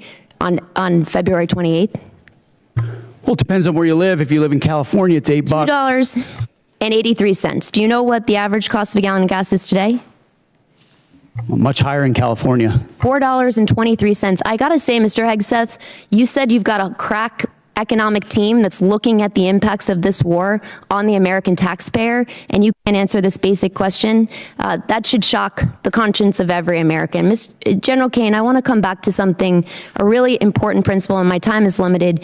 You testified to an important and bedrock principle of American law, that our service members follow lawful orders and lawful orders only. Is that right? Do you agree with the statement, quote, "The military won't follow unlawful orders"? I do. Mr. Hegseth, do you agree with that statement? I do, but understand what you're insinuating at a partisan point. I'm not. I'm actually quoting you directly, Mr. Hegseth, from April 12th, 2016. And I appreciate that on the record, you've clarified this important principle of American law. Gentlelady's time's expired. Here, I recognize the gentleman from North Carolina, Mr. Harrigan. Well, thank you, Mr. Chairman, and thank you, Mr. Secretary and Chairman Caine. It's always a pleasure to have you here. I'm going to fall in line with the chairman's earlier statements that we can do whatever we want with our 5 minutes, and I'm going to give you all a break from the conflict here, and I'm going to tell you a story, and it's a story that's important to me. And I'm going to start with a proposed citation. And it's a rare point of personal privilege for me to do this, but I have an ask of you. But I'm going to start with a proposed citation for a Medal of Honor award upgrade from a Silver Star. Sergeant First Class Thomas J. Grasso distinguished himself by acts of gallantry and intrepidity. Above and beyond the call of duty between September 29th, 2015 and October 4th, 2015, while serving as a senior communications sergeant, Operational Detachment Alpha 3133, Advanced Operations Base North, Special Operations Task Force Afghanistan, in support of Operation Resolute Support. Sergeant First Class Grasso was part of a small Special Forces element that seized Kunduz, a provincial capital of over 300,000 civilians, from the Taliban. Outnumbered 60-1, the U.S. Special Forces element faced an overwhelming enemy force of 2,000 confirmed Taliban fighters. On September 29th, facing a Taliban advance on Kunduz airfield, Sergeant First Class Grasso established a sniper overwatch position in the air traffic control tower. With enemy fire converging from 3 directions, Sergeant First Class Grasso risked his life to engage a hostile anti-aircraft team, successfully clearing the way for air support. On September 30th, fighting through relentless ambushes on their subsequent movement into the city, Sergeant First Class Grasso repeatedly dismounted his vehicle vehicle while exposed to intense enemy fire to engage insurgents and shield the convoy. During one encounter while under withering enemy fire, he disregarded his own safety, maneuvered into the kill zone of a complex near ambush, saving the lives of 5 trapped Special Forces teammates, 1 Romanian partner, and their interpreter. Sergeant First Class Grasso again came under heavy machine gun fire when he dismounted to direct the element to the city compound. To enable the remaining element to safely enter the compound, he effectively returned fire and suppressed the enemy positions. From October 1st through 4th, Sergeant First Class Grasso anchored the defense of the compound, absorbing the heaviest concentration of enemy fire. He repeatedly subjected himself to heavy machine gun and rocket-propelled grenade fire from distances as close as 15 meters, repelling dozens of enemy attacks. On October 1st, a rocket-propelled grenade directly hit his position, inflicting a traumatic brain injury. Bleeding, disoriented, and going 60 hours without sleep, he checked on his teammates before returning to his exposed post. From there, he single-handedly neutralized continuous waves of attackers, attempting to detonate vehicle-borne IEDs, forcing the enemy to request a temporary ceasefire. During a subsequent rocket-propelled grenade attack near his position, he eliminated a follow-on explosive-filled rickshaw, preventing a perimeter breach. As the fight wore on, the enemy began throwing hand grenades into the compound from an adjacent building. Sergeant First Class Grasso ran through the blast to hurl grenades back, then established a clear line of sight from an exposed staircase to enable his command to call in a danger-close F-16 strafing run, bullets hitting 15 meters from his position. When partner forces were decisively engaged, without sufficient ammunition outside the perimeter, he maneuvered, without regard for his own safety, under devastating fire to resupply their position, and employed accurate sniper fire, destroying another advance. On October 4th, he unhesitatingly stepped into the enemy's line of sight to destroy the fighter, preparing to fire a rocket-propelled grenade at 2 trapped teammates. Throughout 130 hours of grueling, sleepless combat, Sergeant First Class Grasso's extraordinary heroism, unwavering dedication to his teammates, and complete disregard for his own life ensured the recapture of Kunduz with 0 friendly personnel killed in action. As these severe conditions took a toll on the element, his ability to fight through a traumatic brain injury with indomitable will and lethal precision inspired those around him. Sergeant First Class Thomas J. Grasso's heroism and selflessness are in keeping with the highest traditions of military service and reflect great credit upon himself, his unit, and the United States Army. I'm asking you to direct the board chair of HRC, Awards and Decorations Branch, to board Sergeant First Class Thomas J. Grasso's packet. I know these things to be true inside of this packet because I was there. And I'm here today only because I was one of those 5 that he rescued out of that near complex ambush. And I'm grateful for your service to our nation. Congressman, thank you. We'll do it, and I'd love to meet the Sergeant First Class. Thank you. I think the gentleman yields. The chair now recognizes the gentlelady from Maryland, Ms. Elfreth.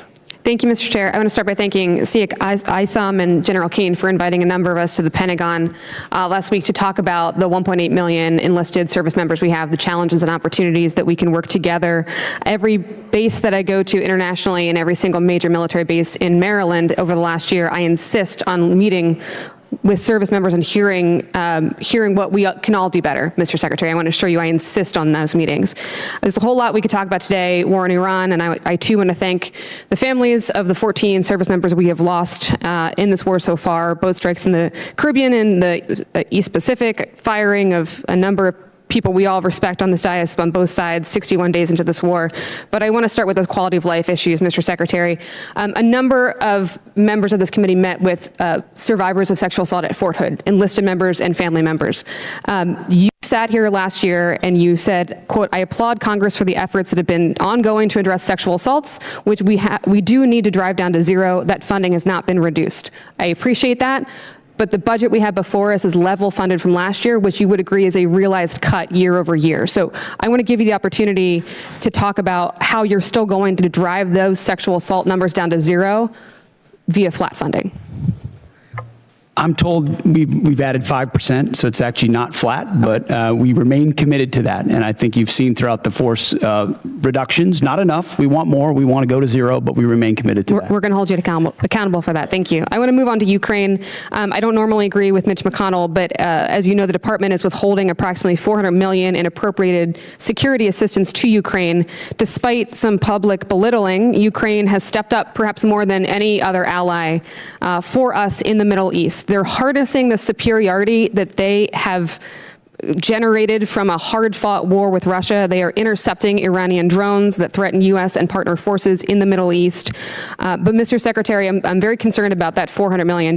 Can you please let this committee know, folks watching at home, the Ukrainian people, when they can expect that $400 million in Ukraine support passed by Congress bipartisanly last year to be released and put on contract for its congressionally intended purpose, the defense of Ukraine?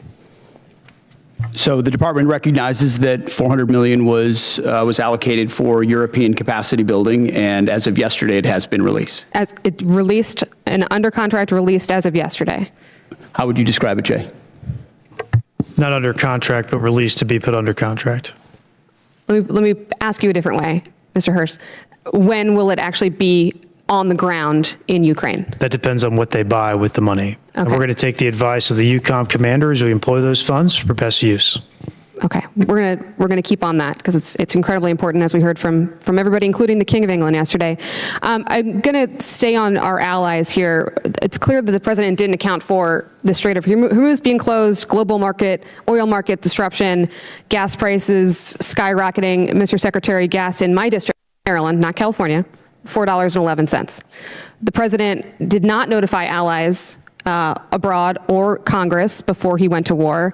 He has repeatedly berated and belittled our NATO allies, and I am not interested in Twitter diplomacy. I'm interested in our actual exit strategy from this war. So I'm actually going to pose it to General Caine, if I could. Well, the president did understand the risks and had the courage to undertake the endeavor nonetheless, which the American people voted for, that kind of courage in taking on that Iranian nuclear threat.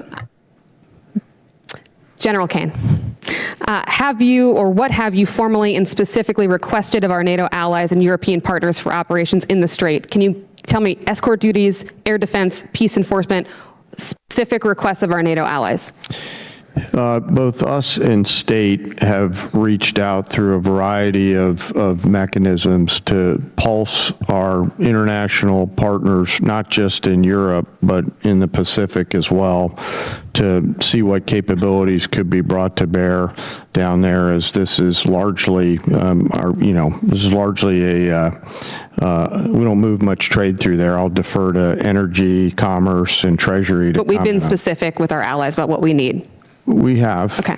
Can I ask you for specificity on another issue that's been brought up today? From a military perspective, not a policy perspective, what will it require of our service members to actually eradicate any Iranian nuclear threat? Can you help us understand that?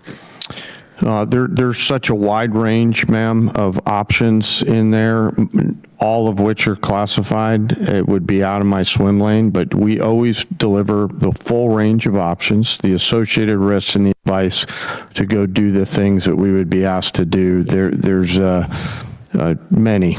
I can't speak for everybody on this committee, but I know we would The like. gentlewoman's time has expired. The chair now recognizes Mr. Mesmer from Indiana for 5 minutes. Thank you, Chairman, and thank you, Secretary Hegseth, General Caine, and Comptroller Hurst for being here today. Congratulations to all of you for rolling out the $1.5 trillion defense budget. I'd like to offer special thanks to Mr. Hurst and his Comptroller team for the work that it takes to put this budget together. It's a monumental task and important for our nation and our well-being.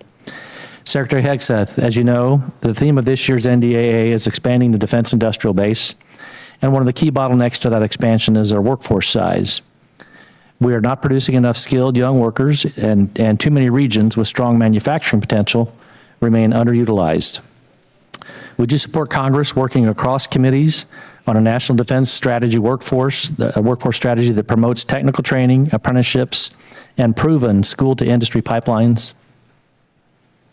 Absolutely. I think you'll find our budget fully aligned with the theme of the NDAA, and when it comes to skilled workers, whether it's DOEA schools, whether it's the Patriot Pipeline or any form of trades, we're investing in that because we need those folks invested in our industrial base. Excellent. I'd look forward to working with my team to ensure those efforts align with the department, defense, and the industrial workforce priorities. So my office will be reaching out.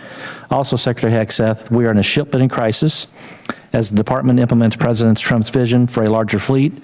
Should the Navy leverage a model of distributed modular shipbuilding that taps industrial strength outside of traditional shipyards, such as in the Midwest, in the Great Lakes and Ohio and Mississippi Valley regions, to help expand capacity, to ease pressure on overburdened shipyards, and cut down on maintenance backlogs?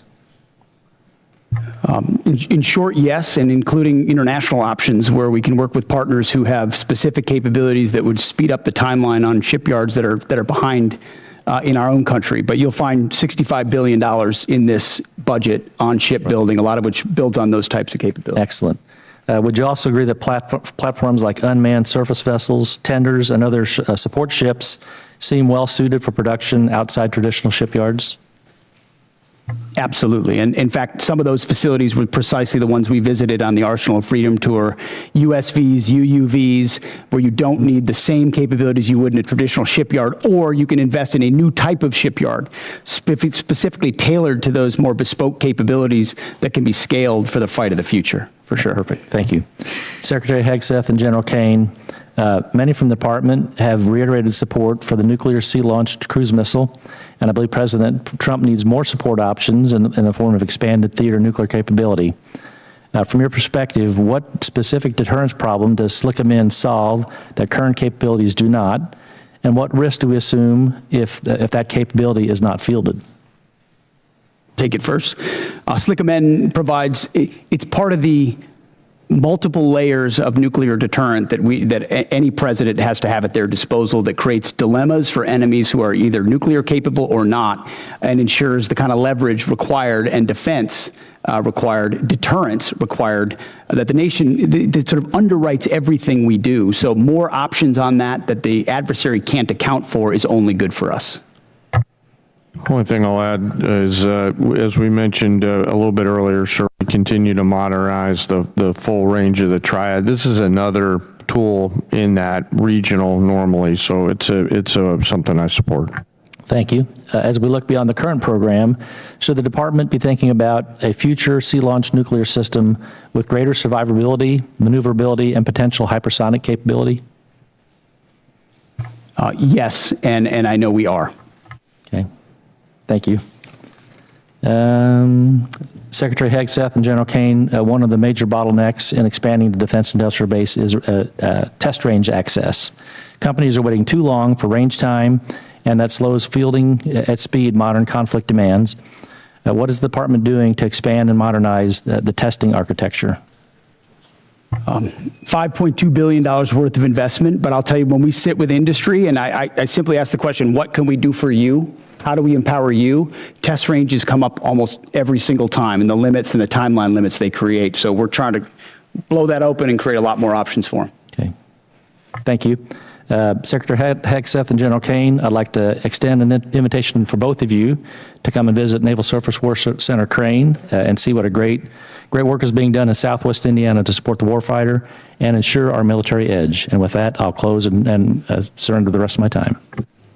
The chair now recognizes Mr. Whitesides from California for 5 minutes. Thank you, Chairwoman. Secretary Hegseth, General Caine, Mr. Hurst, thank you for testifying today and for your service to the nation. Over the past few weeks, military and civilian leaders of many of the DoD components have testified about their FY27 posture. We appreciate their professionalism and their service to the country and the time that they've spent to testify before us. I want to start with Mr. Hurst. Mr. Hurst, you testified at the beginning of this that you said that the estimated cost of the war is about $25 billion. In March, you stated that the first week of the war cost $11 billion. So is it right to say that the following 7 weeks have cost about $14 billion total, or $2 billion per week? Yeah, the most intense phase of the conflict was obviously the beginning. That's when most munitions were used. Okay. And that's the basic expense from the war. Right. So that you also said just now that the $25 billion includes the cost of the munitions deployed. Is that right? This question is for the CFO, sir. Yeah. That's correct. Okay, so I guess I'm confused then. It makes sense that if that's the cost, then the cost to refill those stocks would be no more than $25 billion. Am I right about that? When we estimate cost of the conflict, we're using current replacement cost for these weapon systems. Right, you're using current replacement costs. So it's frankly pretty surprising that the estimate for the supplemental would be $200 billion.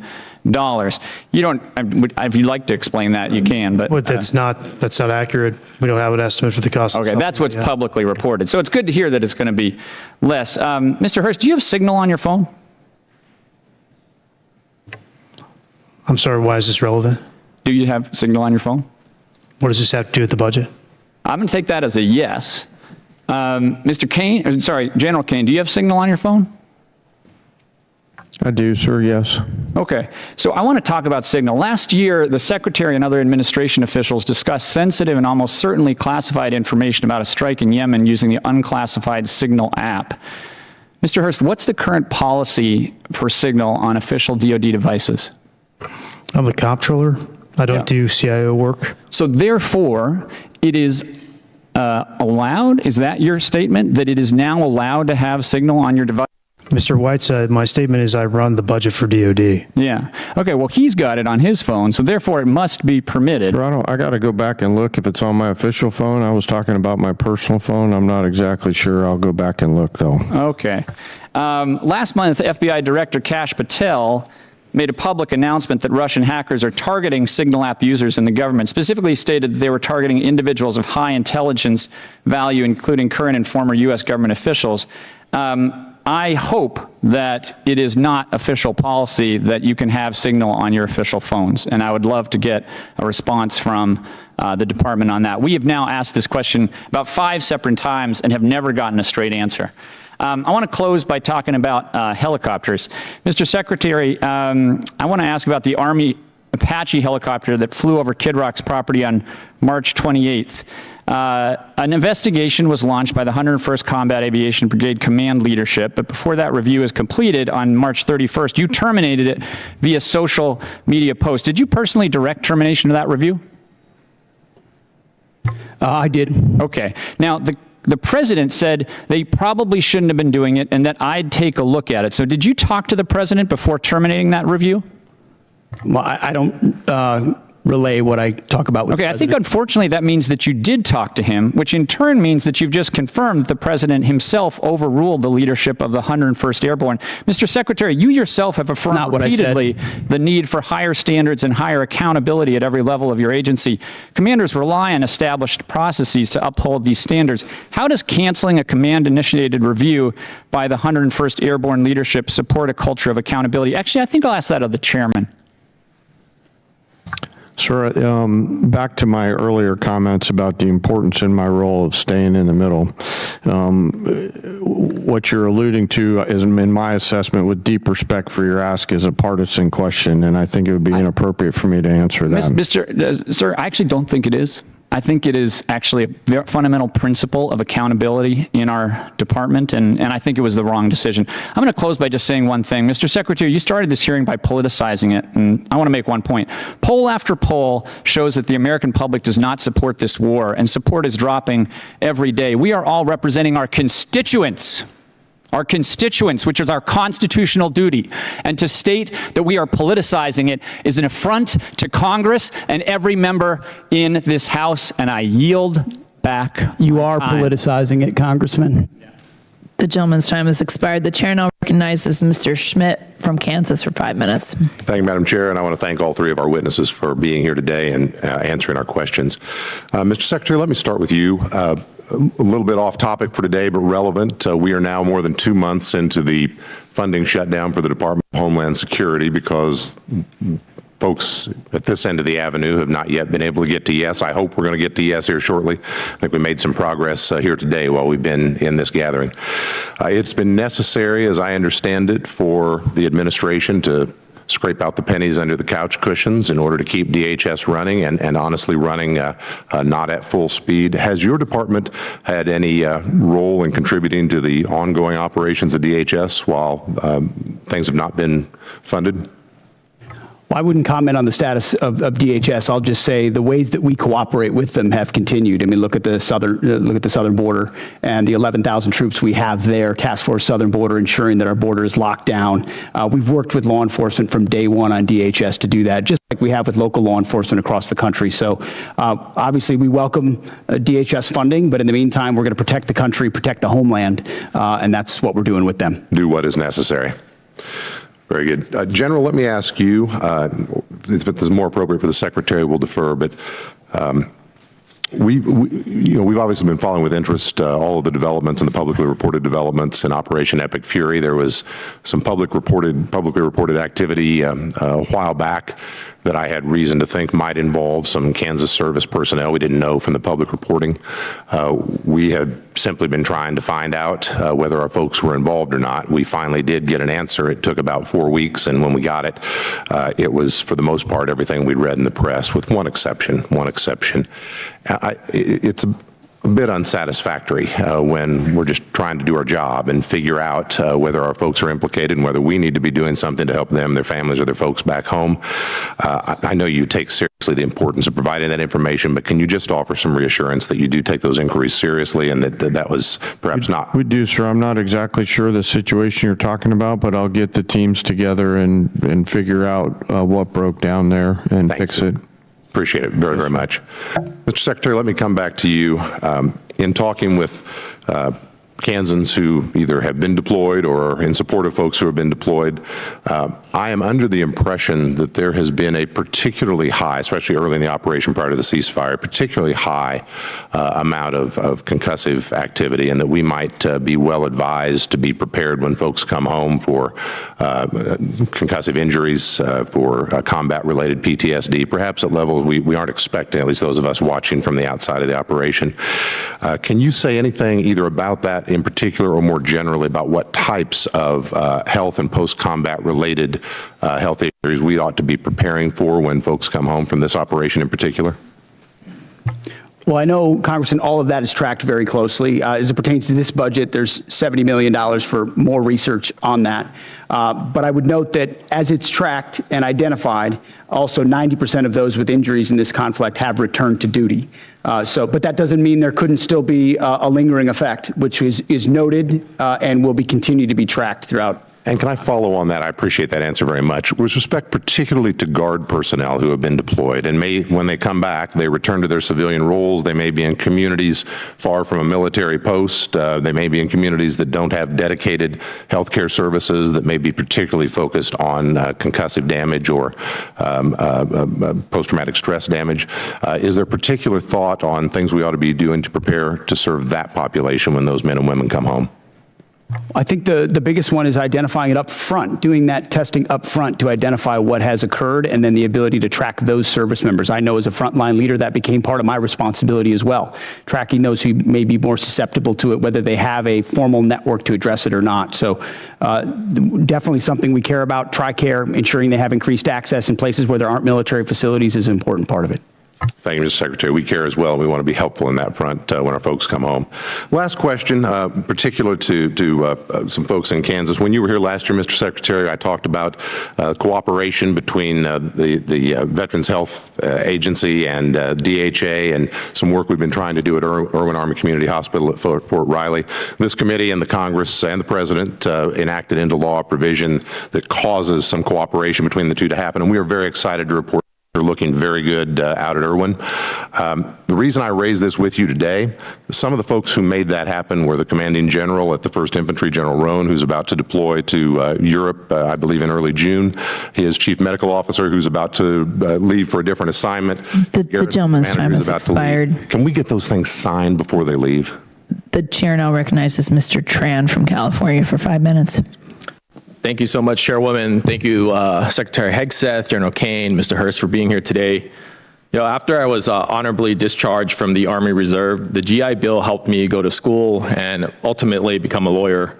My focus was representing clients who were wrongfully terminated or faced discrimination and harassment at the work. Mr. Secretary, if I were in the courtroom trying to prove that you discriminate against our military heroes, I wouldn't have to look very far or very hard. In just 16 months, you have fired more than a dozen senior military leaders. You've delayed or canceled the promotion of even more. Your chief of staff told the Secretary of the Army that President Trump would not want to stand. That's not true. That was totally false reporting. I'm not getting You to my know it. question yet, Mr. Secretary. Yeah, he told the president, the Secretary of the Army that the president would not want to stand next to a black female officer at the military events. But, you know, despite all of this, I remain very hopeful that you can and will do better for the men and women who have dedicated their lives to protect our great country. You're here to ask for $1.5 trillion. That's a huge budget, and I want to make sure that you have the ability to manage it. Secretary Hegseth, you would agree with me when I say that we want the most qualified people in every position of our military, correct? That's a question. Yes. Thank you. General Caine, you would want the same? Yes. Thank you.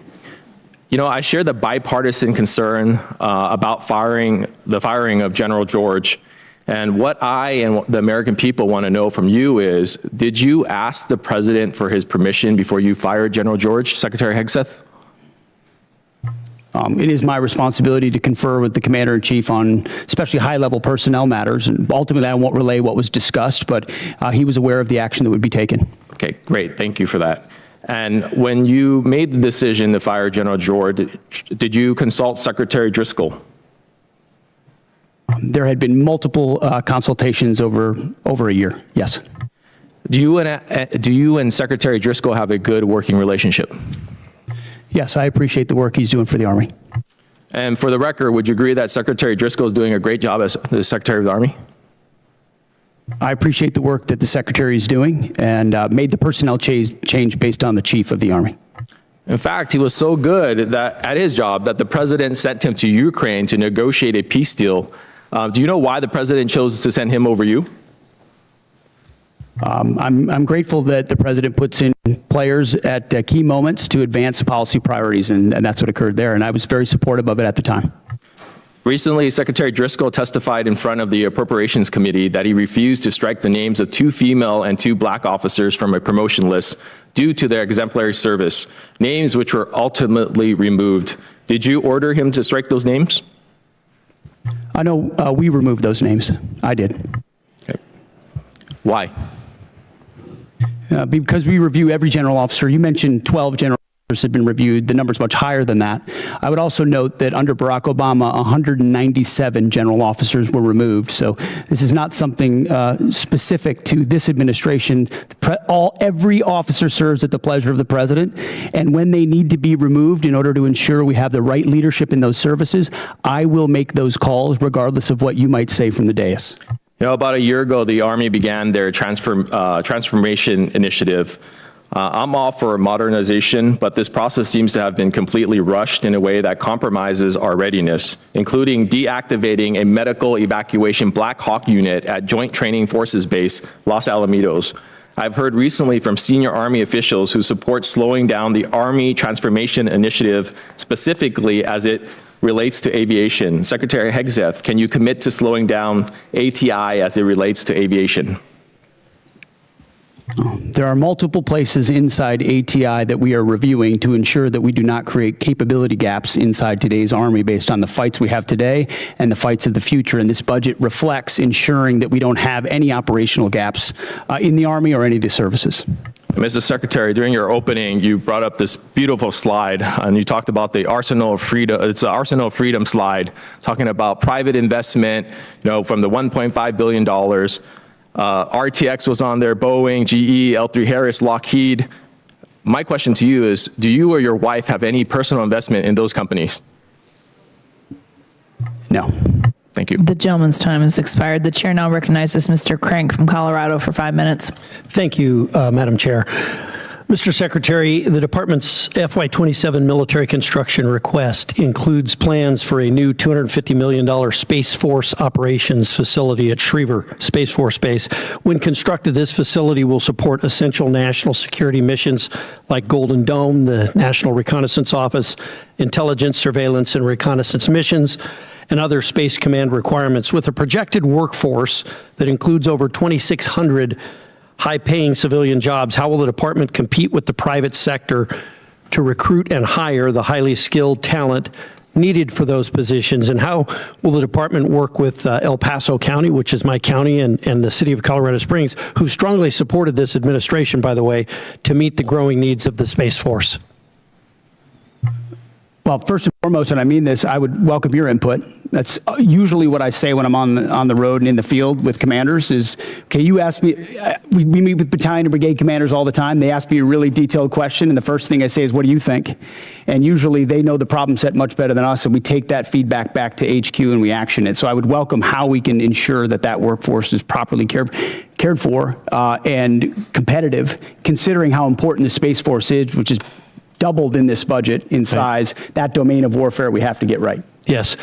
Okay, Mr. Secretary, sometimes here in Congress and on these committees, sometimes we do oversight, but sometimes we just overact. And there's been a little bit of that today. There's been some overacting.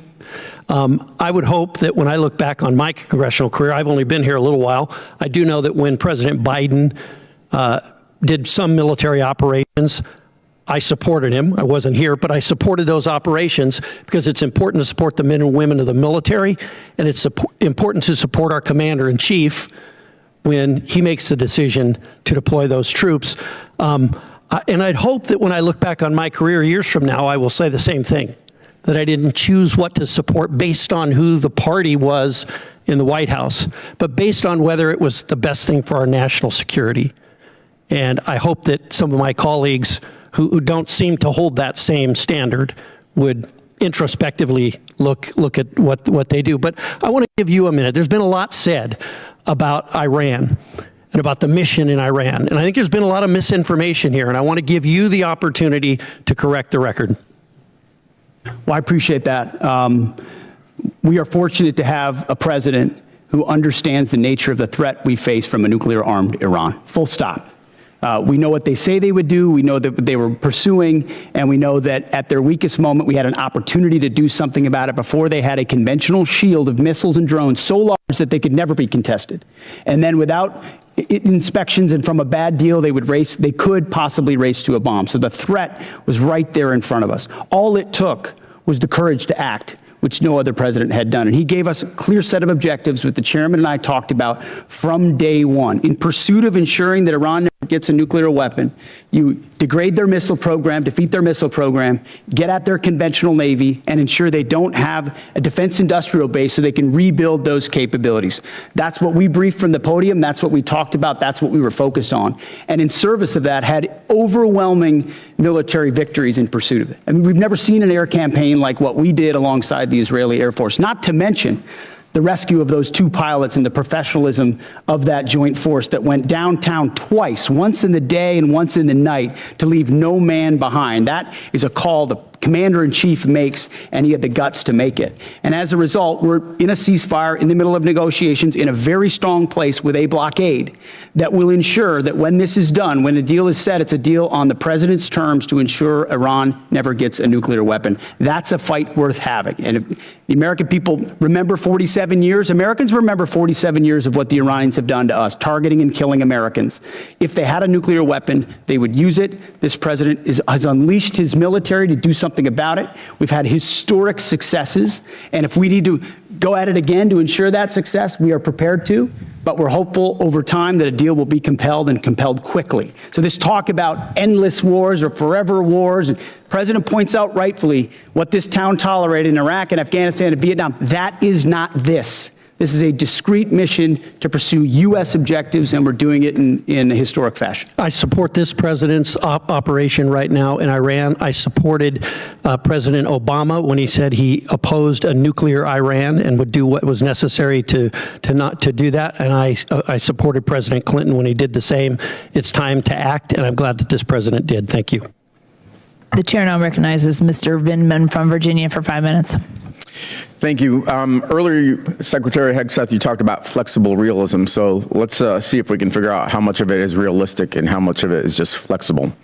Secretary Hegseth, last year I asked you some questions about Indo-PACOM and threats in Europe, and you had a hard time answering those questions. I'm sure you prepped better this year, and I'm hoping you can answer some of these basic questions since now we are at war. Do you know what the price of oil is today? I don't know where it's gone as this time of this hearing, but roughly $100 a barrel. It's actually closer to 120, 117. Well, it depends on the index you're looking at. I'm looking at Brent. Do you know what the price was the day before of Brent, the day before we went to war? It was certainly lower. You understand you're taking some economic risk, but I would note a lot lower. The energy dominance this president has unleashed has put us in an incredible question. position. Thank you. So it's $72, and so now we have a 62% increase. By the way, the department obviously will be paying those extra fuel costs. That's going to be not insignificant, but so will the American people. Now, at its narrowest point, how wide is the Strait of Hormuz?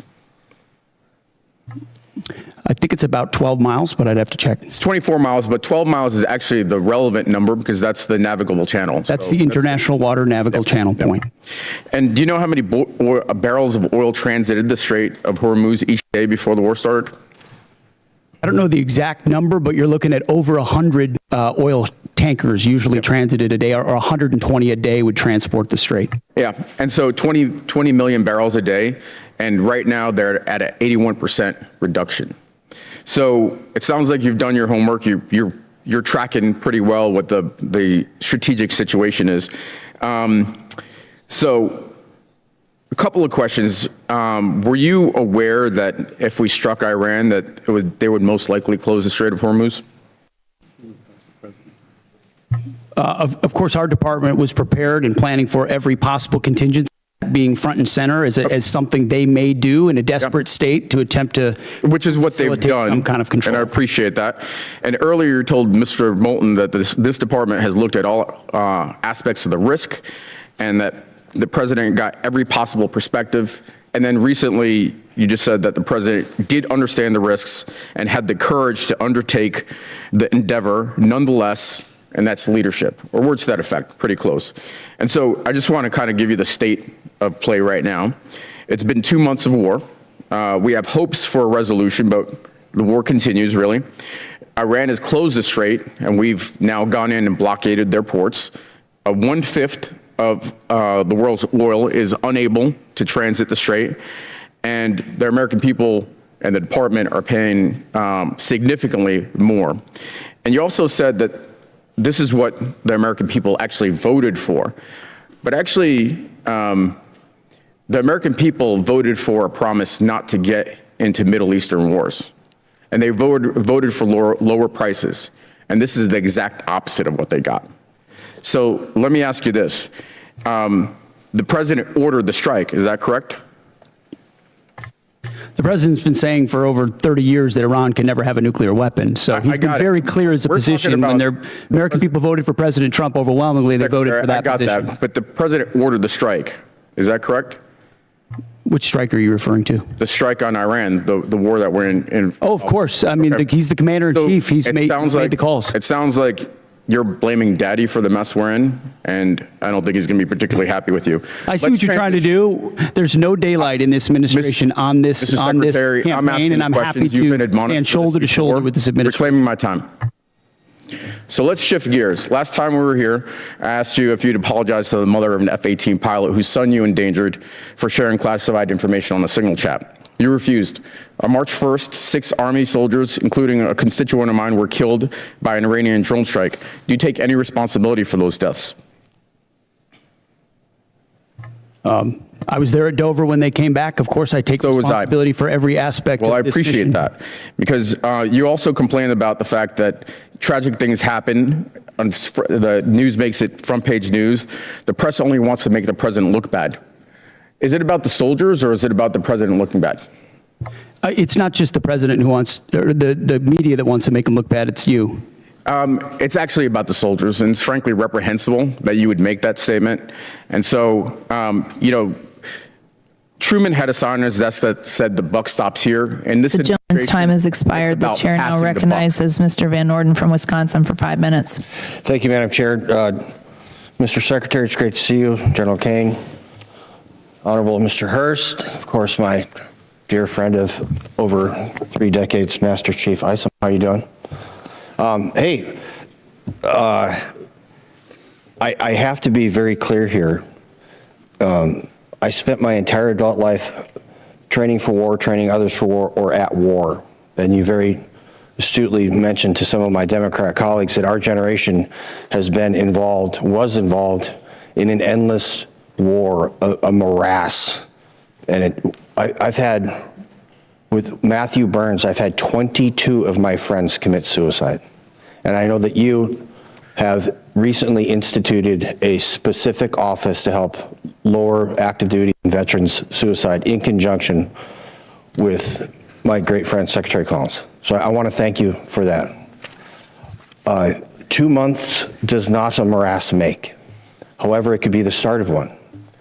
And the difference between this administration and many previous administrations, I think that you understand, particularly because of your background and your SCA back there, and General Caine, you understand what it means to fight to win. And we didn't fight to win in Afghanistan. We didn't fight to win in Iraq. And it's palpable. I have more friends than I can count that are still on active duty in every branch of service, including the Coast Guard. And for a Navy guy, that's a big stretch. The morale of the men and women in the Department of War, and in their case, the Department of Transportation, is exponentially higher than I've ever seen it, ever. And that comes from leadership, starting with President Trump, going through you, to General Caine, and through your SCA. And what some of my colleagues refuse to admit is that that's how you win. It starts with the man. It's the first soft truth. Humans are more important than hardware. And I want to thank you for setting that environment. I don't want to be at war. But Iran declared war on the United States of America 47 years ago, and those bastards are responsible for killing and maiming many of my friends. So this is not some esoteric political argument for me. This is a fact that President Trump, by using you as the Secretary of War and General Caine as CJCS and Master Chief Isom, what you're doing is you're going to end a war that was declared on us. And of all times, when we should unite as Americans, especially in this puzzle palace up here, is when we're at war. And it is a war of choice by the mullahs. That is who chose to fight this war, and we're gonna end it. I don't really have a question for you. I trust your judgment. General Caine, I trust your judgment. Master Chief, I trust your judgment. And when you're coming here with a request for a tremendous amount of money, I understand that there's no fluff in there, that this is what's required to end this war that the mullahs chose to declare against us. And I'm telling you right now, we have your back. And there are a lot of my Democrat colleagues that do also. They're just afraid to say it out loud because they'll be crushed by the left of their party. And that is reprehensible.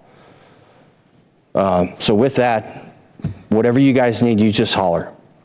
Okay, Mr. Secretary? I couldn't say it any better. Thank you very much, Congressman. You're welcome, sir. With that, I yield back. Gentleman yields back. Chair, and I recognize the gentleman from Missouri, Mr. Bell. Thank you, Mr. Chair. Mr. Secretary, I don't trust your judgment. You made the comment to my colleague that there's no daylight between you and the president, which calls into question your role and, again, accountability. And so I got to ask, has there ever been any time that you disagree with the president on this war or anything in general? I would never betray conversations that we've had. The commander can't even acknowledge that you've ever even disagreed with the man, like his choice of tie, that dance, anything. You haven't disagreed on anything. I've never relayed the discussions I have with the commander-in-chief. Okay, because it seems to me that rather than being Trump's Secretary of Defense, that sounds like you're just being Trump's secretary. And we need someone who's going to be there that is actually advising, that is also pushing back when necessary and serving the country as opposed to the president. So you said you've never called him out privately or publicly, because we know that hasn't done, but have you ever said the words, and you don't have to tell me what it was about, have you ever said the words, Mr. President, I disagree with you? As I said, I don't relay the private conversations that a commander-in-chief You can't even acknowledge deserves. that, like if you've just said, Mr. President, you're wrong about this, or you're wrong about that. You can't even acknowledge, you can't even admit that, if that's happened. You can ask it again if you want, but I don't relay the private Okay, fair conversations enough. that a commander-in-chief The deserves. objectives of this war have constantly shifted and changed. You see that though, right? Like you can acknowledge that, because 1 minute it was to dismantle the Iranian nuclear program. But I don't know how that objective has not now been the listed objectives as far as I understand. Then there was regime change. Trump even said when announcing the start of the war, the hour of your freedom is at hand. It's yours to take. He also posted on Truth Social in January, help is on the way, to the Iranians posting in the street. Do you still believe in this particular objective?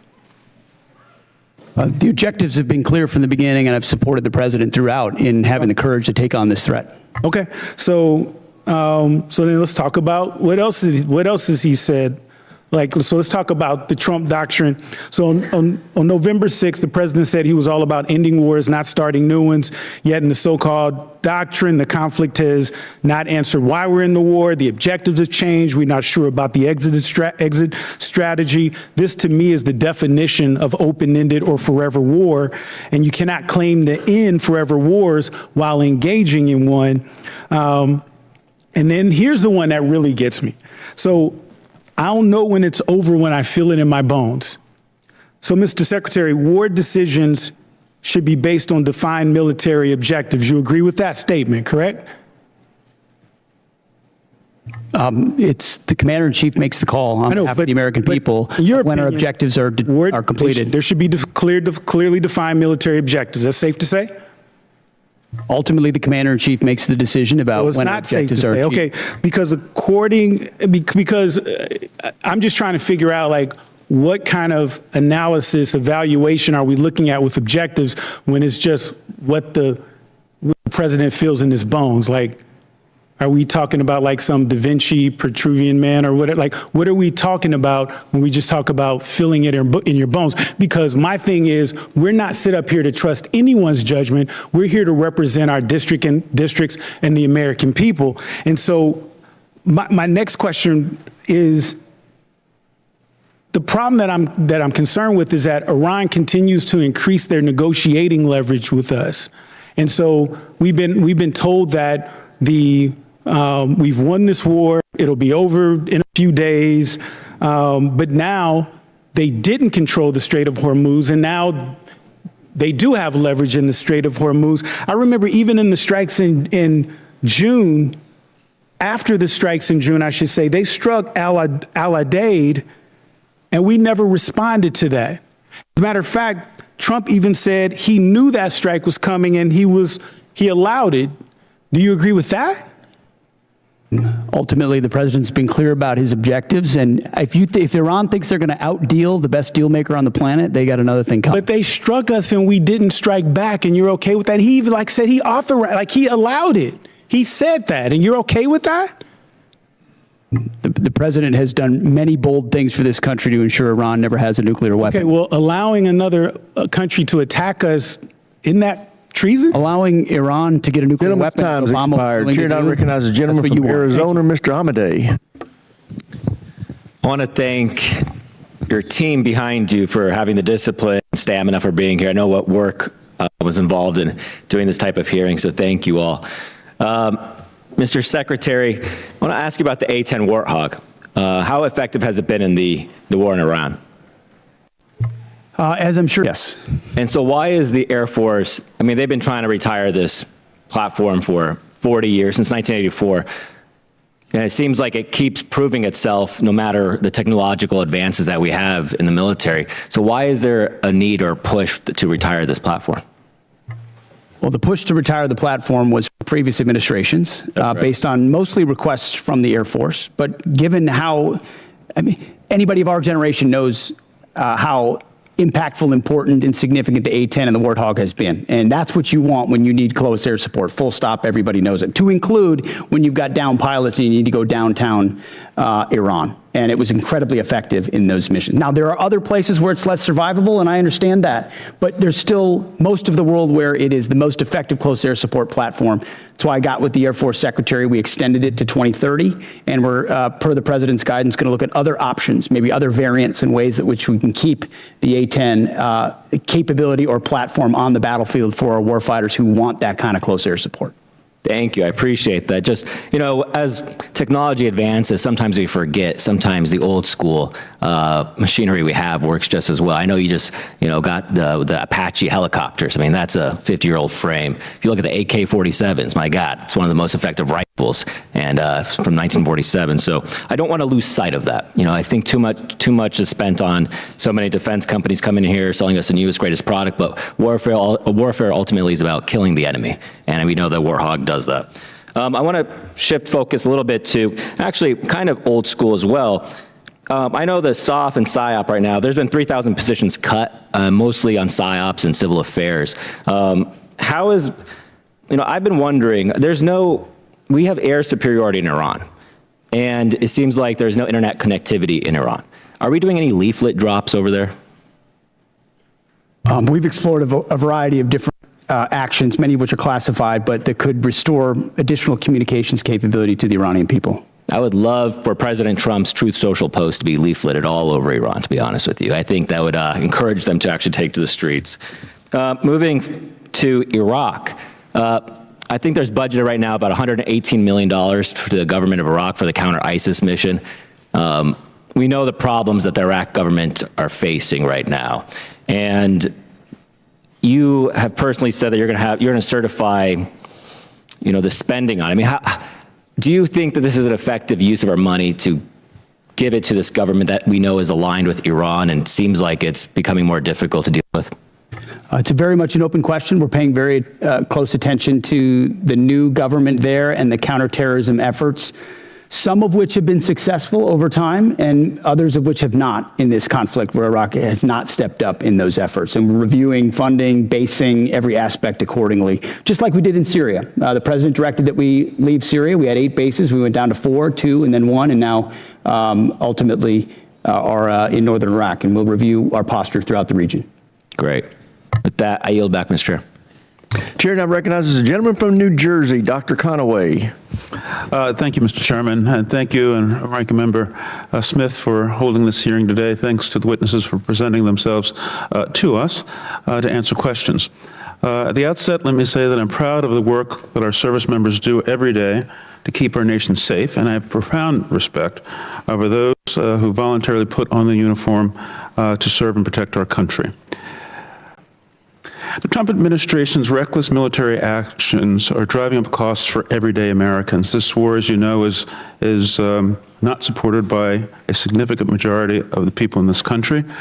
The administration has increased military operations around the globe, including strikes in 8 countries, and the war in Iran is costing taxpayers billions of dollars. Estimates are by the time it's over, it could cost $1 trillion to the American people, a lot of that off budget.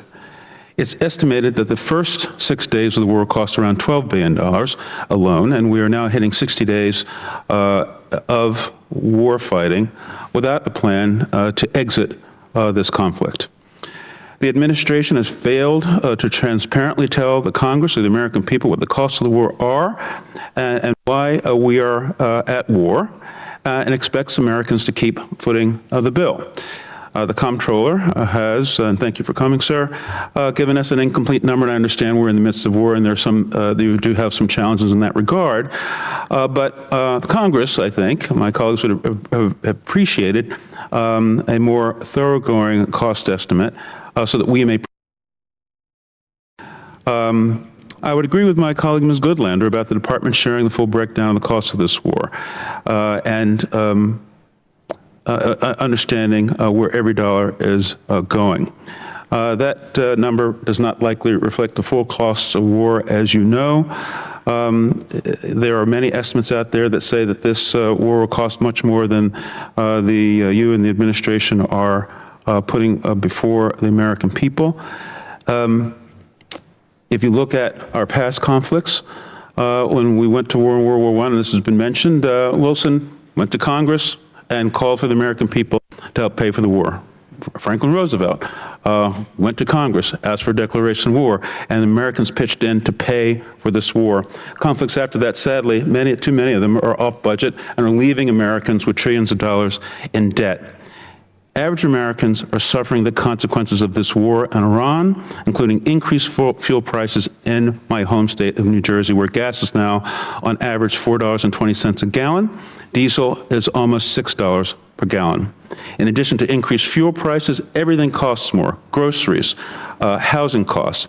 And the people have to pay for it, have not asked for this war, and I think are a little bit bewildered as to why we're in this war. I'm not disputing the fact that the Iranian regime is a malignant, dangerous regime that has killed its own people and indeed has killed Americans over the decades. I think where we disagree is what's the best way to get at Iran. Do we negotiate with them and control their access to nuclear weapons in a multilateral way that included even Russia in the deal and the agreement that President Obama brought forward, or do we go and try to and engage in a costly war in order to get at those nuclear weapons? I think that's where the principal conflict lies. How do we achieve the same goals? Costly war or through negotiation? And we've seen that apparently there wasn't a plan to deal with the action that Iran had to take, that is to close the Strait of Hormuz, because it's the only thing you can do when you are the weaker country in an asymmetric conflict. Of course, they were going to do that, and I wonder whether or not the president was apprised of this before he took the actions that he has taken. So let me just ask this question. And before, let's make this comment too. This war is just 60 days so far. And this thought that Americans wish to bear the consequences of increased fuel prices, I don't think is borne out by the fact that, those costs impact people on a weekly basis, bi-weekly basis. Mortgages come and have to be paid. Groceries have to be bought on a weekly basis. And those gas prices are squeezing the American public. So can you tell us whether or not there was planning to deal with in advance, to deal with the closing of the Strait of Hormuz, given the likely impact on world fuel prices? That will have to be for the record, because the gentleman's time has expired. Chair now recognizes the ranking member for any closing comments he may have. Well, first of all, I want to thank the chairman for conducting this hearing. Obviously, there's a lot of passion on both sides, a lot of partisan stuff being thrown around. I think on this committee, we're all trying to serve the men and women who serve us as well as we possibly can. You handled it very well in a difficult time. I appreciate the fairness of that. Yes, we have a lot of issues, but at the end of the day, the Iran war is the biggest issue that we face. And I hope that you gentlemen, would take seriously the concerns we have about where it's going and how it's going to end. Yes, it has not yet lasted as long as Vietnam or World War II, but we're also told it was going to last 4 to 5 weeks when it started. We were given an idea of what the mission has been. It's clearly gone beyond that. We did not contemplate that we would have, the Strait of Hormuz shut down, or that we would have to implement a blockade. So how we get to the result is something we really are going to want to hear from all of you about on a regular basis, and what role the service members who are over there, some 50,000, are going to play in that. And we all agree, Mr. Secretary, that Iran should not have a nuclear weapon. Is this really getting us there? That's the connection we want to see. And you can say, well, we had to start a war to stop the nuclear weapon. That in and of itself doesn't make it true.